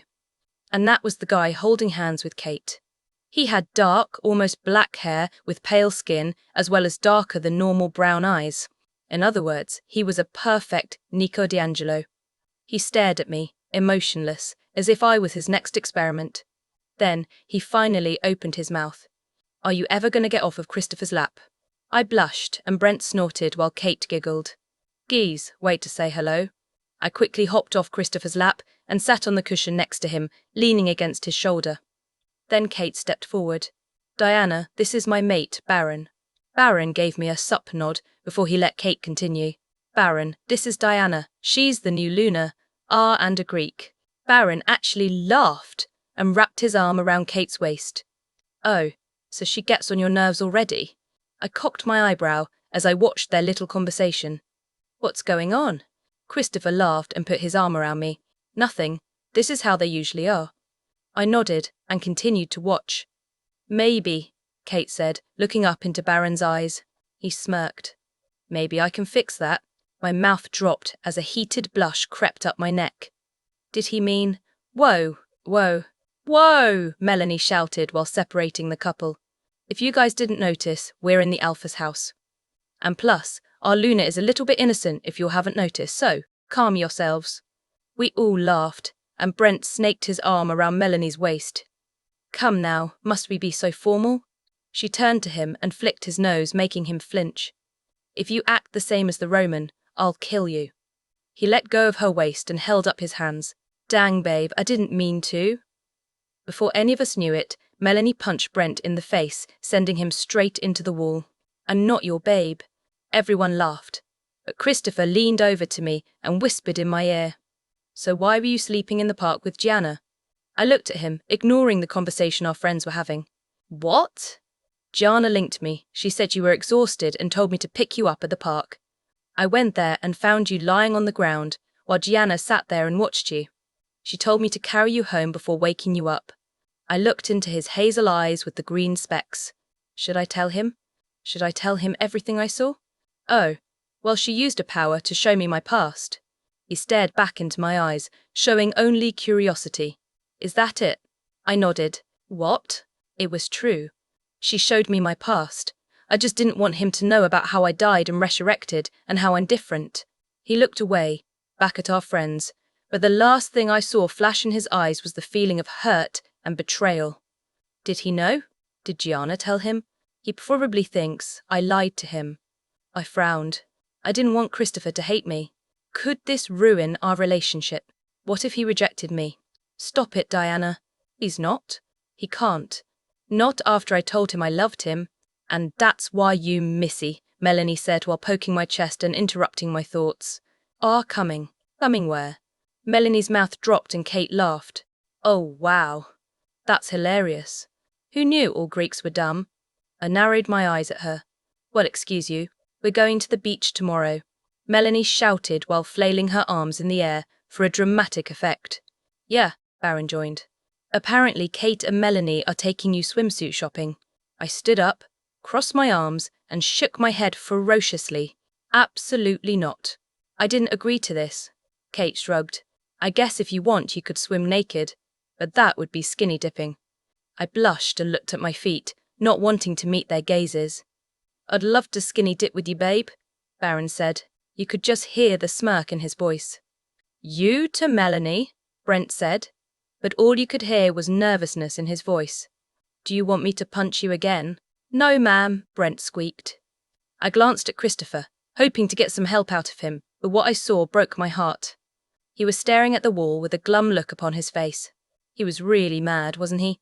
I looked back at my friends and nodded. Fine, we can go shopping for swimsuits tomorrow, great. Then, after that, we can go to the beach. Melanie shouted with excitement. Great, my whole day tomorrow was already full. Okay, so we can go now, right? Baron asked with a bored tone. Kate nodded. Yeah, just go wait outside for me real quick, 'kay, babe? Yeah, Melanie agreed. You, to Brent, wait for me outside. Both boys nodded and exited the house, leaving me, my two best friends, and an upset-looking Christopher. Okay, Luna, Kate said while prodding me in the chest. We need to talk. I nodded. Okay, talk about what? We'll talk tomorrow, Melanie said, elbowing Kate and making her hiss. Let's go, Kate. We'll see you tomorrow, Diana. I smiled and waved goodbye as they both exited. Now I was alone with Christopher. I quickly stared at him and placed my hands on my hips, staring at him as he sat on the couch. Okay, what's your problem? He looked up at me with no emotion whatsoever. Nothing. I sighed. Really? Nothing? He nodded and stood up, then began making his way towards the steps.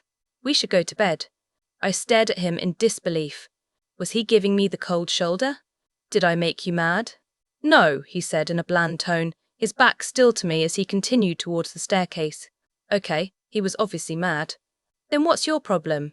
I exclaimed, raising my tone. Nothing, he replied, about to ascend the stairs. I felt tears swell in my eyes. I didn't like Christopher acting like this, especially to me.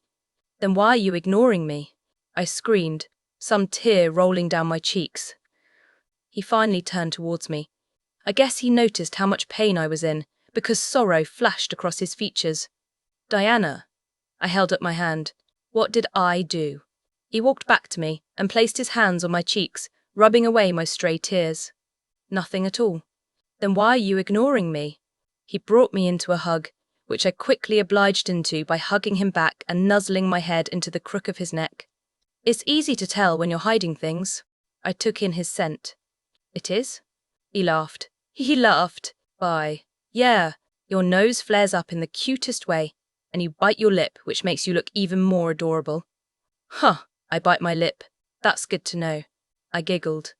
I'm sorry, but it's just that. I found out so much today, so it's hard to talk about right now. But I'll tell you, I promise. Christopher pulled away and looked into my eyes, making me want to kiss him again right then and there. It's fine. You can tell me when you're ready. In fact, you don't have to tell me. I love you so much that I trust your decision. I smiled and got onto my tiptoes and kissed him on the forehead. I love you too. He smiled, and in swift movements he swept me up into his arms, making me laugh and giggle.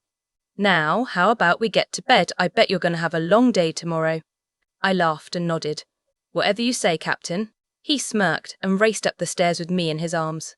Before I knew it, we were on his bed cuddling before finally falling to sleep. Gosh, I just love him so much. Christopher's POV, Diana lied, cuddled in my arms, asleep and nuzzling into my chest, while we relaxed on the bed. It's only been, a week? And I already felt so attached to her.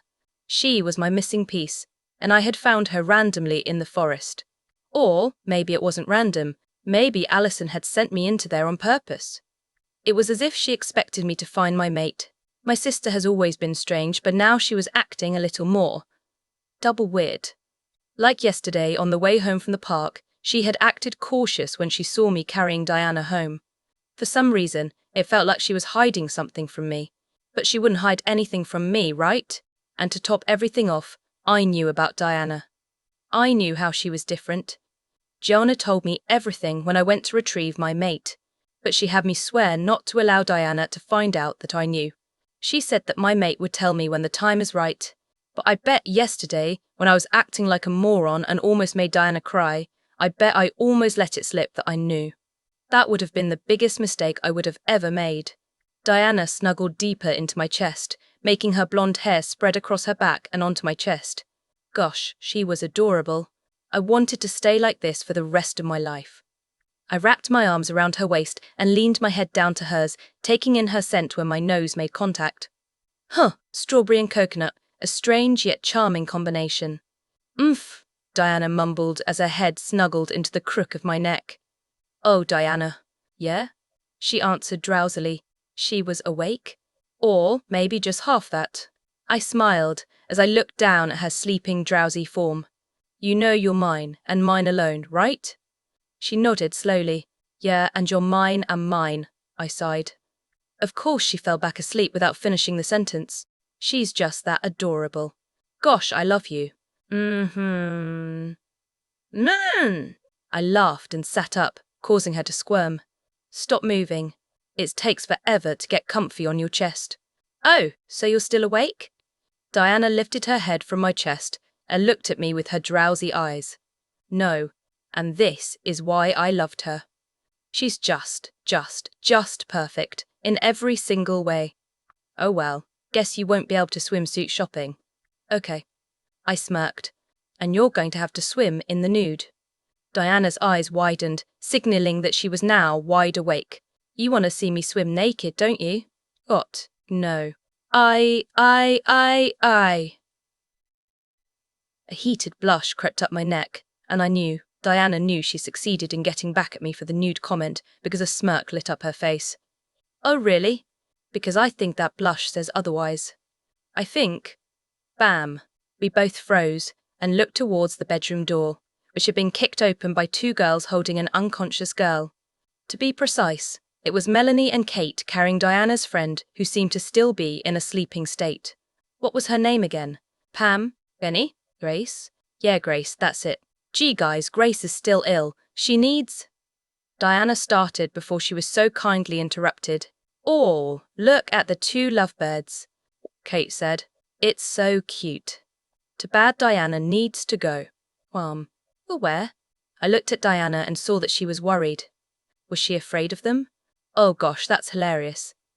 Shopping, they said in unison. For a swimsuit. And we're taking this chic with us to… She wouldn't wake up, so we just, grabbed her. She's gonna need a bikini as well. Wait, hold on, I said, releasing my grip on Diana's waist and holding up my hands. How did you all even get into the house? Well, Melanie started. We noticed the door was locked, so we looked for the spare key you usually have under the doormat. But when it wasn't there, we sort of broke a window and sort of just snuck in. Yeah, Kate joined. I'm surprised you didn't hear it. Guess you wouldn't be able to defend yourself against an assassin. I sighed. This is breaking in and entry, guys. I could have you guys arrested. They laughed. Like you would arrest us. Diana just stared at them, a worried look plastered onto her face. But guys, Grace, she's not well. Who cares? They laughed. I guess they didn't think her friend was in that bad of shape. Anyways, let's go, Diana. We gots to goes. Diana snaked her arms around my neck and shook her head. No. When Melanie and Kate exchanged evil, mischievous expressions, I knew it was too late for Diana. In an instant, Melanie took hold of Grace while Kate charged us. I was too late to react. By the time I registered what was happening, Kate had Diana by the ankles and dragged her out of the room with Melanie in pursuit, all while Diana screamed and thrashed around. I stared at my bedroom door. Everyone was gone now. What just happened? I stood from the bed and listened. No sound. Had they already retreated from my house? Well, there was only one way to find out. Find their scent. As I sniffed the air, various smells hit my nose. Food, Diana, laundry, everything. I sighed and rubbed the back of my neck. Well, what now? They already disappeared. I just stood there until something hit me. I need to find my spare key so that those crazies don't break in again. I left my room and went down the staircase. When I reached the front door of the house, I stopped. Something wasn't right. Something was off. I sniffed the air once again and tensed. Something was here, or had been. With the scent I picked up, it was a feral, a rouge. But why was it on my territory? I caught whiff of the scent again, and that's when I realized it. It was fresh. That means it could have been watching Diana when they left, knowing she's the Luna. And if it knows she's the Luna, it might harm her. You know what you have to do, my wolf growled, obviously furious of someone else, especially an intruder looking at our mate. I nodded and sent a link to my beta. Brent, get over here. Sure thing. But why? There's something dwelling on pack territory. I can feel it. I think it's a rouge. At first, there was no answer. All right, I'm on my way. I'll bring Baron with me. I nodded, knowing my beta would feel it, then ended the link. A low growl escaped my lips at the mere thought of the intruder. Whoever it was, if they harmed anyone, especially Diana, I'd make them pay. Paul's POV. She was living with him. She was living with the alpha of that pack. She should at least live in the pack house. For all I know, they could be doing things. He could be doing things to my Diana. I clutched the key I had stolen from underneath the doormat. This was step one into getting her back to me. Getting things back to before she was discovered, when I watched her from the trees. Before I killed people. Back to the night when her brother introduced us, and we were on a technical date. I knew by this time the alpha would discover my scent. That was step two. I just had to lure him and have my men jump him. He would never see it coming. And if this didn't work, we'd have to go back to the original plan. Have the pack fight each other because their Luna would have gone missing. All right, I growled. Have the scouts spread out and watch the alpha. Have them contact me if the plan doesn't work. The scrawny wolf in front of me nodded before darting off into the thick tree line. Come now, Sophia purred as she snaked her arms around my waist from behind. Why does destroying this pack mean so much to you? I shuddered as the shocks filled my body. But it was strange. They didn't feel luxurious. I just want to see their pain, I mumbled as I turned and pulled my mate off of me. There's something you want there, isn't there? I stared at Sophia, a blank expression on my face. She couldn't find out about Diana. Or perhaps a person. A girl? I said nothing and showed no sign of emotion. But of course, she read me like a book. I knew it, she whispered while shaking her head. At that moment, I saw the crazy look in her eyes. The look she gets when she wants me to do something horrible. When she wants me to kill one of our men. She turned her back on me and stalked off, mumbling things to herself. I knew she was up to something, yet I hadn't stopped her. I looked down at my hand and observed the key. I took a risky move into getting this. I had followed the alpha carrying Diana to their house yesterday. Then I waited a whole night. In the morning, I crept around their yard and snatched the key from underneath the mat. But soon, the scent of two females penetrated my nose. I hurriedly jumped into a bush just in time. Two girls, one looking like a goody two-shoes and the other looking like a punk rocker, emerged from the gate.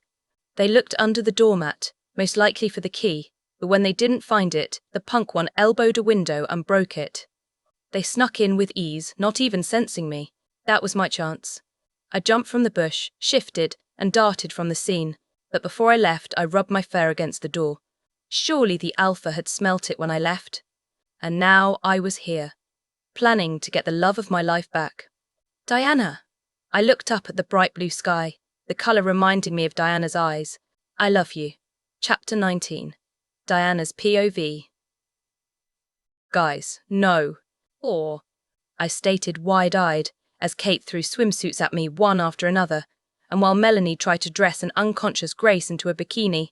Let's just say, it wasn't going well. Ooh. Kate giggled as she held up a bikini that seemed to be just strings. This is cute. I gave a silent yelp and snatched it away from her. Are you crazy? This is just pieces of dental floss. Kate shrugged and reached for the humiliating swimsuit in my hands. But before she could take it, I pitched it out of the dressing room. Kate scowled. That was a freaking awesome bikini. I'd rather swim naked than wear that. Oh, done, Melanie exclaimed. We turned towards her and my mouth dropped while Kate laughed. Melanie was doing jazz hands to an unconscious Grace who was wearing a cherry bikini. Was this a joke? Oh my gosh, this is perfect. Kate laughed. I need a picture. She whipped out her phone and got ready to take a picture, but she froze and smirked. Melanie, put your sunglasses on her. Melanie ceased her jazz hands and laughed. Then she slipped her sunglasses off the top of her head and placed them on Grace. Kate got back in position for their amusement. I'm so sorry, my friend. Please, forgive me for not stopping them. Snap. There, Kate said as she giggled. Wait a second, Melanie. Is that what I think it is? She shrieked with amusement as she pointed to Grace. I looked at Grace closely until I saw scribble marks on her cheek. What the heck was that? A backwards 3, equal sign, then a capitalized D? To pars. Wait a second, is that a? I glared at Melanie, who was playing with a Sharpie in her hands. I believe I have found the culprit. I walked up to her, catching her attention. When she looked up at me with a questioning look, I slapped her against her head. What the heck was that for? She groaned. Geez, you hit hard. I pointed at Grace's face. You drew a penis on my friend's face, and she's knocked out. Melanie gave a sly smile and did a hand gesture like, oh, you. No one will notice. Actually, Kate said while she played with her phone, I already tweeted it, Instagrammed it, put it on Facebook, and uploaded it to Tumblr. Oh, and I took a small video and put it on Vine. She fisted the air. Do it for the Vine.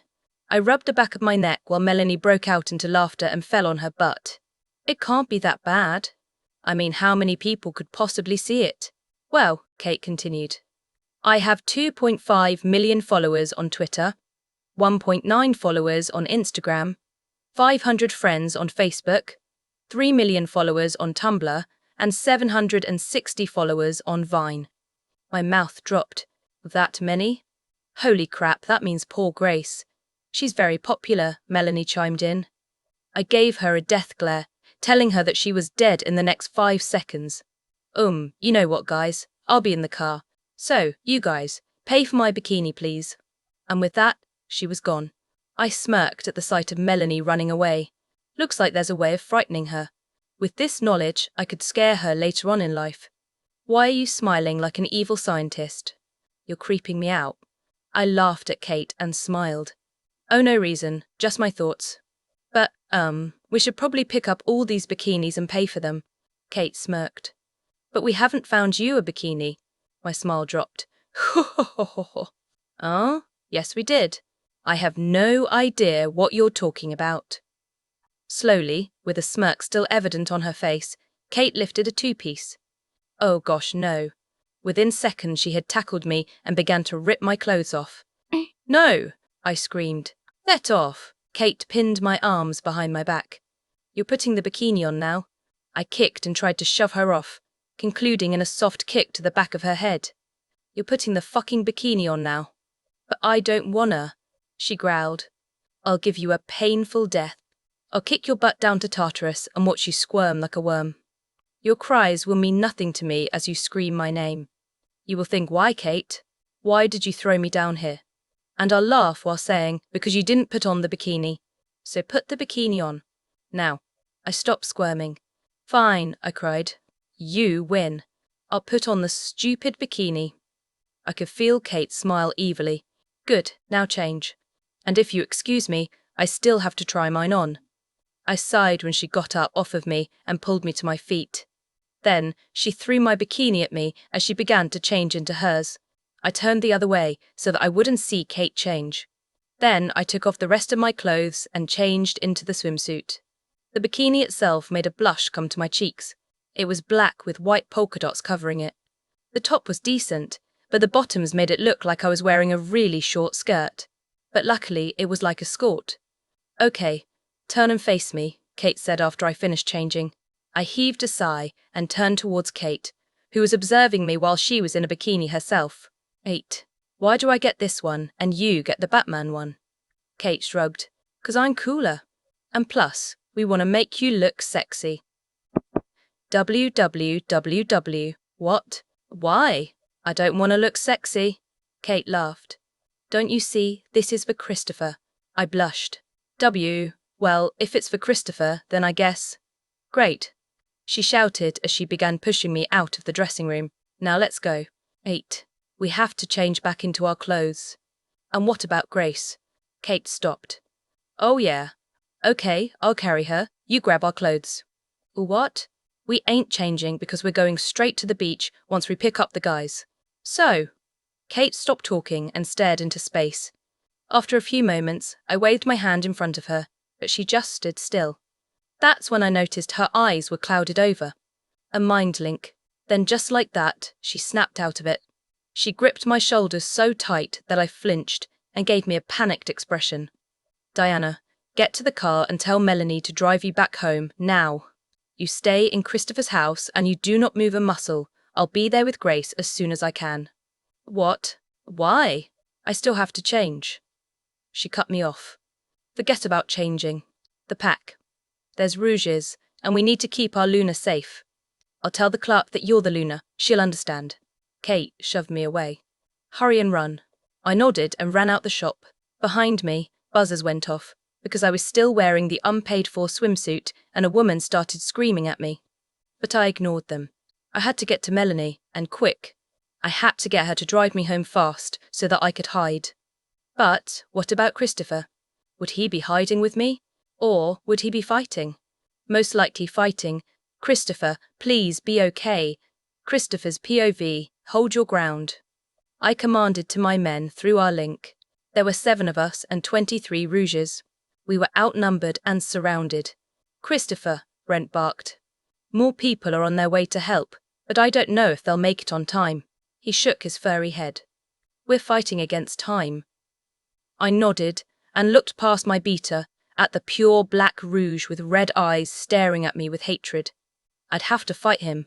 I could tell that he was the leader and that he wanted to rip my throat out. Christopher, Baron shouted through the link. Watch out. I turned and ducked just in time to miss the rouge that tried to jump me. Then with that, the black rouge released a ferocious howl. That was the signal for both of our groups. We all attacked each other, one after another. Rouges tried to attack me, but I dodged with ease. I had my eyes set for one rouge, and that was the leader.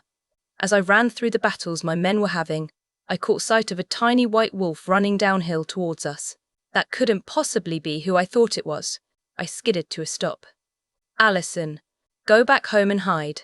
It's not safe. She kept running, ignoring my warnings. If she kept that up, she could get herself killed. I've come to help Chris. She was almost down the hill, and I had to stop her. Right before I darted to her, a burning pain erupted through my leg, causing a painful yelp to escape my lips. Then, a hard body knocked into mine, causing me to tumble to the ground. At that moment, everything seemed to go in slow motion. The first thing I saw was the wolf that attacked me, a dark brown one, standing over me and keeping me pinned down with its paws while it snarled. The next, my men holding off their own rouges. Some battled one, while others battled two. Then, as I looked to the side, I saw Allison. Poor Allison. I saw her growling at a much larger grey wolf. It stood over her, intimidating her, yet she still growled. But that's when it happened. The wolf attacked. It swiped to Allison, sending her flying to the ground, and a massive pool of red surrounded her as her small body twitched. Blood. The stench of it hit my nose fast, and anger coursed through me. Kill them, my wolf growled in my head. Kill them all. They will pay for hurting her. I could feel my wolf trying to take control, but I held him back. Who knew what he would do if he got through? I released a growl and snapped at the wolf's neck, but it easily dodged. Then, before I knew it, it swiped, its claws across my chest. A howl escaped my lips as my head fell to the ground. How could this be happening? I looked at the large black wolf that was the Rouge's leader as it stared down at me. I felt like he had a grudge for me, that he had a reason for ambushing me. But why? Why did his eyes show so much hatred? I glanced at the wolf that had me pinned down. Surprisingly, it wasn't paying attention to me, so that was my cue. I bit its paw, causing it to flinch and yelp. Then, while it howled with pain, I shoved it off me. When it hit the ground and I got to my feet, I ran to it and clamped my jaws on its neck. With my strength, I lifted it while it squirmed and threw it, making it hit the ground harder. They will pay, all of them. I turned to the black wolf that just watched me with amusement. This was my chance. This was my chance to end it all. I charged at him, but he dodged. I turned to face him, but he wasn't watching me, he was licking his paw. Oh, that's it, he's dead.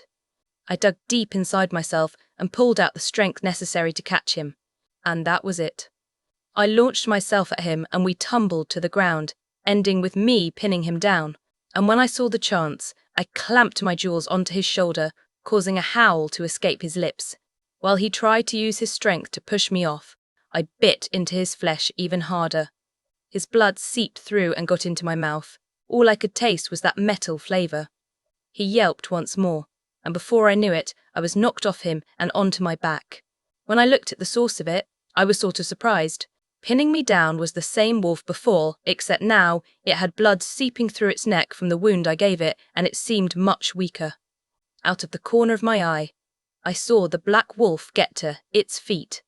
Then it stalked toward me, pure hatred shining in its eyes. This was it, I thought. He's finally going to attack. As it stood over me, its paw raised to slash me, it just froze. It looked around frantically until its eyes spotted something. I looked to where his gaze was locked, and my heart stopped. Standing at the base of the hill was Diana, fear reflecting from her eyes. She observed the scene and screamed, but it couldn't be heard. Just with my good sense of sight, I barely made out the word. She screamed, "Christopher." I growled at the wolf that had me pinned down and slashed my claw across its chest. Finally, after its howl of pain, it fell limp. I swiftly got to my feet, but was overrun by 3 more rouges. They blocked me from their leader and my mate. I glanced at the black wolf, but he was no longer there. Now stood a guy my age with tattered clothes and wounds, but his eyes were no longer filled with anger. They were filled with compassion towards my mate. "Diana," he called, holding out his hand. "I've come for you." Diana's eyes went wide with fear, but she walked slowly towards us until she was face to face with the guy. Wait a second, is she wearing a bikini? Around us, the fighting had stopped. Everyone was just watching Diana and the enemy, seeing what would happen. "What have you done? Paul, why are you here? Go back to your mate." "Paul, so that's the name of the man I'll rip to shreds." Paul frowned and walked around Diana, observing her. "What a cute outfit. If I didn't know any better, I'd say you were going swimming." As fast as lightning, Diana grabbed his wrist, surprising me that she could be so bold. "Just get to the point. Diana, I've come to get you. We can live happily together and have pups and raise them. I want to be with you." Tears pricked her eyes and my heart broke. I never wanted to see Diana cry. But what did Paul mean to her? "Paul, go away. I never want to see you again." He just gave a small smile and brought her into a hug, except she wasn't hugging him back. Her arms were just hugging her sides. I growled, but he ignored me. "I love you, Diana," he said. Then he whispered into her ear, so low that I couldn't hear. But I knew it was bad because her breath hitched. He walked away, disappearing into the forest with his rouges following him. When they were all gone, I nudged her. "Christopher," she whimpered, not looking at me. "I'm sorry, this is all my fault." I looked around at my men who were battered, but okay. Then I looked where Allison had gotten hurt. I would have ran to her side, but the pack nurses were tending to her. I shook my fuzzy head and licked her arm, causing her to give a small giggle. "It's not your fault, Diana. These rouges would have attacked anyways. We've been getting reports from different packs that rouges have been closing in on their territories. It was just a matter of time." She turned to me and wrapped her arms around my furry neck and buried her face into the fur. "You don't understand," she cried. "All of this is my fault." "Paul, he's going to." I nudged her again and she stopped. "Climb on, let's go home." She nodded and climbed onto my back. As I walked uphill towards our house, I felt Diana's grip tighten on my fur. I stopped. "What's wrong?" She spoke after a moment. "That white wolf, the small one, is that Allison?" I stared at Allison's wounded form. She was covered in blood as the nurses tended to her. I couldn't tell Diana that was Allison. She would cry and never stop. She would blame herself. And I should be at Allison's side right now, comforting her. But if I did that, Diana would find out. "No," I lied. Diana heaved a sigh. "Okay, good. Let's go home." I nodded and continued uphill while thoughts exploded in my head. Paul was one of them. "Paul, I will kill you for what you did. I will kill you for hurting my Diana." Chapter 20. Diana's POV. Christopher had taken me to the pack house after his battle with Paul, so now we sat on the couch waiting for all of the pack to gather around. And I knew when they did, I'd have to tell them who Paul was. How was I supposed to tell them? Do I just up and tell them, "Oh, hey, those rouges who attacked us and almost killed some of you, yeah, they're the ones who killed my pack, and their leader is the one who betrayed me. Who wants some cake?" No, if I did that, everyone would probably hate me. They'd probably even throw me to the Rouges as some sacrifice. Christopher nudged me. Diana, everyone's here. What? I gasped, standing up as Christopher followed my lead. I glanced around the hundreds of wolves, watching me expectantly. Melanie was standing in the front with Brent, who was holding her by the waist with a bandage wrapped around his arm. And next to them was Kate, who was holding hands with Baron. My breath caught in my throat. Baron had a bandage going across his left eye. I had been the reason he was injured. I was the one to blame. Christopher's parents were standing behind us as well as the pack witch, but someone was missing. Alison. I looked at Christopher. Where's Alison? He stiffened at them, mention of her name, but he didn't reply. Did something happen? Okay guys, Christopher called, using his alpha voice. You guys are probably wondering what happened today. All right, I sighed as Christopher continued. We've been expecting that for a long time. We just didn't know when they were going to attack. So what now? Brent asked. Christopher stood tall and proud. We doubled the border patrol. I want to know when they'll attack again, and I want us to be ready this time. Murmurs and agreements went around the crowd. This was my chance to tell them. I'd also like to add something, I said, surprising myself that my voice didn't quiver. All eyes snapped to me, and I had to fight the urge to cower in a corner. Those Rouges, they're the ones who attacked and killed my pack. They broke out into whispers before I could finish. And their leader is named Paul. He's the one who led them. So, one girl started. What are we supposed to do with that information? I don't. It means that the pack of Rouges are quite powerful and can get through our defenses, Christopher said, helping me out. Everyone nodded and stood there expectantly, waiting for Christopher to continue. That's all, he conjoined. They nodded once more and started to head out. That was until Christopher's mother spoke up. Also, surrounding packs are going to visit us next week to discuss these matters. So to honour them, we will be throwing a ball. That is it, you may go. Everyone nodded again and finally left, leaving Christopher and I with his parents. Mum, really? A ball in the middle of this crisis? That's a horrible idea. Christopher's father spoke. This is necessary, Christopher. We have to do this. Plus, it'll be fun. His mother giggled. A smile broke onto my lips as Christopher sighed. Fine. But what now? We start preparing for the party? His mother shrugged. Whatever you want, son, you're the alpha now. But right now, me and your father have to check up on Alison and make sure she's healing properly. I cocked my eyebrow. What happened to her? Christopher gasped. Mom, don't. Christopher's mother took a deep breath as her smile turned to a frown. She was injured in the fight. She's lucky to have survived. My heart stopped as tears pricked my eyes. Christopher lied to me. He told me she was okay. He told me that she was fine. He lied. Christopher ushered his parents out of the pack house and quickly turned to me, a saddened look on his face. Diana, why did you lie to me? I screamed as the tears spilled over. You told me she was fine. He raised his hands to cut my face, but I backed up. You don't understand. He sighed. Then enlighten me, I snapped. I've never acted like this in my entire life. It frightened me. But I was so angry at Christopher. I did it to protect you. Protect me? How would? I stopped when something snapped into place. She was that little white wolf. He nodded. But you said. I said it because I knew you would blame yourself. Because it is my fault, Christopher. All of this is my fault. He stepped closer to me, but I shook. He immediately stopped. You should have told me. I know, but... I walked past him and went to the door, wrapping my fingers around the knob. I should have known. I flung the door open and ran out as the tears stopped flowing. I had no idea where I was going, but I just had to clear my head, get some air. But I shouldn't be able to forget this. After all, it's my fault. When I was running, I had no idea where my feet would take me. I wanted to see Alison, but I had no idea where the pack doctor was. So I kept running until my feet decided to stop, and they stopped at Christopher's parents' house. So now I sat on the front steps with my head in my hands, not wanting to go closer to the house for everything I had done.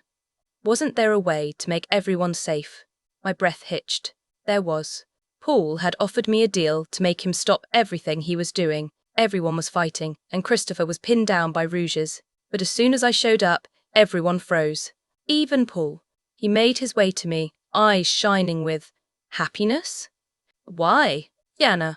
He called, holding out his hand. I've come for you. Sudden realization hit me, and my eyes widened. But I still stalked forward, heading for Paul. I had to make him go away. What have you done? Paul, why are you here? Go back to your mate. I whimpered. Paul frowned and walked around me, his eyes observing as if I was his test subject. What a cute outfit. If I didn't know any better, I'd say you were going swimming. Paul was aggravating me. He wasn't getting to the point, he was just stalling. My hand snapped up and gripped his wrist. Just get to the point. Diana, I've come to get you. We can live happily together and have pups and raise them. I want to be with you. Tears pricked my eyes. Did he forget what he did? What he caused me? He almost made me fall for him. And then he killed everyone I knew. And then he just saunters back into my life. My body began to shake from the anger building up. Paul, go away. I never want to see you again. He just gave a small smile and brought me into a hug. But I didn't hug back. I'd never forgive him. I love you, Diana, he said. Then he brought his mouth to my ear and began to talk quietly. I can hurt the ones you love, Diana. So I'll give you a choice. You already know the choices you have. You have a week to make your mind up. He pulled away and smiled, as if he didn't do anything wrong. Then he walked away, his pack of rouges following until they disappeared in the forest. Tears pricked my eyes as I realized what I had to do. I'd have to leave with Paul, just to keep everyone safe, so no one else would get hurt. Diana? My was snapped up to the familiar voice. The voice of someone I thought I wouldn't hear for a while. Grace? What? How? She was wearing a sweatshirt with sweatpants, an outfit I picked out with Melanie when she took me shopping, but I was glad that she was wearing it. She nodded and sat next to me, draping her arm over my shoulder. I literally woke up 30 minutes ago. I looked up at her, but she wasn't looking back. So, you don't know what's been going on, do you? She shook her head. No, I woke up in a room with a girl watching me. I sort of freaked her out, I think. And then I tried running because I was confused, but she said I should probably look in the mirror before I made any rash decisions. Grace chuckled while rubbing her cheek. Well, I did, and found a guy's meat drawn on my cheek. Took me forever to scrub it off. I also realized I was in a bikini as well. Well, when I was done, I found these clothes on my bed with a note that said I posted pictures and videos of your face, so there's no point of hiding it. Also, Diana is probably running around the territory somewhere if you need her. I laughed. My friend Melanie drew on your face, and Kate is the one who you probably freaked out. Grace laughed. I'm glad you found some friends, Diana. When she turned and looked at me, there were tears in her eyes that made me hug her tightly. I'm sorry I didn't find you, she sobbed. I couldn't keep my promise. No, Grace, it's fine. You did find me, see? She clung to me. I wish that festival never happened. Everyone would still be alive, including Larry. My breath caught in my throat. I had to tell her about Paul. I pulled away from our hug. Grace, do you remember Paul? She nodded, and her face immediately contorted to anger. He's the one who started the rouge attack. I nodded and looked down at my feet. He's back, and he attacked today and hurt my mate's sister. He told me something that I can't tell anyone. He's doing it again, she gasped. He's ruining our lives. I nodded just as a cold feeling swept over me, making my break into a cold sweat. I was having one of my feelings, but I hadn't had one in a while. I just thought they decided to stop. I looked around frantically until my eyes landed on a pair staring at me from the forest. Paul, was he going to watch my every move now? Make sure that I do what he wants. Diana, are you okay? I snapped my head back at Grace. I had completely forgotten she was there. Yeah. I've just been jumpy since the attack. She nodded and smiled. Hey, I saw an awesome park when I was looking for you. It has a swing set. How about we go there and be rambunctious teens for once? I giggled and forgot all my problems.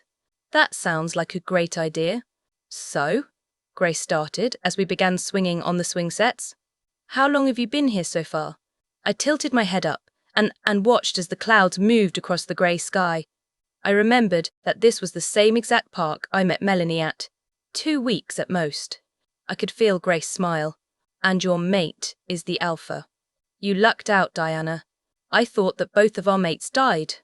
My head snapped to Grace, who was looking at her feet. Did she still think of Larry? Just the thought of that made my heart clench. Grace, do you think that Larry was you, mate? She shrugged. That night, we mostly talked, didn't touch. And just before he was about to take me dancing, chaos erupted. Before we knew it, a rouge attacked him. I caught him when he got sliced, but he was already gone. I didn't have time to see if I felt sparks between us. I sighed. Maybe your mate is still out there. I highly doubt it. I believe he died with our pack. I started thinking. My mate wasn't a part of our pack, so I was able to be united with him. So maybe, just maybe, the same thing was with Grace. I exclaimed, jumping onto the balls of my feet. Your mate could still be out there. She looked at me, eyes wide. Diana, I ran up to her and shushed her with my finger. Shh, just listen. I placed my hands on my hips. Next week we're having a ball where surrounding packs will be joining us to discuss some matters. Maybe your mate is in one of those packs. She smiled and jumped to her feet, bouncing with joy. So what does this mean? I grabbed her hands and bounced with her. It means we're going to find your mate. We began laughing and giggling, excited for the ball to come. Nothing could ruin this. Oh, hey, Diana. Except that. Our heads snapped to the one and only Alfred, who was smirking. But Grace, being as shy as she was, jumped behind me. What do you want, Alfred? Oh, come on, don't act like that. I thought we were great friends. I shook my head. Can we please not do this today? I'm sort of busy. He shrugged. Well, I'm not, so let's do this right now. I groaned and Grace tapped me on the shoulder. Who's that? I didn't have time to answer her because Alfred beat me to it. His eyes snapped to her as if he had just noticed her. I'm Alfred, he said shyly. Wait, what? Since when did Alfred act like this? Grace looked at him, her eyes showing shock. I'm Grace. She stepped from behind me and walked up to Alfred, who was staring at her intently. Then she held out her hand. Nice to meet you, she said coolly. But I could read her like an open book. She was scared. But why? He hesitantly gripped her hand, but as soon as they touched, they jumped back. My hands flew to Grace's shoulders to steady her. Oh my gosh, are you okay? Grace stared at her hands before she looked at me. Sparks? What? Her face lit up. I felt sparks. Sparks. But that means... I glanced at Alfred, who was staring at his hand before looking back up at Grace, a small smile crossing his face. No way.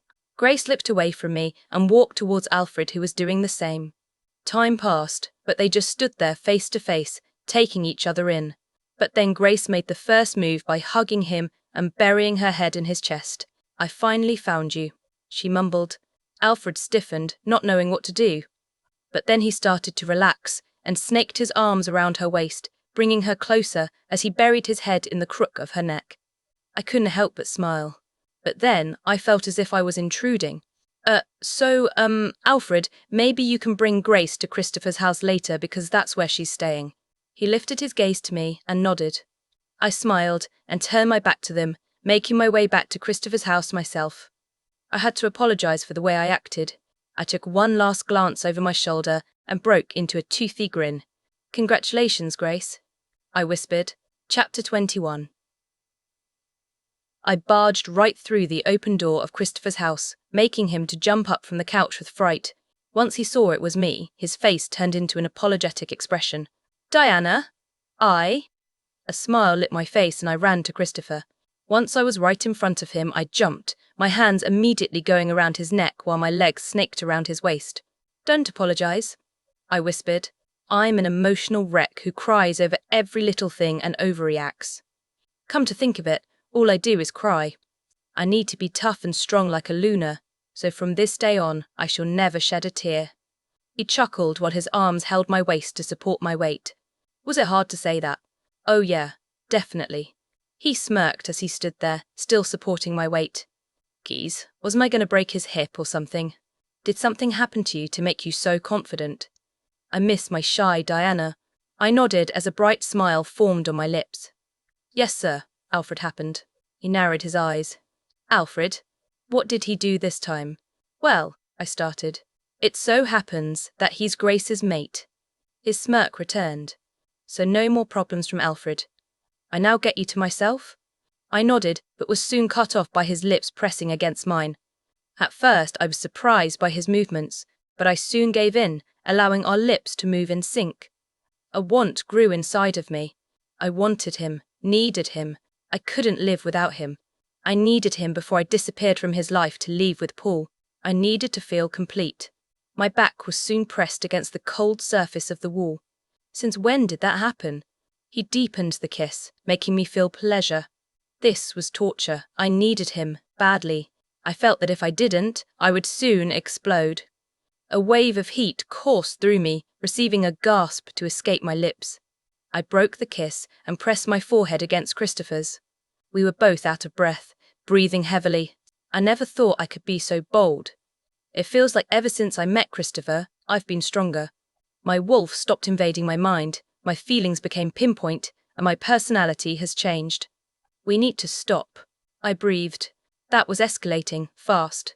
He nodded in agreement, but I could still see the lust in his eyes. Sorry, I just needed you. I smiled. Same here. I felt like I was about to explode. He let me down gently, allowing my feet to make contact with the floor.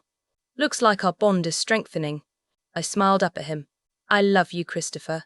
Always remember that. He searched my eyes for a moment as if looking for something, then he smiled. I love you, Diana. 1 week later. Tonight was the night. My last night with Christopher, the bull. I promised myself I would make this night worth replaying in my mind when I would yearn for my mate. I would make this night the best night of my life, as if the world was ending. Well, my world was ending. I sat on the couch, wearing the beige dress that reached my feet while my hair was curled. Kate, Melanie, and Grace, who had befriended the group faster than I thought, had picked me up a dress and did my hair and makeup before leaving to get ready themselves. Like Kate had said, I looked like one hot tamale. I didn't even notice when Christopher entered the room wearing a suit with his hair combed. Wow, you look breathtaking. I blushed and stood before being enveloped into a hug. Why, thank you, sir. You look quite handsome yourself. He laughed before pecking my lips and pulling away. That's when I noticed the car keys. I frowned. We're leaving, but I thought the ball started in 2 hours. I'm sorry, Diana, but I have alpha business to handle before the party. I called Melanie and Brent to pick you up. I promise I'll meet you there. But shouldn't I be with you? He shook his head. This isn't the usually business, it's more private. I'm sorry. I shook my head and smiled gently. No, it's fine, but you owe me. His face lit up in delight. How about a dance? That'd be splendid. He gave me one last peck before heading to the door. I love you, he whispered before exiting. I sighed and slumped on the couch.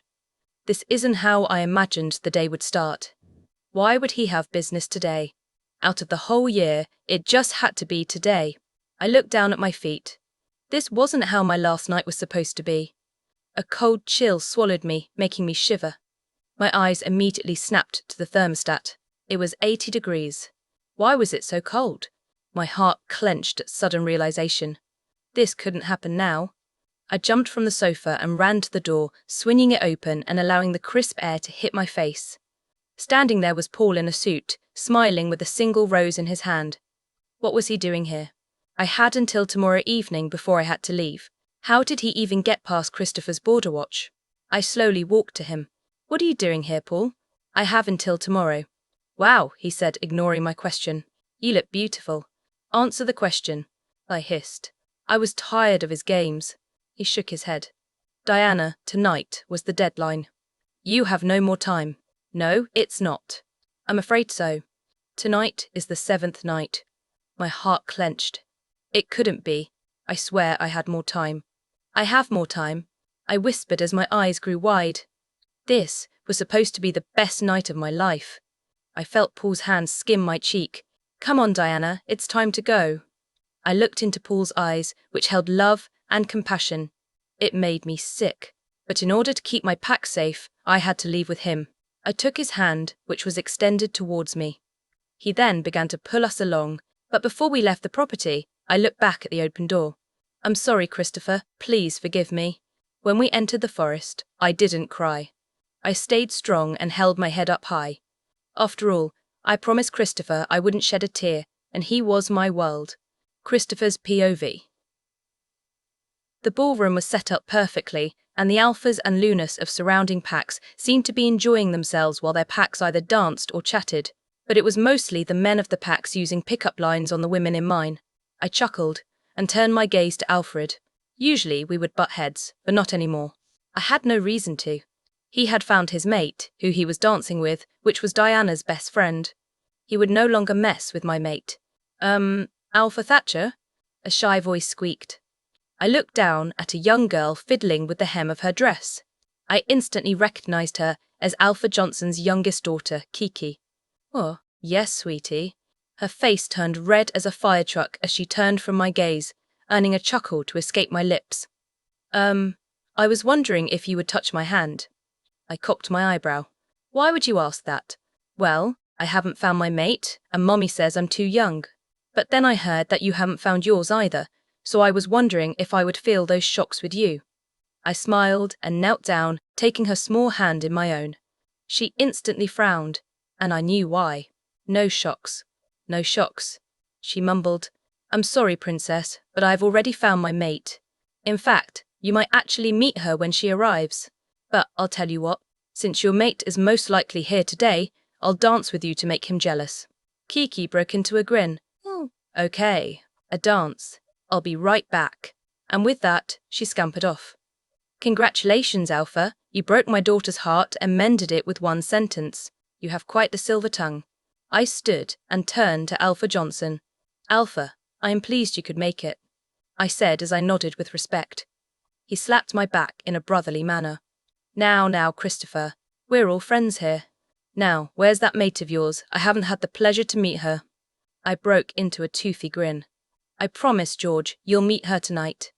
I told her I had some business to attend to and that my beta would pick her up. He smirked.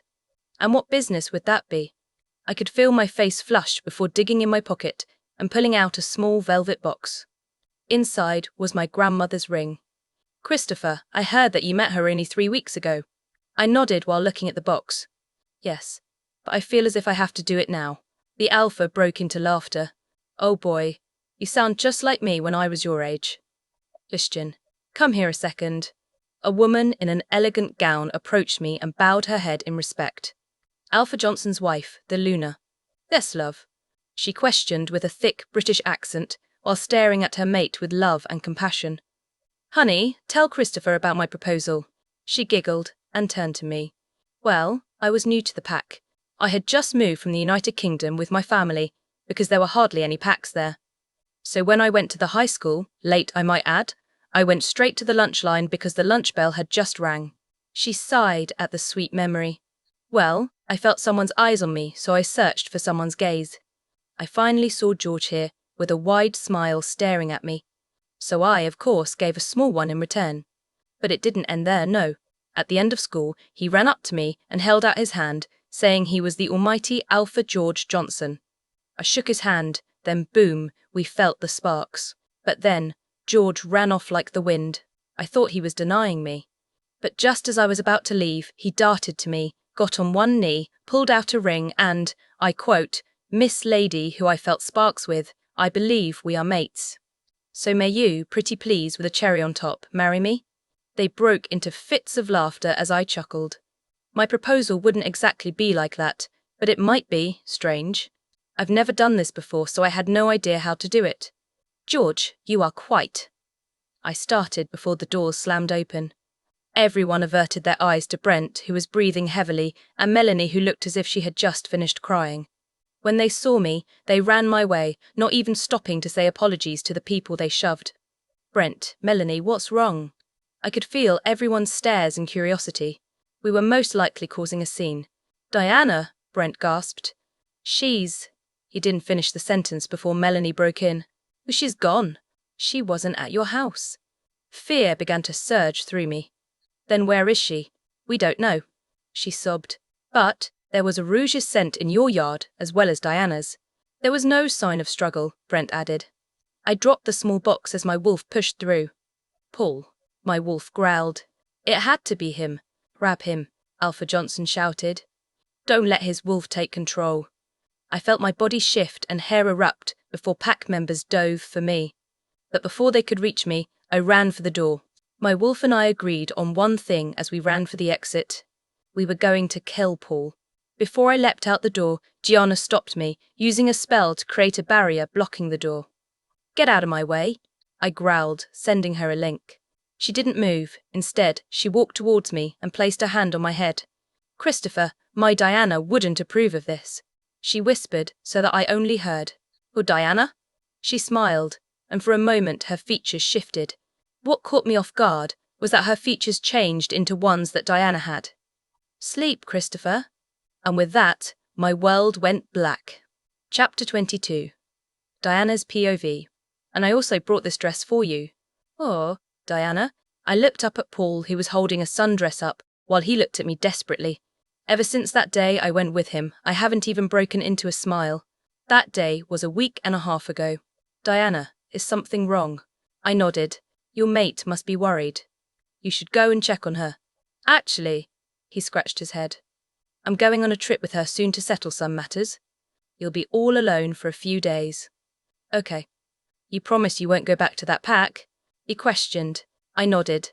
I didn't want to speak out and say, "Yeah, I promise I won't run to my mate." He nodded and jumped to his feet before taking my hand in his and kissing my knuckle. I shuddered. Then he turned and left, leaving me in my dead village. That's right, he brought me to where he had killed my family. When I could no longer hear his footsteps, I stood and grabbed the dress he had given me, grabbing its sides before pulling with all my might. I tore it right down the middle. I wasn't going to accept anything he'd give me. The food he left for me, I'd toss them out, and the clothes, I'd rip them. To be honest, I have no idea how I've survived this long. Must be some werewolf thing. I began walking, listening to the worried voices of Christopher and the pack. I had blocked them out the night I left with Paul, so that they wouldn't track me down. If they found me, Paul would attack them, and I didn't want anyone to die for me. I halted at the graves of my family and sat down. "Hey, Mum. So, I found my mate a couple of weeks ago, you already know that. But you're probably wondering why I'm back. Well, it's Paul. He said that if I didn't return with him, he'd hurt Christopher and the pack. They already hurt his little sister and—" I fell silent when something familiar caught my eye. "What the?" I quickly plucked the item from the ground and observed it. This is the flower that killed me when I was a kid. The rainbow flower sparkled in the sunlight, looking extravagant and captivating. "Don't do it." Sophia growled in my head. "Well, look who finally decides to show up. I haven't heard from you in a while. I've been busy." "Aussie," I snapped. "You're inside my body. What's so busy in there? Digestion." "Yeah, exactly. Do you even have any idea what's going on?" "We can't see our mate anymore," Sophia growled. "I know what Paul is doing, Diana. But do you not remember what that flower did to us? It killed us. So if you take a bite from it like you're thinking, you won't just kill us for a second time, you'll also kill Christopher." I smiled at the poisonous flower. "Don't worry, it's not going to kill us." "Why, don't do." She wasn't able to find because by the time she shouted my name, I was already swallowing the deadly weed. 12 black dots filled my vision before turning to complete and utter darkness. And the strange thing was, I wasn't afraid, I welcomed it. Ugh. What? Where am I? Have you ever decided to stay up one night, when everyone in your family is asleep, and just stare at the sky filled with stars? You see everything, and it feels like you're being swallowed up by the constellations. That's what was happening. I was being swallowed up by the starry sky. "Yana." I quickly turned, ready to get into a fighting position and take out any opponents. But when I spun around, no one was there. "What's this?" My head snapped towards a boy a couple years older than me with blonde shaggy hair, a muscular frame, and hands in his jean pockets while he wore a sly smile. "Hank," I gasped. You're alive." I quickly ran to my older brother and wrapped my arms around him. "Hey Diana, what's wrong?" I looked up at Hank to see him smirking. Is he serious? I haven't seen him in 3 years. I cocked my eyebrow. "Are you okay? He is Diana, and so are we." I turned my head to see my mother and 2 younger brothers, Solomon and Thomas, smiling at me. My arms dropped from Hank, and my overwhelming joy died. "You guys aren't real. You all are hallucinations." No, we're not big, sis. Thomas giggled. We're real. Bye. He ran up to me and slapped my leg, making me yelp. But I buried you guys. I remember. I mumbled, rubbing my leg that was in pain. Mum was in front of me in a flash and cupped my cheeks, staring into my eyes. Being this close, I could see the features we shared. Our button noses and rosy cheeks. Everything may be all in whack right now, sweetheart, but things will clear up. I nodded and took in her face. But I spotted something that wasn't supposed to be there. Stormy grey eyes. I noted the difference and stepped away from them. So you guys are dead. But if that's why I see you all, where's Dad? No one answered. Instead, Hank changed the subject. Diana, we don't have a lot of time, so please ask the questions you want to know, not what you need to know. That doesn't make sense. It should be the other way around. Little sister. Listen to your big brother. Hank teased. I sighed. Okay, questions I want to know. Hank, how come you didn't come with me and Grace? I know you would have lived if you did. He smiled. Diana, when I first saw you after you were born, I swore I'd protect you. I failed to do so when we were children. But that night, when I was holding off the rouges so that you guys could get away, I thought of it as redemption. I blinked back tears. Gosh dang it, Hanky, you're going to make me cry. I promised Christopher that I wouldn't. You can cry here, Diana. It doesn't really count since this is sort of like your conscious. Hank chuckled. I laughed as tears began to flow freely. You jerk. Butthole. I laughed harder, which caused me to cry even harder. When the emotions settled down, I turned to Mom. Mom, how did you know? She smiled. I was looking for you, sweetheart, to tell you something important. But a certain wolf had gotten to me first. Paul? She turned away, and I knew I had guessed right. Paul had killed my mother. So, Thomas and Solomon, why didn't you guys run? Why did you stay to fight? We wanted to be like Daddy, they replied simultaneously. I chuckled. You guys didn't have to do that. You'll already look like him. Well, Solomon murmured, we also wanted to pose as a distraction so that you could run and find your mate. I felt my heart clench. Were you guys trying to get me out? You all could have lived. This is all my fault, isn't it? Hank smiled. Diana, no it's not. But we're out of time. We have to go now. No, I just got you all back. You can't leave. They all grabbed hands and smiled at me as they started to glow and fade. No! I lunged forward but went straight through them. You can't leave me again. I sobbed. We can stay here. Be a family again. I want you guys to meet Christopher. And meet Grace's mate. I want you guys to. Sweetheart, Mom soothed. I'll be watching over you, I promise. I cried as they vanished and as the stars came collapsing on me. And before I knew it, my eyes, my actual eyes, opened to a very familiar face. Christopher. Chapter 23. Christopher. My mate held me in his arms while we sat on the ground, looking at me with eyes that have gone on without several nights of sleep. A midnight shadow now took over his jaw, defining his face with a snarl that I just wanted to make vanish. You idiot. He muttered. Why did you run away? To help the pack. Paul said that, I breathed. Being this close to him made my heart race. I couldn't even finish my statement. Enough with Paul. Christopher growled as he stood up, taking me in his arms. I swear I'll kill him. 2 weeks with you gone. Do you know how much pain I've endured?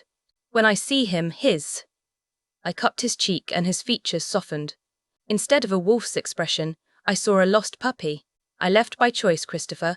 I didn't want what happened to Allison to happen to you. Why are you defending him? I shook my head. I'm not. I just don't want any more bloodshed because of me. He began carrying me, like he did when we first met, out of my dead pack. You obviously have no idea what has been going on, do you? I shook my head as we entered the forest. I don't know what you're talking about. The Rouges are still attacking us, Diana. Paul never stopped. But, he promised, there hasn't been any deaths, right? Christopher chuckled. No, only injuries. But that's because the surrounding packs have been helping us keep them at bay while they had me locked in a food cellar. Why exactly were you in a cellar? Christopher's pack came into view, but it no longer had the peaceful aura to it. The skies were darkened with smoke, and all defenses were on high alert, because my wolf kept trying to push through, but he finally calmed down when you unblocked me. I didn't unblock you, I stated, but it came out more as a question. He shrugged as we entered the pack. You probably did it unconsciously when you were passed out by the graves. Oh, was all I said. Christopher continued to walk, and I took in the scene. Everything was a mess. Wolves were everywhere, either resting on the streets or running towards the defences. What had Paul done? Christopher? I choked, not looking at him. Yes, Diana. Can we hold a pack meeting? I could feel his smile. I knew you'd ask. Okay, everyone is here while Alpha Johnson's and Alpha Collins's men hold the defences. Christopher whispered in my ear. I nodded and faced my pack, who stared at me in awe. I guess that didn't know that I returned. I sighed. I'm going to have to give a major pep talk to get away with my idea of how to handle the situation. So I know that I have been gone for about 2 weeks, and that the Rouges have been attacking, but tonight it will end. Everyone shifted, and I continued. This wasn't supposed to have happened. I made a deal with their leader that if I left, he would leave you all at peace. But, since he broke his promise, we will kick his and all the other Rouges' asses down to Tartarus. Yah, Melanie cheered. To the fields of punishment with them, Kate shouted. The crowd began to get hyped up, and I couldn't help but smile. Tonight, we will defeat this army of Rouges, and we will be known as the pack that stood up to them. Everyone cheered. Tonight, you will all stay here and guard. Keep out territory safe while I deal with Paul. Everyone roared, fisting the air and stomping their feet, cheering for the attacks to end. But Christopher grabbed my arm. Diana, I just got you back, and you're planning to have a battle with Paul. I nodded. He broke his promise. He will pay. If not by me, then at least by someone else from our pack. Okay, then I'll come with you. Christopher, this is my fight. You can't. He shushed me by placing his finger on my lips. You said it yourself. If not by you, then by one of us. So I'm coming. Besides, you can't ground me. I laughed and was soon interrupted. Well, that was quite the battle speech. Welcome back, Melanie said as she gave me a tight squeeze. Kate slapped my back, earning a yelp to escape my lips. So when do we get to whoop some ass? And the plan, what is it? I smiled and pointed at Melanie and Kate just as their mates joined their sides. Melanie, Kate, you guys get Grace and gather up all the children and the elderly and stay here. I want you guys to keep them safe and let no one enter the pack house. Brent and Baron, I want you guys to get Alfred and find Gianna. Convince her to make a barrier around the territory so that if any Rouges try to get in, they'll feel the pain of what it's like to get slashed with silver. I turned towards the rest of the pack. As for everyone else, get in positions. Everyone scampered off while Kate and Melanie beckoned all the elderly and children to follow them. As for me, I turned to Christopher. You ready? He asked as he tossed me a jacket. As ready as I'll ever be. Chapter 24. The wind howled and whipped at my hair as the sun made the dew on the green grass sparkle. If there wasn't a feud going on, I would have mistaken this as a perfect day for the beach. Tightening his grip on my hand, Christopher mumbled, Are you sure he's going to come? I nodded. I'm positive. Bye. I looked at my mate and gave a tight smile. Because he claims that he loves me. I could see an uneasiness settle on Christopher. Did you ever love him? I cracked a smile and shook my head. Of course not. I saw him as a friend, I guess, but Diana, I thought we had something special. A shiver ran down my spine as our heads snapped to a well-dressed Paul wearing a smirk, while a girl my age wore casual clothes stood by him. She kept her eyes locked on me, and a snarl was threatening to take the place of her scowl. And that's when it snapped into place. That girl was his mate. Paul, I want you to stop the attacks, I stated confidently. Paul wasn't looking at me, but at Christopher. They were both exchanging looks of anger and hate. Why should I? He questioned. I told you what would happen if you stayed with this pack. I left, but you still attacked. You lied to me. His eyes snapped to me, looking taken aback. Diana, I know what I promised, but I told them to attack, the girl said nonchalantly. Might as well get them out of the way. Diana, that girl is crazy. Look at her eyes. Christopher whispered, and he was right. Her eyes held the look of a deranged woman who had lost everything. She was a pure rouge. I swallowed hard. Hard? You were kicked out of our pack, right? She nodded. Yes, so I had my mate here kill them. Sophie, Paul warned. Why were you kicked out? I asked.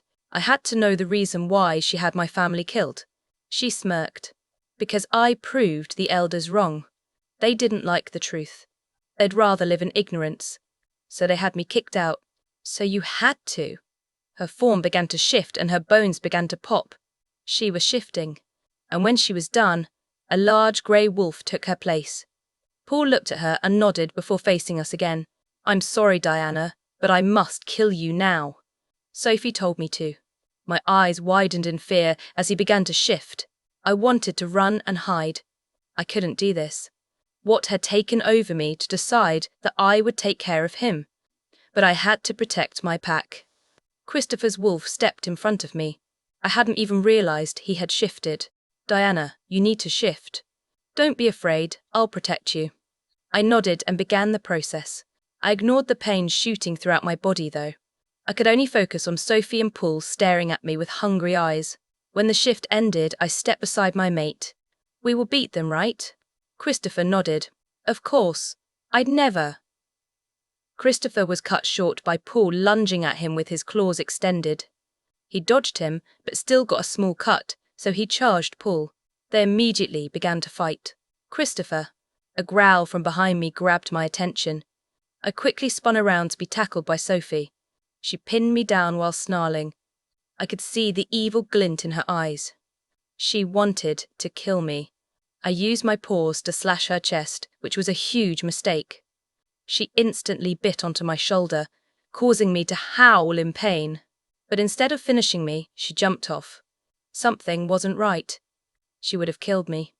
She would have. Another howl escaped my lips as pain surged through me.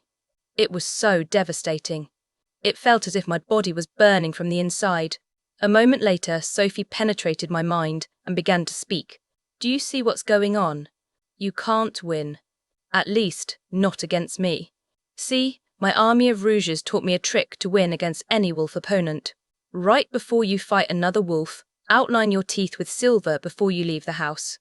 I could feel her snicker in my head as my blood began to run cold. Oh, come on. Why do you look so dead? I didn't bite you hard enough to inject you with enough silver to kill you. At least I didn't do it yet. I had to focus. I had to fight back to protect my mate and pack. I slowly stood, wobbling as I did so. It was as if I had just shifted for the first time. Wow, you really want to die fast. Well, okay. She tackled me again, but this time we rolled. And when the rolling stopped, she began to swipe at my chest with her claws. Reacting, I bit onto her paw just as it was coming down, resulting her to howl. But that was all I could do in my state of pain. And then it happened. She used her paws to pin down my own, and I knew it was the end for me. My life would come to a stop, and I would lose to Paul and his mate. My head fell to the side as I got ready for Sophie's snarling jaw to clamp onto my neck and end me. From my position, I could see Christopher winning against Paul as he had him pinned down while he bit onto him. I had to say bye. I didn't want him to find out that I died while he continued to fight. Goodbye, Christopher. I love you. Christopher's form froze, and he turned to me. When he saw my position, he quickly jumped off Paul and charged for Sophie, but he wasn't going to make it in time. I closed my eyes, preparing for death and thinking things over. I wouldn't have pups with Christopher, and we wouldn't grow old and wrinkly together. I wouldn't be here. Sophie's snarling was close to my ear until it vanished, as well as her weight. My eyes snapped to see a wolf tackling her and tearing her to shreds. But the strange thing was, Sophie's face was contorted with so much fear it was as if she saw a ghost. Someone nudged me, and I turned to see my mate. My eyes widened as my head snapped back to the wolf who was attacking Sophie. Ooh. He kept pounding and snarling and swiping at his own mate. She kept whimpering, begging him to stop, but he didn't. Soon her body fell limp and a crimson red surrounded her. Blood. Paul breathed heavily and turned to me. I could see fear and sorrow in his eyes. He slowly stepped towards us, but Christopher stepped over my body in a defensive position while releasing growls. Paul just froze and gave me an apologetic expression before running off into the forest. Paul, I actually felt sorry for him. Chapter 25. 1 week later. Kate, can you pass the cereal? Melanie, give me the spoons. I swear to the gods, Diana. If you don't give me the milk, there will be hell to pay. That's naughty language. I slammed my hands on the table and everyone's eyes landed on me. Okay. Kate, give me the cereal, Melanie. Give Kate the spoons and I'll give Melanie the milk. And Alison, honey, these two use curse words a lot, so there's no stopping them. Alison shifted on her crutches as we all made the switch. Poopy. Us three girls were taking a break from helping around the pack recover when Alison was dispatched from the hospital. She immediately came to the pack house while on crutches when we were grabbing some breakfast. I've got to say though, I'm glad that Alison is back to her old self.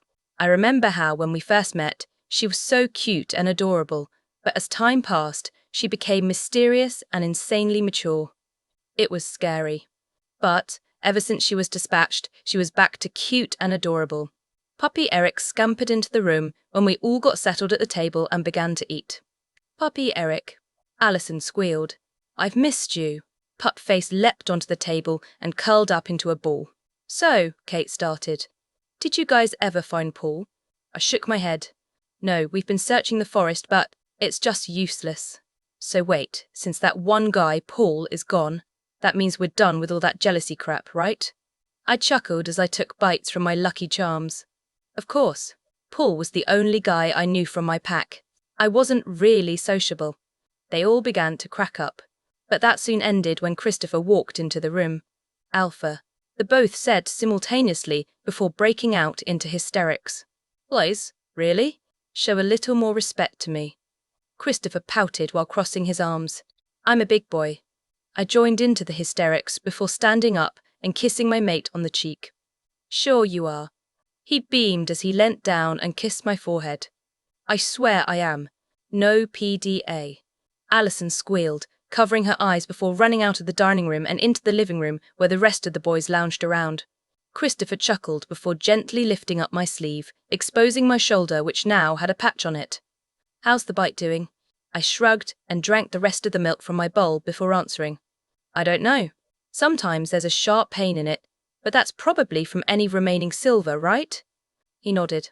Bye. Yeah, we're going to have to take you to Gianna and see if she can do a spell to remove any fragments that remain. I sighed as I placed my bowl into the sink. I haven't seen Gianna in a week, and I was scared. I had to confront her about a very important issue, but I've just been procrastinating. I didn't want to do it. I'll go see her today. Do you want me to come? Christopher questioned. I shook my head. No, I think I can do it. Besides, I have to be independent. He chuckled before his face turned serious. Diana, I need to tell you something. I nodded, but he didn't continue. Instead, he looked over at Kate and Melanie. They got the hint and left. Christopher? He sighed and shoved his hands into his pockets. We found Paul. I froze and heaved a sigh. Is he all right? Christopher shook his head. Diana, he was found dead. We think he killed himself. Why would he? My mate sighed. They say when your mate either rejects you or dies, you feel a pain 100 times worse than being shot with a silver bullet. It drives you to insanity. He was already insane. I'm sorry, Diana, Christopher said while rubbing my back. I just wanted to apologize to him so that... I suddenly gasped and gripped my shoulder. The silver was acting up again, making me have sharp pains. Like a... Diana. Christopher tried to grab onto my waist, but I just pushed him away. No, I'm fine, really. I'm just going to go see Gianna now. Are you sure you don't want me to come with you? I nodded and made my way to the door. Unsure. And with that, I left the pack house and searched for the witch. Gianna was easy to find. Or maybe I was. Maybe she felt that I needed her and met me at the park, because when I arrived, she was already waiting expectantly. Why, hello, Luna. Fancy meeting you here. I smiled. Bye. Yeah, I was wondering if you could help me with my shoulder. She nodded and lifted up my sleeve, observing the wound. Silver? Silver. Her stormy grey eyes flashed with something unknown before she placed a hand on the wound. Immediately, I felt sharp pains before it subsided. Why? I questioned. She nodded. Indeed, but there will be a scar. In fact, it's a silver scar from the amount of silver that was building up in there. I heaved a sigh once I remembered what I had to ask Gianna. How was I supposed to do it? Do I just come out with the question, "Is something on your mind?" She questioned. I nodded, and before I knew it, I blurted out the question, "Are you my mum?" The witch smiled as her form began to change. Her hair turned brown, and her eyes turned green, while the rest of herself began to restructure. My mother was now standing right in front of me. "I told you, I will always be watching over you." "Why?" I gasped. "I saw you die. I'm not alive, sweetheart. I guess you can say that I'm like a restless spirit." So, what else should I say? I didn't even think that my own mother would be a ghost. "My time here is coming to an end, Diana." "Why?" I questioned. She smiled and brought me into a hug. "I was only supposed to stay to watch over you. When you met Christopher, that was my deadline, but then that other boy, Paul, showed up. I had to stay to make sure you were safe." I pulled away when a bright light hit my eyes. But it wasn't the sun. No, my mother was glowing. "Is this how it ends?" I asked. "I finally get to see you again. But you're going to leave?" "I still have a question that I want answered." Mom chuckled. "I believe I already know the question." I shook my head before looking into my mother's eyes. "Is Dad still alive?" "We were told by the elders that he had died protecting the pack. But when I died, I felt him. He is indeed still out there. Blair, where can I find?" I stopped speaking when Mom's body began to turn to dust. "I believe this is where we part. Please do tell Christopher that they will be needing another pack witch because I retired. But—" I felt tears began to build up. "I want you to stay." Mom smiled, but I think I saw her crying. "I can't, sweetheart. Ty, I love you." Her body crumpled into dust before the wind picked it up and carried it away. Tears were already spilling when I sat and slouched on a swing. "I love you too. Diana, are you okay?" I looked up from my feet and saw Christopher standing over me. Nodding and wiping my face, I responded, "Yeah, I'm just sweating from my eyes." My mate chuckled before sitting on the swing next to me. "You sure?" "Yeah, Gianna wanted me to tell you that you're going to need a new witch." She retired. "Are you serious?" Christopher sighed over dramatically. "Do you know how hard it is to find a witch? They're like a freaking rare species." I laughed and leaned my head onto his shoulder. "She also said that my father is still alive." "Really?"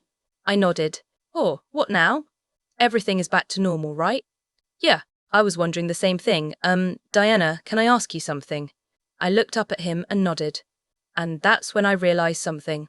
He was really tense and gripping something in his hand. "I was wondering if you would, marry me?" My heartbeat picked up speed as he showed me a ring.